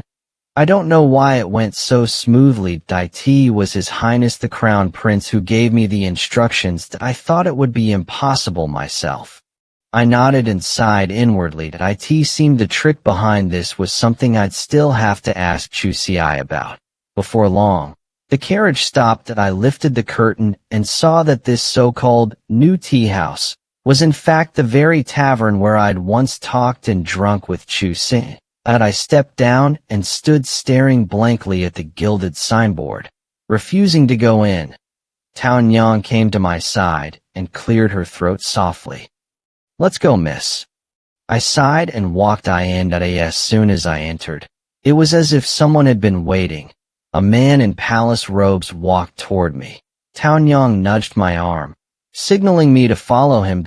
I went with him up to the second floor. With every step on the stairs, my unease thickened. What kind of entanglement would unfold once I saw Chu Xi? What new turn would events take? To my surprise, he seemed exactly the same as before. Chu Xi sat upright, his back straight, his black hair bound high. Even just a profile touched by the light gave off an air of noble refinement. That I approached and sat down opposite him, stiff and constrained. Wanwan, he called, his voice gentle, just like the warm older brother manner he'd had back in the Jiang household. I don't know why, but my eyes reddened. Is my father and the others, are they all right? I lowered my head, looking at the trembling reflection of myself in the tea, and forced the words out. You trust me? He asked. Why shouldn't I trust you? I've already looked at the cloth strip inside the brocade pouch. They left a message for me. I raised my eyes to find Chu Xi's lips curving into a faint smile as he leaned forward slightly. Oh, he said, enunciating each word. What message did they leave you? From the way he asked, it seemed he truly didn't know. My unease only grew sharper. Nothing much, just wrote your name. He suddenly laughed out loud, so hard his eyes narrowed into crescent moons, even flashing a set of white teeth. Wanwan, he's tricked you again. Locking his gaze on my eyes, he let the next words sink in slowly. That handwriting, Chu Xiao left it for you. I froze for an instant, then smiled bitterly and shook my head. That helpless sense of being controlled surged up again. On careful thought, it all made sense. Given his methods, that I didn't ask anything else, just gradually steadied myself, straightened my back inch by inch, and adopted the posture of a listener. In truth, the signs had been there all along. That blood-stained brocade pouch. He was the one who had given it to me. How could he not have noticed? If even I could find the secret inside the pouch, how much more he? Chu Xiao understood long ago that His Majesty only used him as a tool to hunt down the Jiang family, and had no intention of really handing them over to him, so he let his father seize them from the prison, and left that pouch in advance to deceive you. Chu Xi explained. Why would he do that? I struggled. If His Majesty ever moved against the Jiangs and someone died, those two words Chu Xi inside the pouch would be enough to clear his name. Yes, he led me to find that strip of cloth, made me believe my father and the others were in Chu Xi's hands. Then, when they were dead, I would naturally blame Chu Xi for it. But after all his careful calculations, he never counted on me going to plead with father.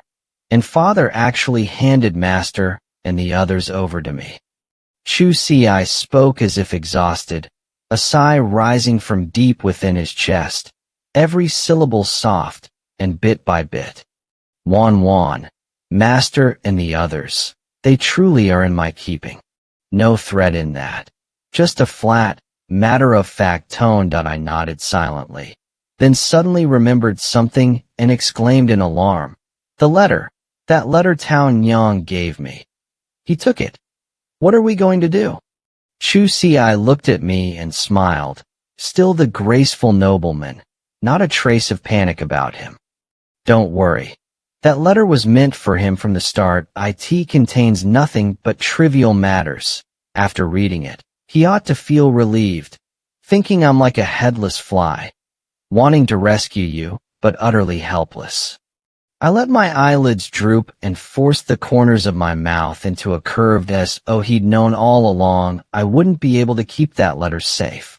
These brothers, truly, one mountain higher than the other, and no wonder I was nothing but an ant crushed in their palms. Then, thinking of Tao Nyang, I asked, then, why did he arrange for Tao Nyang to be placed beside me today? He must have known from the start that she belongs to you. At this, Chu Xi's gaze seemed to crust with frost, turning noticeably cold. Correct, he knows. This act of deafness and muteness of Chu Zhao's is simply for the sake of watching a lively show. Perhaps seeing that I was still confused, Chu Xi took a sip of wine. His eyes darkened, his voice steeped in chill. I exhausted every effort to plant people inside his manner, to correspond with you. You were all too happy to collude with me, hoping to escape his hold. But in the end, it was all just flowers in the mirror. Moon in the water. He pushed and stirred things in secret, watched us grow smug, and then, right before our eyes, crushed that hope. Tell me, isn't that an amusing way to do things? By the time he finished, Chu Xi's face had fallen completely. His brow and eyes were all ice. Yet that scarlet lip still curved. In an instant, he had transformed, an air of menace radiating from him. That expression reminded me of Chu Xiao. That I bit my lip almost to bleeding, shaking my head, unable to utter a single word. That as if realizing he had lost control, Chu Xi shut his eyes, his voice softening. He is not going to let you go easily. Our only option is to bring him down once and for all. But that will be a long road, Wanwan. Once you return, you don't need to do anything. Just behave around him as you always have. When the time comes to use you, you'll be informed. For now, all you can do is obediently follow the path he has paved for us and walk it to the end. I silently twisted my fingers for a while, then asked, is his power that great? He denounced his own family in that grand display of righteousness. Father rewarded him handsomely, and his prestige in the military has soared. Everyone calls him impartial and incorruptible. Many factions have allied with him, aiding his bid for the Eastern Palace. He is at the height of his glory now. Chu Xi, your seat is rather unsteady now, isn't it? I suddenly broke into a brilliant smile, eyes half-lidded as I looked at him. After you left, I lost all will to fight with him and have been idling my days away. Who knew I would still have a use, given the present situation? I'm afraid I have no choice but to fight. Chu Xi paid my sarcasm no mind, smiling along with me. His tone indifferent. I figured too much time had passed. Any later might rouse suspicion that I took my leave. Rising and stretching my stiff limbs, by the time I reached the top of the stairs, I turned back to ask him one last question. Why? Are you helping our Jiang family? Just what is it? The glow of twilight rose behind him, casting faint rings of red. Just as when I'd entered, I could only see his tall, handsome silhouette. Through the blur, I made out the slow lift of a wine cup. Brushing his lips, he said nothing. Downstairs, I spotted Tao Nyang at once. She was so anxious she was pacing in circles that I walked up and patted her shoulder, signaling for her to lean in close. Though her face showed alarm, she still complied. That I whispered against her ear, no hurry. Whether we send messages or meet face to face, Chu Xiao knows about it all. Isn't that right? She barely reacted, only lowering her eyes and urging me. Get in the carriage quickly. Mist, it's getting dark. Sure enough, Tao Yang knew the whole inside story. Her act of knowing nothing had only been to wait for her master to tell me in person. Back at the manor, I shut the door and swept my gaze around the room. Then I walked straight to the bed and reached out to pull back the bed curtains. He couldn't fathom the emperor's mind, nor could he see through the act Chu Si and I were playing. Carrying that letter, my heart pounded. This was in his own hand, not like the past, when Tao Yang had delivered notes that were always shams meant to mislead Chu Xiao. This one meant something real. Seeing my tension, Chu Si offered a reassuring smile. Burn it after reading. When the feast ended, Chu Xiao leaned drunkenly on my shoulder, his words surprisingly sharp. Did the crown prince recognize you? What did you talk about in the garden? I feigned ignorance, smothering a cold sneer. I pushed him away, pretending to be flustered that I furrowed my brow, bit my lip, and put on a look of confusion. What do you mean? I replied weakly, after a beat. If he did recognize me, I was too frightened to admit did I in the garden. He only said I reminded him of someone from his past, someone he missed. He patted my hair, satisfied, and murmured with a smile, "Good girl." After Chu Xiao left, I immediately pulled the crumpled envelope from my sleeve that I flattened it, trembling as I opened my father's handwriting. Tears fell, spotting the ink and smudging the words. The letter read, "Little Wanner, your mother and I are well. His Highness has shown us no disrespect, do not worry," it said. That disaster in Qingzhou was no accident. That may be the Jiang family's karma. Do not resent, do not hate. And, should we no longer be here, live on. Flickering flames danced in my eyes as ashes scattered. My feelings were a tangled mix. Joy, relief, turmoil that I let out a long, shuddering breath. Last, I could rest easy. My parents were safe in Chu Si's hands, truly safe. Days ago, I had asked Chu Xiao when he'd take me to see them. Even as the words left my mouth, I wondered, if he had no one in his possession, what could he possibly show me? And how did he answer? With perfect composure. Soon.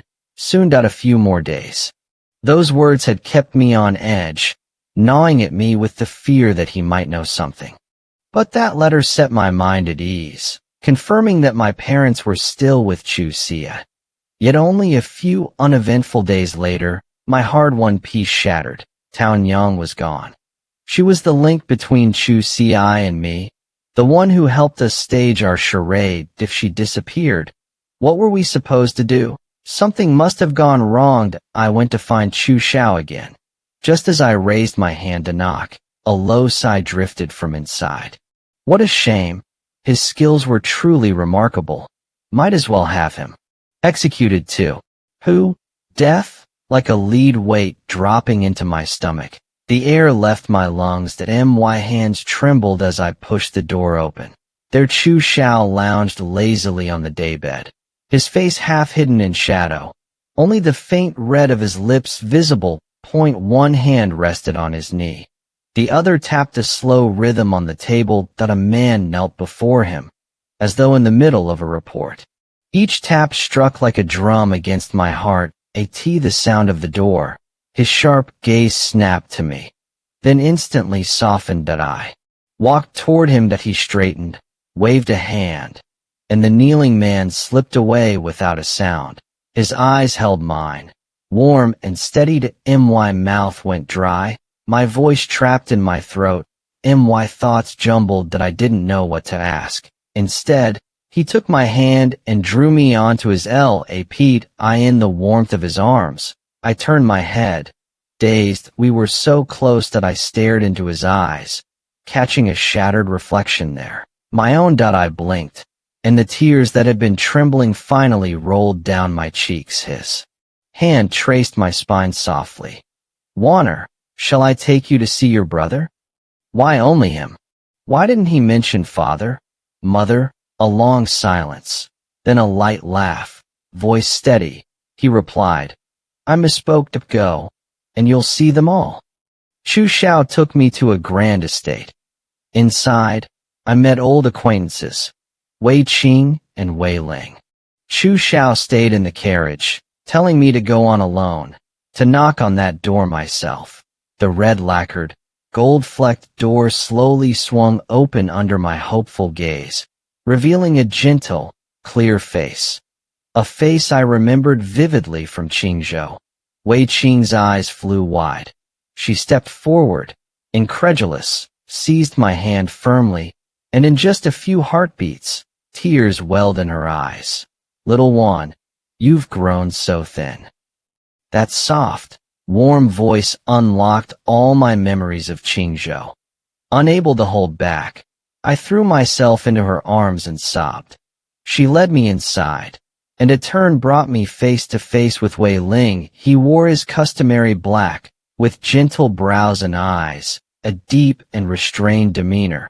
But in the days since we'd parted, a hint of sharpness had settled between his brows that he stood to the side, watching us embrace. His eyes reddening silently, I suddenly remembered the last words I'd said to him before the Jiang residence went up in flames that I'd waved and said, Ling, see you tomorrow. Just a casual farewell.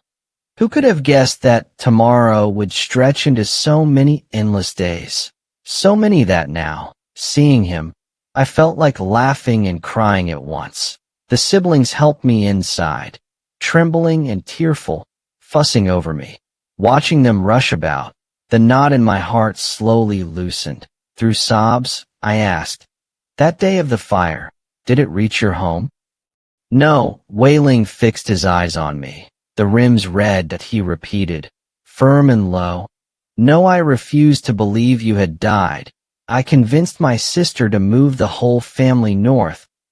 And we contacted our parents in Luoan City and searched for you without rest. Chu Xiao took me to a grand residence. Inside, I met some old friends, Wei Qing. Wei Ling. Chu Xiao remained in the carriage, not following me. That he told me to get down alone, to knock on that door myself. The red-paneled, gold-lacquered gate slowly opened before my longing gaze, revealing a face gentle and clear. Dai was a face I knew well from my days in Qingzhou. Wei Qing's eyes flew wide. That I in disbelief. She stepped forward and suddenly seized my hand. After just a few glances, her eyes had already brimmed with tears. Little Wan, you've grown thin. That soft, warm voice stirred every memory of Qingzhou that I couldn't hold back any longer. I threw myself into her arms and wept. Holding me, she led me inside. With just a turn, I saw Wei Ling. As always, he was dressed in black, his brows and eyes gentle, his presence restrained and deep. Yet in these days, a faint severity had crept in. He stood not far away, watching us two embrace. His eyes reddening silently. That I suddenly remembered the very last thing I had said to him before the Jiang family estate was torched. That I had waved to him, saying, Ling, we'll see each other tomorrow. It had been only a casual goodbye.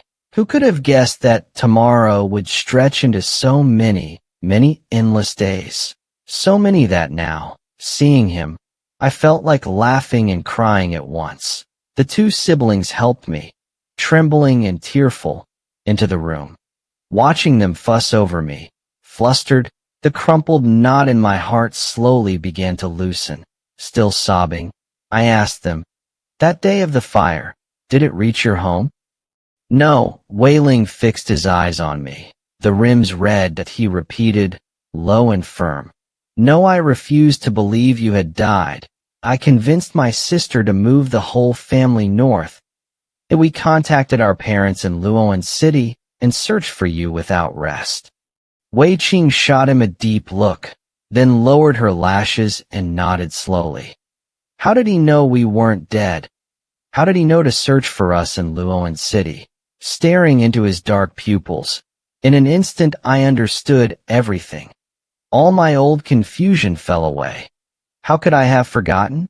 Wei Ling, too, carried the memory of his past life that I in Qingzhou. He had never left my side, refusing to let me step beyond the courtyard, guarding me with rigid vigilance. Back then, he must have sensed it. The threat of Chu Xiao. He knew Chu Xiao's obsession with me. He understood Chu Xiao's nature.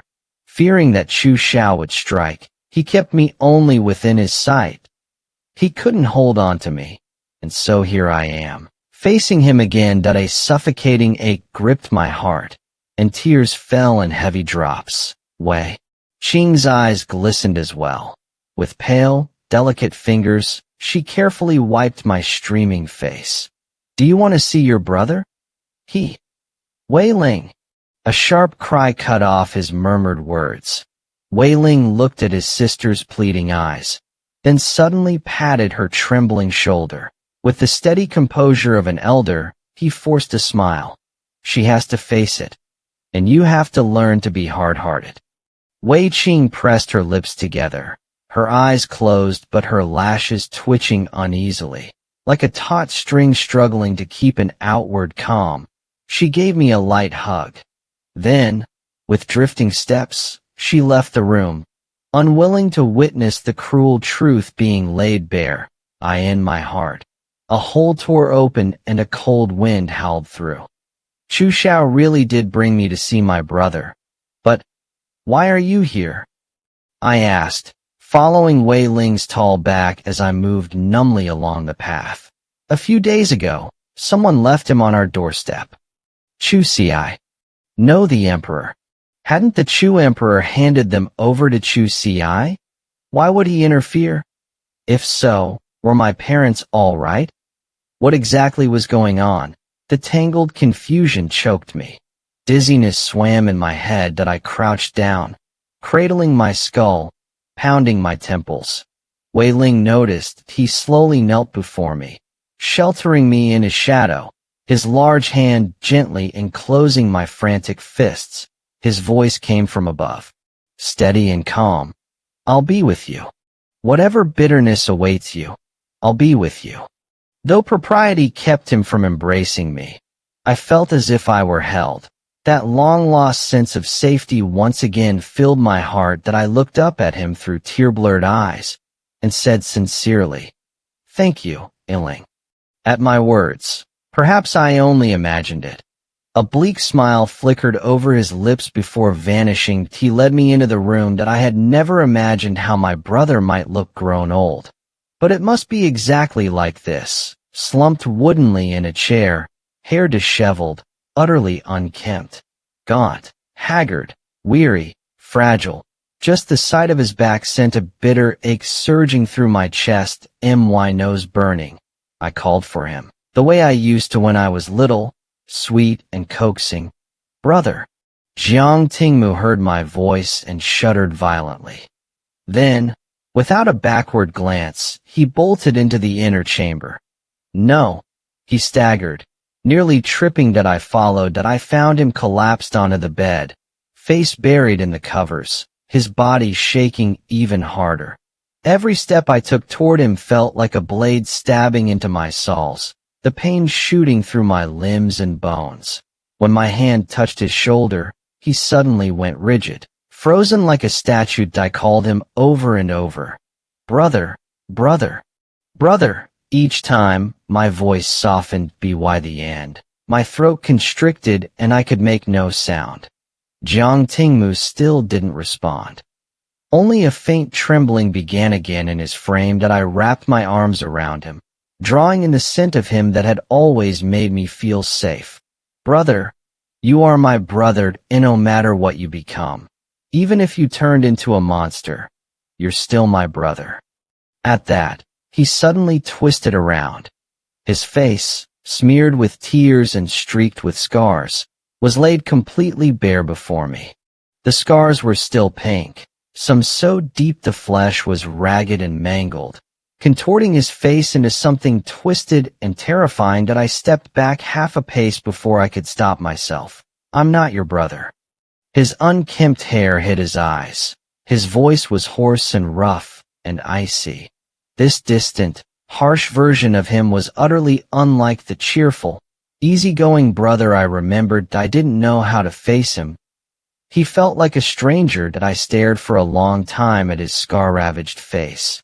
Then I reached out and touched it, feeling the brutal, uneven topography beneath my fingers. That it truly tore my heart to pieces. That it was as if those knife scars had been carved into my own flesh. My lips quivered as I fought back.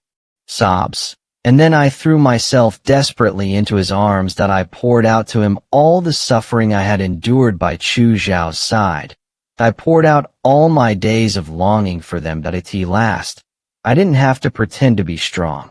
Every single day with Chu Xiao had been tortured. He listened in silence. That last. He released a long, slow sigh, and as my sobs choked my breath, he withdrew his thorns and gently held me back. Now, I'm worthless. Even you could defeat me now. That I can't protect you anymore, little one. The breath from his mouth was so frail, as if the slightest breeze could dissolve it. My voice was hoarse but stubborn. I didn't come seeking your protection. Yes, father and mother are gone. In this world, we have both lost our shelter. Jiang Tingmu stared blankly at nothing. That he said this with perfect clarity, flat and unshaken. The emperor ordered their execution? I asked this with a steadiness I had never felt before. He nodded, a faint smile on his lips. Stumbling out the door, I pitched straight into Wei Ling's arms. He steadied me, bearing my full weight. From his ever-gentle, serene eyes, I drew a sliver of peace. Clutching his lapel, I murmured, I want to see them. Who? Father and mother. Gently pushing away, I continued stumbling outward. He didn't stop me. Only a strained, urgent voice followed. You, take care of yourself. I didn't look back. That I smiled at the empty air before me. When I lifted the carriage curtain, Chu Xiao gave me a slow, sidelong glance. So you've seen your brother. Take me to see my parents. And I still need to see Chu Ci? No. First, I want my parents. Chu Xiao looked at me fixedly, saying nothing. Please. He lowered his eyelashes and extended his hand. Get in. I'll take you. Once inside the carriage, he leaned close and reached out to pull me into his arms. This time I didn't obey. I twisted away and shrank into a corner. They're both dead. There's nothing you can threaten me with anymore. He let out a low laugh right by my ear, each word wrapped in a biting, icy wind. So you know it all. Even so, there's still your brother. But don't worry, I won't touch him, because he must be the seed our father emperor mercifully left for your Jiang family. I didn't react, as if I hadn't heard his mockery. My face remained calm. Only a numb, unconscious cold spread through the depths of my heart. That I blinked my dry, stinging eyes slowly and heard him sigh again, layered with an elusive regret. Who would have thought it was Father the Emperor who took action? I should have known he would never let the Jiang family go. They were actually taken from the prison long ago. I kept this from you all the while, investigating in secret, until only recently I finally got word. I found your brother's whereabouts. Listened to him. That if I didn't already know the truth, I might have believed his charade. I offered him a faint, ghostly smile. Never mind. You are a pitiful man too. Pitiful because you think you hold the whole game in your hands, never realizing that to deceive others is only to deceive yourself. Pitiful because you think you have seen through the world, never knowing that the coldest hearts belong to the imperial clan.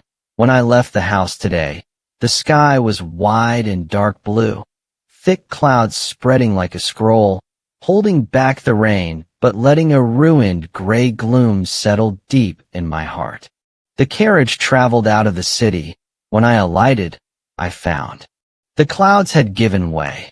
Fine, icy strands of rain were drifting down. I stood on the damp earth, gazing into the distance that I saw someone dressed in simple, elegant white robes, his figure tall and slender, standing before two gravestones with head bowed, as if in mourning that it was Chu Xia.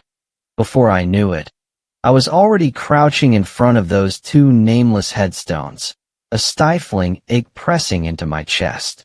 The stone was so hot that I touched it only once and snatched my hand back that I looked up at Chu Xia, who stood silently beside me, tugged at his robe, and asked with feigned innocence, "These stones have no names. Who is buried beneath them? Won't you tell me?" "Grand Guardian Jiang and his wife." The words, delivered without the slightest margin, cut to the bone. The soft, layered rain mist shrouded my face, like thousands of fine needles piercing every pore that I drew a cold breath. The whole world seemed to flip upside down. "You said you begged your father, the emperor. You said they were in your hands. You said you would save us. You even told me to be good and stay by his side, to cooperate with you to so. Why did it end like this?" I had thought that when this moment came, I would scream, I would weep, I would faint. Yet now, facing these two stone tablets, I was terrifyingly calm. Only my heart kept sinking. Deeper, deeper, deeper. My whole body turned to water. My legs gave way, and I toppled backward, only to be caught by Chu Xiao, who had appeared without my noticing. "You never meant to save us at all, did you? You've been using me to bring down Chu Xiao. Tell me, isn't that true?" Chu Xi's face went ashen. Through the blurring curtain of rain, he shook his head, then nodded. "Wanwan, I truly did want to save you. Your parents begged me to let them see the Emperor Dai turned into this. In other words, my mother and father wanted to be executed, so they brought it on themselves." I laughed aloud, and as I laughed, tears mingled with rain and ran down my skin in a single stream that I patted the silent man behind me. Before I could speak, he opened his mouth first, his tone as cold and even as ever. "So you've both been deceiving me all along. You and him. You knew my plans from the start and turned them against me to keep me in check, didn't you?" "Yes," I answered while laboriously turning my head, squinting at him through the rain, curious to see his reaction. Backlit by the misty blue-green mountains, the scarlet curve of his lips held a smile too dazzling to bear. Perhaps it was helplessness, or bitterness, or something else entirely. He slowly half-closed his eyes, veiling the raging emotions inside. I underestimated him. I really never imagined he could go to such lengths. I couldn't tell whether he meant Chu Xi or his imperial father, but these tangled grievances no longer mattered to me. I asked my question. "Where is Xia?" "Dead. Killed right before my eyes."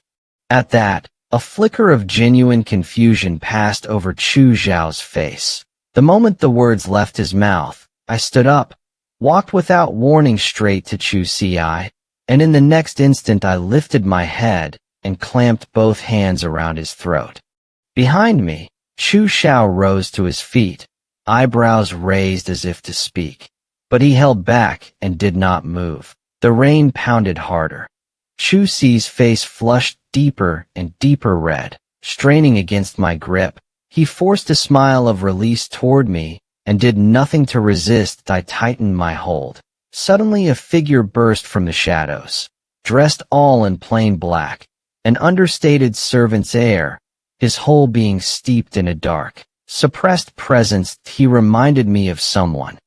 "Aling, it seems I can't keep you by my side after all." In an instant he was upon me, raising a powerful arm to wrench me free and save his master. In the space of a lightning flash, I let go, drew that shadow guard's sword. The blade sang out of its sheath. Out of the corner of my eye, several dark silhouettes lunged toward me. Luckily, my hand was quicker. Before they could reach me, I turned the blade against my own throat and slashed. Blood sprayed into the raging storm. Wind and rain lashed wildly that I collapsed in front of my parents. Graves, vision blurring, a deep gash in my neck and blood flowing in steady streams that I in the haze. I was 15 again at my coming-of-age ceremony that a jumble of familiar voices hummed in my ears. Someone teased me. 15 and of age. A maiden may wed. It sounded like my brother, or perhaps my father and mother, or someone else, but I can't remember now. Consciousness rose and fell. The clamor around me faded and died. I was so tired.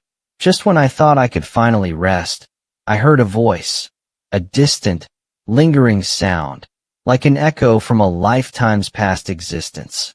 Life after life, ceaseless until death. 15 now, a maiden may wed. Fingertip tracing the ink characters on that crimson flower-patterned stationery. I murmured each word softly. Then my gaze shifted to the magnificent hairpin, glowing with fine luster. The head of the pin was adorned with a graceful, softly drooping pink crabapple blossom that I held the gold stem in my hand. It felt cool and still. Today was my coming of age. The 9th prince, Chu Xiao, hadn't even shown his face, just sent someone to deliver these. What was he playing at? Scowling, I thrust the things back at the maidservant waiting at my side. Take them away. Give them back, that I won't accept. His Highness the 9th Prince instructed me that if you refuse, I am to tear them to pieces and throw them away. I frowned and let out a sharp humph. Fine, but tell him to come see me himself. The maidservant slipped out with a stifled giggle. Chu Xiao came. He crossed the threshold bathed in the afternoon sunlight, his whole frame haloed in drifting gold, his smile dazzling. Little Wanner, you're saying yes then? His glittering white teeth caught me off guard that I raised the stationery and hairpin toward him, voice half scolding. What's all this supposed to mean? Oh, just, you know that. He was fidgeting, uncharacteristically bashful, the tips of his ears glowing red. What do you mean? Ah, you know that meaning. I lost my patience that I stepped forward and kicked him square in the backside. Little Jiao, you brat, can't you talk straight? I'm asking you. What exactly do you mean? I'm sweet on you. I'm asking for your hand. I don't care. This hairpin is my token of love. If you take it, you've agreed. He jumped back, red-faced, shouted his confession, and fled in a trembling escape that I spun on the spot, clicking my tongue and sighing to S.O. That's what he meant. T.O. Think I treated him like a brother all this time. And he wanted to marry me. Before I could puzzle it out, he came looking for me again early the next morning. I was still deep in dreamland. Half awake, I felt someone gently nudging me and a voice murmuring by my ear. Lady, the 9th prince is waiting outside. Please get up. Waving a hand irritably, I couldn't even lift my eyelids that I rasped to Sia. Oh, just tell him I'm ill. I can't get up. Send him away. Sia gave a soft laugh and considerately tucked the quilt around me. Then footsteps padded softly as she went out. I drifted in dreams a while longer before my mind surfaced. Then I heaved a fierce sigh, rolled the quilt under me, and punched it several times as if it were Chu Xiao. Now I understood his meaning, but I didn't yet understand my own. Was I fond of him? I didn't know. Because I didn't know what it meant to be fond of someone. I didn't know whether my feelings for Chu Xiao counted as that. Chu Ci and Chu Xiao had been taught by my father since they were children to as the daughter of Grand Guardian Jiang. I had more or less grown up with them. I knew them so well it was almost unbearable. And it was precisely because I knew them so thoroughly that I found it so hard to believe. The 9th prince, who never had a kind word, who bickered with me daily, who was carefree and insolent, was sweet on me. Yet the way he had blushed and fled didn't seem like a show. Today he had recovered his nerve, shamelessly turning up at my door, but I was scared. I truly didn't know how to face him. After lengthy sighs and groans, my throat felt parched beyond belief. Through the pale yellow bed curtain, I called out, "Sia, pour me a cup of water, I'm so thirsty." After a moment of quiet, I heard the clink of porcelain. Someone had poured water. Footsteps, only a few, approached the bed that a shadow fell against the curtain and stood still. Just as I was wondering why she didn't push the curtain aside and come in, a large hand, bones and veins beautifully defined, reached through the fabric holding a cup of tea. It was that scoundrel Chu Xiao. A startled cry escaped me before I could stop it, and only after did I realize how undignified it was that I clamped my mouth shut and said nothing more. "What are you hollering about first thing in the morning? Take it. My arm is getting sore." Chu Xiao's lazy voice carried through the thin bed curtain, clear as day. That I took the cup, gulped it down, and wiped the corner of my mouth that dry-throated and stiff. I asked, "What are you doing here?" "I bought you osmanthus cakes, fresh out of the steamer. Stood in line all morning for them." "Thank you. But can you at least wait till I'm out of bed before you start chatting? Do you like the hairpin I gave you? Is it pretty? I drew the design myself and had an old master craftsman make it." "Hey, you've definitely got something wrong with you. Always talking to yourself." As I said this, anger seeped into my voice, but my tone was still feeble. "So, have you made up your mind or not?" Suddenly, he flung aside the layers of thin bed curtains. His star-bright eyes blazed with light, fixed intently on me. My voice caught in my throat. "I treat you so well. Won't you just think about me a little?" His tone softened, losing its earlier pressuring edge, dipping into something tender, almost like he was coaxing me. That I lost myself for a moment in his eyes, deep as an ocean of dreams, then snapped back to my senses. "First, get away from me," shouted at like that. Chu Xiao finally dropped his brow and took a step back. The bed curtains closed again, and my face burned red. He had completely unnerved me just now. So embarrassing. I hadn't been able to say a single word. Probably because that shout was too loud.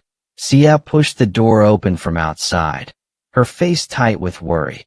She explained, "His Highness didn't believe me. He insisted on seeing you in person and sent me out." I patted Sia's hand to show everything was fine, then let her help me dress and wash up. Once I was properly put together, I stepped out into the main room to find Chu Xiao pinching a steaming osmanthus cake between his fingers and popping it into his mouth. I sat down opposite him and picked up a cake myself, but before it reached my mouth, Chu Xiao snatched it away. I glared at him.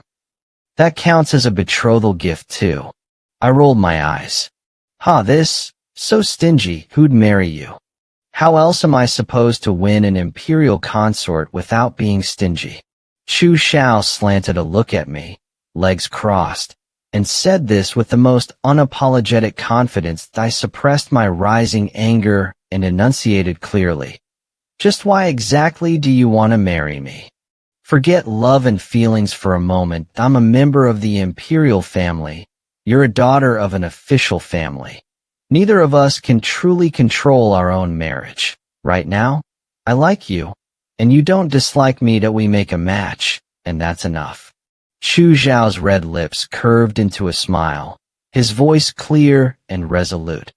After a long pause, I covered my face and sighed, then said bitterly, "My future husband, even if by imperial decree, will certainly be of equal standing, worthy of being called a fine lord. So, I may not necessarily have to marry you." When he heard those words that day, his face fell instantly. I thought he would threaten me, but in the end he only pursed his lips and put on a hurt expression. That he said, "The hairpin is still in your hands. That means I'm still in your heart, little Wanner." Was he? What does it mean to have someone in your heart? I didn't understand. If every day I kept hoping he'd bring me something delicious, if I couldn't resist bickering with him whenever I saw him, yet secretly missed his voice and face when he wasn't around. Did that count? For the past few days, I'd been drowning in this question, thinking it over and over until I was thoroughly depressed. I barely paid Chu Xiao any attention, avoiding him whenever possible. But that scoundrel acted exactly the same as always, laughing and talking whenever he saw me, completely oblivious to the awkwardness now hanging between us. Even Chu Xi noticed something was off. He probed indirectly. Thinking I'd had some falling out with him, I shot back. You're the one with the problem with little nine. I've noticed you don't look too happy these days. Me ignoring him is one thing, but you're ignoring him too. Chu Xiao turned his face toward me with a smile and said no, nothing was wrong. That moment he was painting, and under his hand a large ink-black plum blossom had unconsciously bloomed, its dark hue reflected in my eyes. Those two brothers must have had some kind of disagreement, because what he didn't realize was how stiff the curve of his lips was. Truly, the speaker may not intend it, but the listener takes it to heart. After that day, Chu Xi resumed interacting with Chu Xiao as usual, but I kept catching hints of something discordant. Maybe it was just my imagination. Since my birthday, the weather had gradually turned cold, but I still loved the afternoon sunlight. It hadn't yet picked up that chill, still gentle and not harsh on the skin. I often dragged a reclining chair into the courtyard to enjoy life. Although Xia would wrap me up so airtight that not a draft could get through, it was still bliss. Listening to the crackling of the fire, I contentedly closed my eyes. It was the perfect moment for brewing tea over a little red clay stove when someone came barreling in recklessly, nearly knocking over my stove, and then yelping about how the fire had almost singed his new robe. I opened my eyes and fixed my frown on the person. It was Chao Yuan, the pampered young scamp from the general of Jianyuan's household, the little cousin of Chu Xi and Chu Xiao. He often tagged along with the two brothers to sit in on lessons at our Jiang manor, though in reality he just came to play. Seeing his excited look made my brow twitch, as I remembered the last time he'd burned my family's little kitchen to ashes, for which I still hadn't received any repair money. Chao Yuan scratched his head and addressed me in his not yet matured duckling voice. Sister Jiang, sorry about that. I was in a hurry to find you. 50 taels for eating with me, 100 for playing with me. Oh, I'm not here to cause trouble today. It's just that the peach grove in the western suburbs has bloomed. Want to go see it with me? I let out a scornful laugh and looked at him with utter contempt. You uneducated fool. Peach blossoms don't bloom at this time of year. He turned away and muttered under his breath. Of course I know that, but your peach blossom has opened. Before I could even process what he meant, Chao Yuan smacked his own head and nodded with exaggerated sincerity. I meant the plum grove. Plum grove. Sorry, I misspoke. Let's go take a look. Never mind plum blossoms. Even if it were a man-eating flower, it wouldn't be in season. I swallowed those words, stretched lazily, and casually brought up something else. Hey, why do you think Chu Xiao wants to meet me in the western suburbs? Is he up to no good? I think so too. The moment the words left his mouth, Chao Yuan realized what he'd just said and clapped a hand over his mouth in panic. I fixed him with a righteous stare. After a long moment, he seemed to deflate and said quietly, I was helping him. It's him that he said you wouldn't see him, and he was out of options, so he figured using my name would work. Chu Xiao, I haven't been avoiding him. These past couple of days it just happened that he was around when I wasn't. Chao Yuan nodded obediently, with a face that said, whatever you say, I totally believe it. My face darkened, but I got up, put out the stove, told Xia I'd be out, and left with him. After all, what was meant to be dodged couldn't be dodged. Besides, I'd already made up my mind. About Chu Xiao. Xiao Yuan brought me to the western suburbs that I looked around at the vast landscape and was about to ask him where Chu Xiao was, when he slipped away in a flash. As he ran, he waved at me, shouting something I couldn't make out and couldn't be bothered to respond to.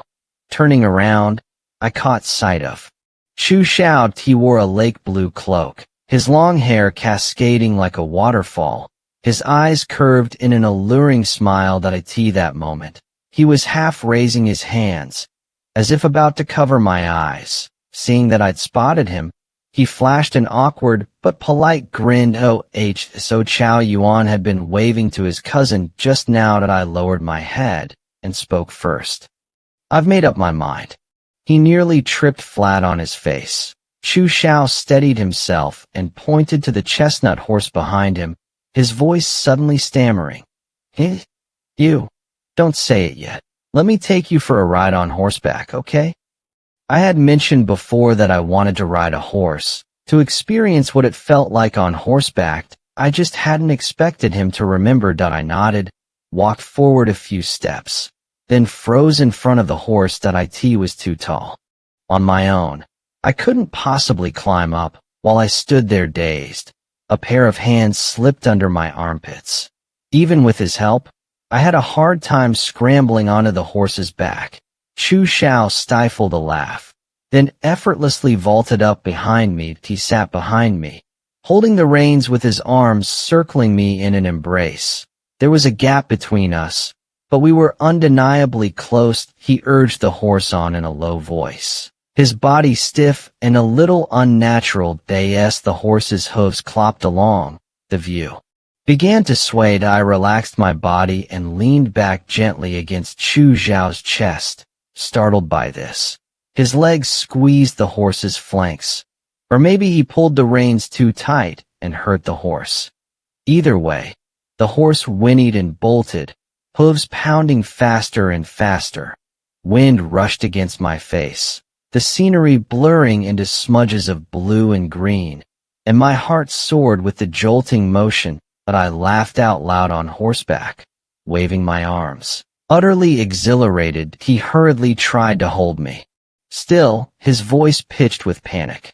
"Little Wanner, the horse is out of control." His words were swallowed by the wind. The horse neighed, growing more agitated, and charged into a forest at a breakneck gallop. I pressed myself tight against him, hearing the frantic thumping of his heart, a sense of unease and fear rising. I'm counting to 3. Maybe the jolting had made me dizzy, because his voice seemed right by my ear, yet also impossibly distant. That I fought to steady my mind, holding back the urge to throw up, and asked, "What?" "I'm going to jump with you in my arms." I'm not sure if he ever actually counted to 3 at the moment those words left his lips. He wrapped an arm around my waist and leaped off the runaway horse. My insides wrenched together, limbs aching faintly. Amid the nausea and heart palpitations, I looked down at the person I'd landed on.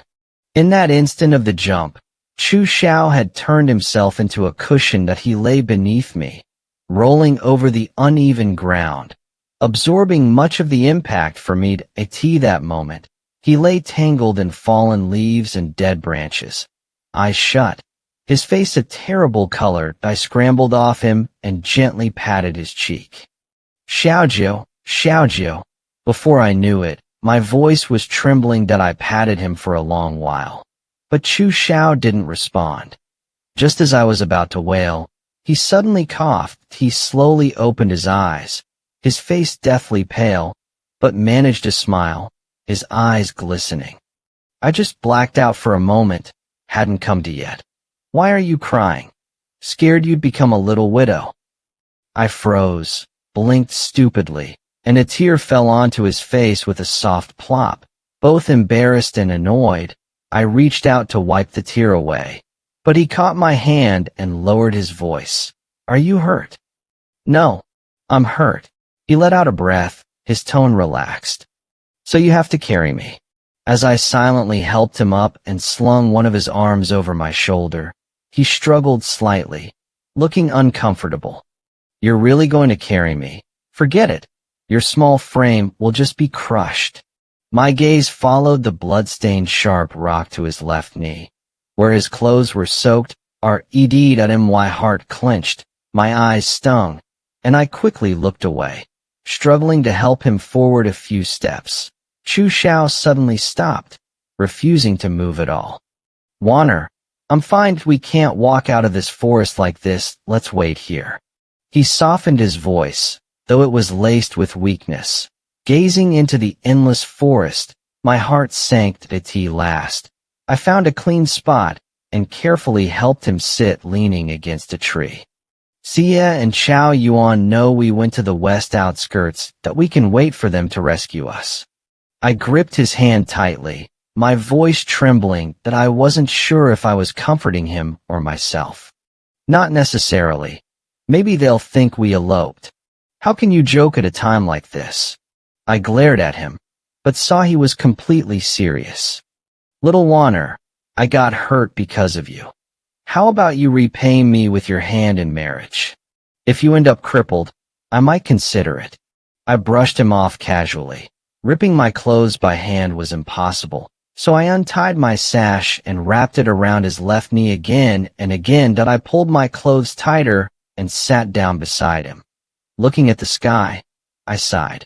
I wonder when they'll realize something's wrong and come find us. He lowered his gaze and pointed at my arm. You're hurt too. I followed his finger and saw several scratches from stones and branches, slightly swollen. I touched them, felt a stinging pain, and pressed my lips together. This isn't so bad. Don't be so gloomy. Don't you think this secluded forest, just the two of us alone, is perfect for nurturing feelings? I nodded and forced a weak smile. Yes, if only there were no wild beasts at night, it would be even better. Just then, Chu Xiao tugged at my clothes. Leaning lazily against the tree trunk, he opened his arms, gesturing for me to lie in his embrace. Even bleeding, his smile was still devastatingly charming. Come, let Big Brother hold you. Don't be scared. I was both annoyed and amused by his cocky attitude, stifled a laugh, and ignored him. Some of the gloom in my heart lifted. Hearing my laugh, Chu Xiao stopped teasing me. He wearily closed those warm eyes, let the smile fade from his lips, and leaned quietly against the tree. His usual aloof, noble bearing returned, as if he were about to drift off to sleep. Then neither of us spoke. In this vast forest, just the two of us sat in silence. Maybe it was because he'd kept talking to distract me, but the moment he fell quiet, the forest felt terrifyingly silent.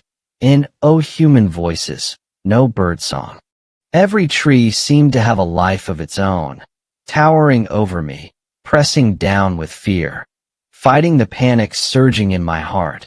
I closed my eyes too, trying to find a trace of peace in the darkness. It was useless. I opened and closed my eyes again and again, but I simply couldn't calm my heart in this wilderness. Finally, I stared at Chu Xiao for a long while, making sure he was really asleep or unconscious. Then, slowly, inch by inch, I shifted closer until I was pressed right against him. I rested my head on his shoulder and closed my eyes again. This time, I didn't open my eyes on my own. Chu Xiao woke me. I came to in his arms, a bit of drool at the corner of my mouth, my head against his warm chest, his lake blue cloak draped over me. After all that turmoil and fright, I had actually fallen asleep, and slept soundly. At this realization, I sat up, my face burning. I show. He pressed a finger to his pale lips, cutting off my stammering. His beautiful eyes had turned cold, sharp as blades, staring unblinkingly at a spot in the forest. The sky looked like stirred blue ink, dim and heavy. The light in the forest was poor. I strained my eyes and vaguely saw trees swaying, but nothing else unusual. He pulled me back into his arms, one hand pressing my head down, and his airy voice struck my heart. Someone's here. Isn't it good if someone comes to save us? Why hide? Though I was puzzled, I obediently let him arrange me and stayed quietly in his embrace. After a long silence, I looked up and saw him massaging his brow with two slender fingers, eyes half closed, the earlier wariness gone. Has that person left? Left a while ago. Then why didn't you tell me? Just as I was about to protest, he glanced over, a teasing look in his eyes. Wanner, my embrace must be very comfortable. You slept so soundly. I sprang out of his arms, not daring to meet his gaze, and muttered, I was just too tired. Why didn't you let me make a sound earlier? Wasn't that person here to save us? Not at all. Unlike someone who was snoring away, I was only pretending to sleep, guarding against surprises. Sure enough, I caught him. That person was sneaky. He clearly saw us but turned and left. Nothing like a rescuer. More like he was going to tip someone off. So you were awake the whole time. I clutched my head and wailed, remembering how I'd painstakingly inched toward him that I wanted to crawl into a hole. Clearly, Chu Xiao had the same thought. He curved his lips, squinted, and smiled a silent, wicked smile. Night fell, and a cold wind rose. Curled up in Chu Xiao's arms, I clung to his waist, trying to hold on to our shared warmth. I was long past shame now that we'd already embraced. What else could I do? I was weak. He was wounded. On this bone-chilling night, we had no choice but to treat each other as human hand-warmers. He began to tremble slightly that I looked up, but could only make out a blurred silhouette and his pale face. Xiaojiu, why are you trembling? Are you going to bleed to death? Don't say such unlucky things that it's because you're squeezing too tight. I can't breathe. Despite his words, I keenly sensed he was just shy. It's completely dark now. Why haven't they found us? As I fretted, Chu Xiao suddenly patted my shoulder, his cool voice betraying no emotion. They're here. Not far away. A cluster of dancing orange-red flames appeared. People with torches approached, calling our names. Excited, I shouted before I could think. We're here. We're here. Someone answered, and the torchlight surged toward us. The clamor of voices grew closer. Chu Xiao promptly pushed me from his embrace and draped the cloak over me. What would it look like, you disheveled in my arms? Until you've truly made up your heart, you must guard your reputation with anyone, including me. My heart warmed that I hugged my knees and nodded. Xiaojiu, in truth, when I inched toward you in the darkness, my heart was already decided. The first to approach was Chu Si. He was swallowed up in a broad black cloak, blending into the night, somber and imposing. Several attendants behind him held torches, illuminating his face with terrible clarity, and the vivid red handprint on his smooth, jade-like cheek stood out shockingly. Both Chu Xiao and I were stunned, staring at his silent figure, unable to utter a single word. In the next moment, Chu Si slowly knelt before us. That it was as if he knelt to the empty heavens and earth, or to us. I'm sorry. The shock of that moment stayed with me for many years. It wasn't until much later, when I learned certain secrets, that I smiled bitterly. So he had already planned it back then. That day we were taken back and each scolded in turn. Father confined me to the house for a while. The very first day I was allowed out, I went to find Chu Xiao. I asked him, that night, was Chu Xiao kneeling to us? He's the crown prince. Why would he do that? Hearing my question, Chu Xiao's smiling expression froze. Then, with a heavy air, he slowly nodded. He was kneeling to us. That bow rattled me too, so I asked Xiao Yuan. Earlier, Xie had gone to find Xiao Yuan. He happened to be at the Eastern Palace, and told Chu Si as well, hoping he'd decide what to do. But Chu Si was in the middle of court affairs with his ministers and couldn't get away. He also remembered that I'd left the palace without leave. If he sent a full search, the commotion would alarm Father, and I'd be punished as oh he dispatched his secret guards to look for us. In the end they found nothing and only wasted time. They had no choice but to tell mother and father, but by then it was already dark. The mark on his face, mother struck him. I fell silent, wincing a little. Mother was worried about us, but she was too rash. She shouldn't have hit my brother. That will only damage the bond between them.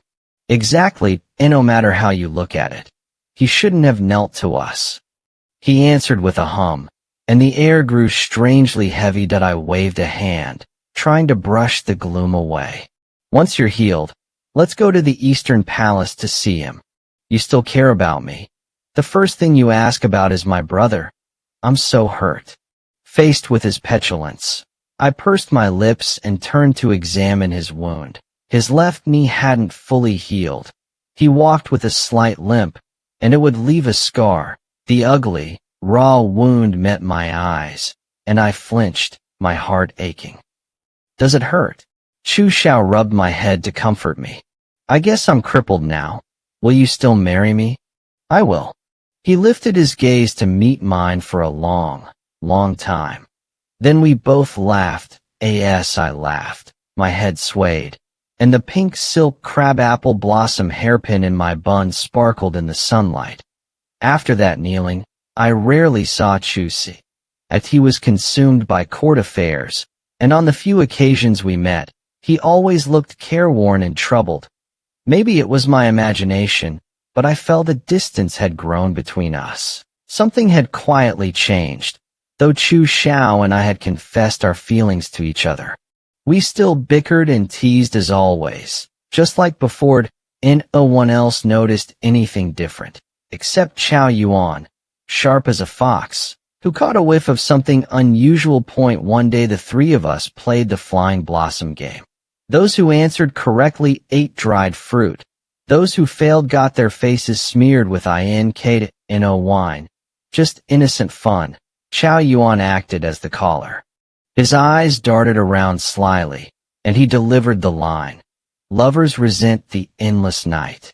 I answered, a love like this can be a memory to cherish. Chu Xiao followed. Deep, deep love, just how deep does it go? Chao Yuan then recited. Even without feeling, she moves the heart. It was my turn again that I racked my brains but couldn't think of another line. So I had to accept the punishment. Chu Xiao held back Chao Yuan, who was itching to act, and picked up the ink brush first. With the very tip, he dabbed lightly beneath my eye that a black beauty mark appeared on my face. He propped his chin on his hand and gazed at me, his eyes full of tenderness. That was too much for Chao Yuan that he flung the brush down, spattering ink drops. Look at you two, a pair of Mandarin ducks playing your little games. You really know how to have fun. Chu Xiao patted Chao Yuan on the back of the neck, his affectionate face carrying a hidden threat. You've seen it, so don't go blabbing everywhere to be good. Seeing Chao Yuan deflate, I laughed and asked him, how did you figure it out? With a huff, Chao Yuan lifted his chin, like a proud goose. Not to mention anything else, I was the one who set things up that day in the western suburbs. After that, you two were off. On the surface, nothing showed, but you were always glued together, very suspicious. Once I went to the Jiang Manor to see Sister Jiang, and caught her acting all mysterious.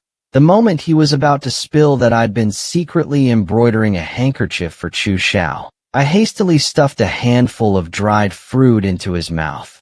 Chao Yuan mumbled, unable to speak, protesting.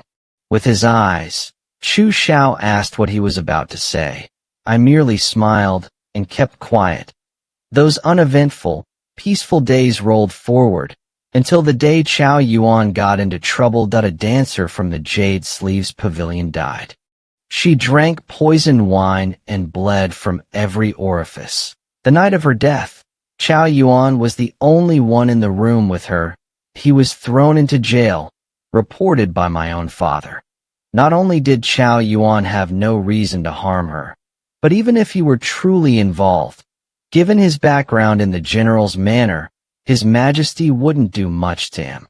Yet once Grand Protector Jiang, a key minister, spoke up. Qiao Yuan was locked away as a suspect. The prison was dark, cold, and ghostly.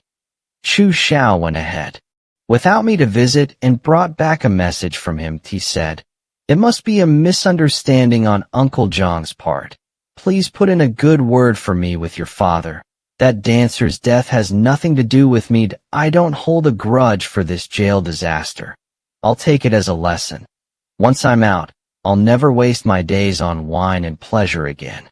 But he never did get out. He was carried out instead. A bowl of poisoned food ended Qiao Yuan's brief, happy life. The coroner examined the body and declared it was Zhendu, the same poison that killed the dancer from the Jade Sleeves Pavilion. Well, so much for the mystery. The talk went. The young master of the Zhenyuan general's manor was a useless, hopeless rake at a tender age. He haunted the pleasure quarters and shamelessly set his sights on a dancer at the Jade Sleeves Pavilion. She refused him.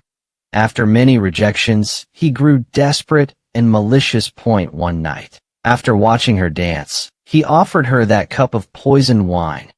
Once she was dead and remorse struck, he used the same poison in prison to end his own life. A fool for love. They said that a cacophony of voices, rumors spreading like wildfire. General Zhenyin knew his son's character well. He couldn't stomach the widespread tale. He ordered a thorough investigation, but ultimately nothing came of it. He was never able to clear Qiao Yuan's name. And so Qiao Yuan was wrongly dead. When I first heard the news, I wept bitterly. I thought this boy had died a senseless, unjust death. That a person as good as him should not have perished in a damp, cold cell.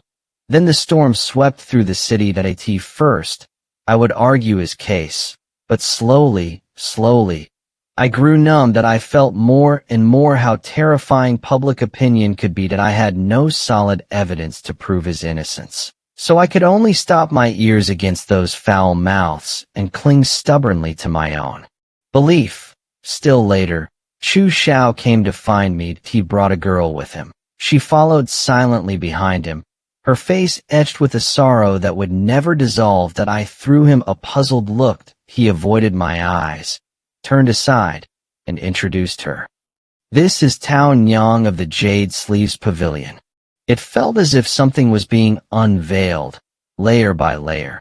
Tao Nyang stepped forward and knelt before me, tears streaming. My sister was forced to take her own life. That young master from the general's manor was framed, too. She went on to say that young Master Qiao was a kind, noble gentleman who only came to listen to music and appreciate the dances. He never troubled them. Because she herself was plain-looking, she was just a servant at the pavilion. Her sister, a good dancer, had become acquainted with young Master Qiao. One day, someone kidnapped her and then approached her sister, threatening that she must do exactly as told. What she had to do was drink the poisoned wine, trading her life for another's. After hearing her out, I tried to help her up, but Tao Nyang shrank from my hands and stubbornly kept kneeling, even lowering her head further. "There is one more thing I need to say." "Tell me." My heart suddenly began to pound violently. Her voice was still mournful, but to my ears it sounded terrifying. "The day I was kidnapped, I saw the kidnapper's token. On that token was carved the character Jiang. How to write a story beginning with 'except for me'. Everyone around me has been reborn.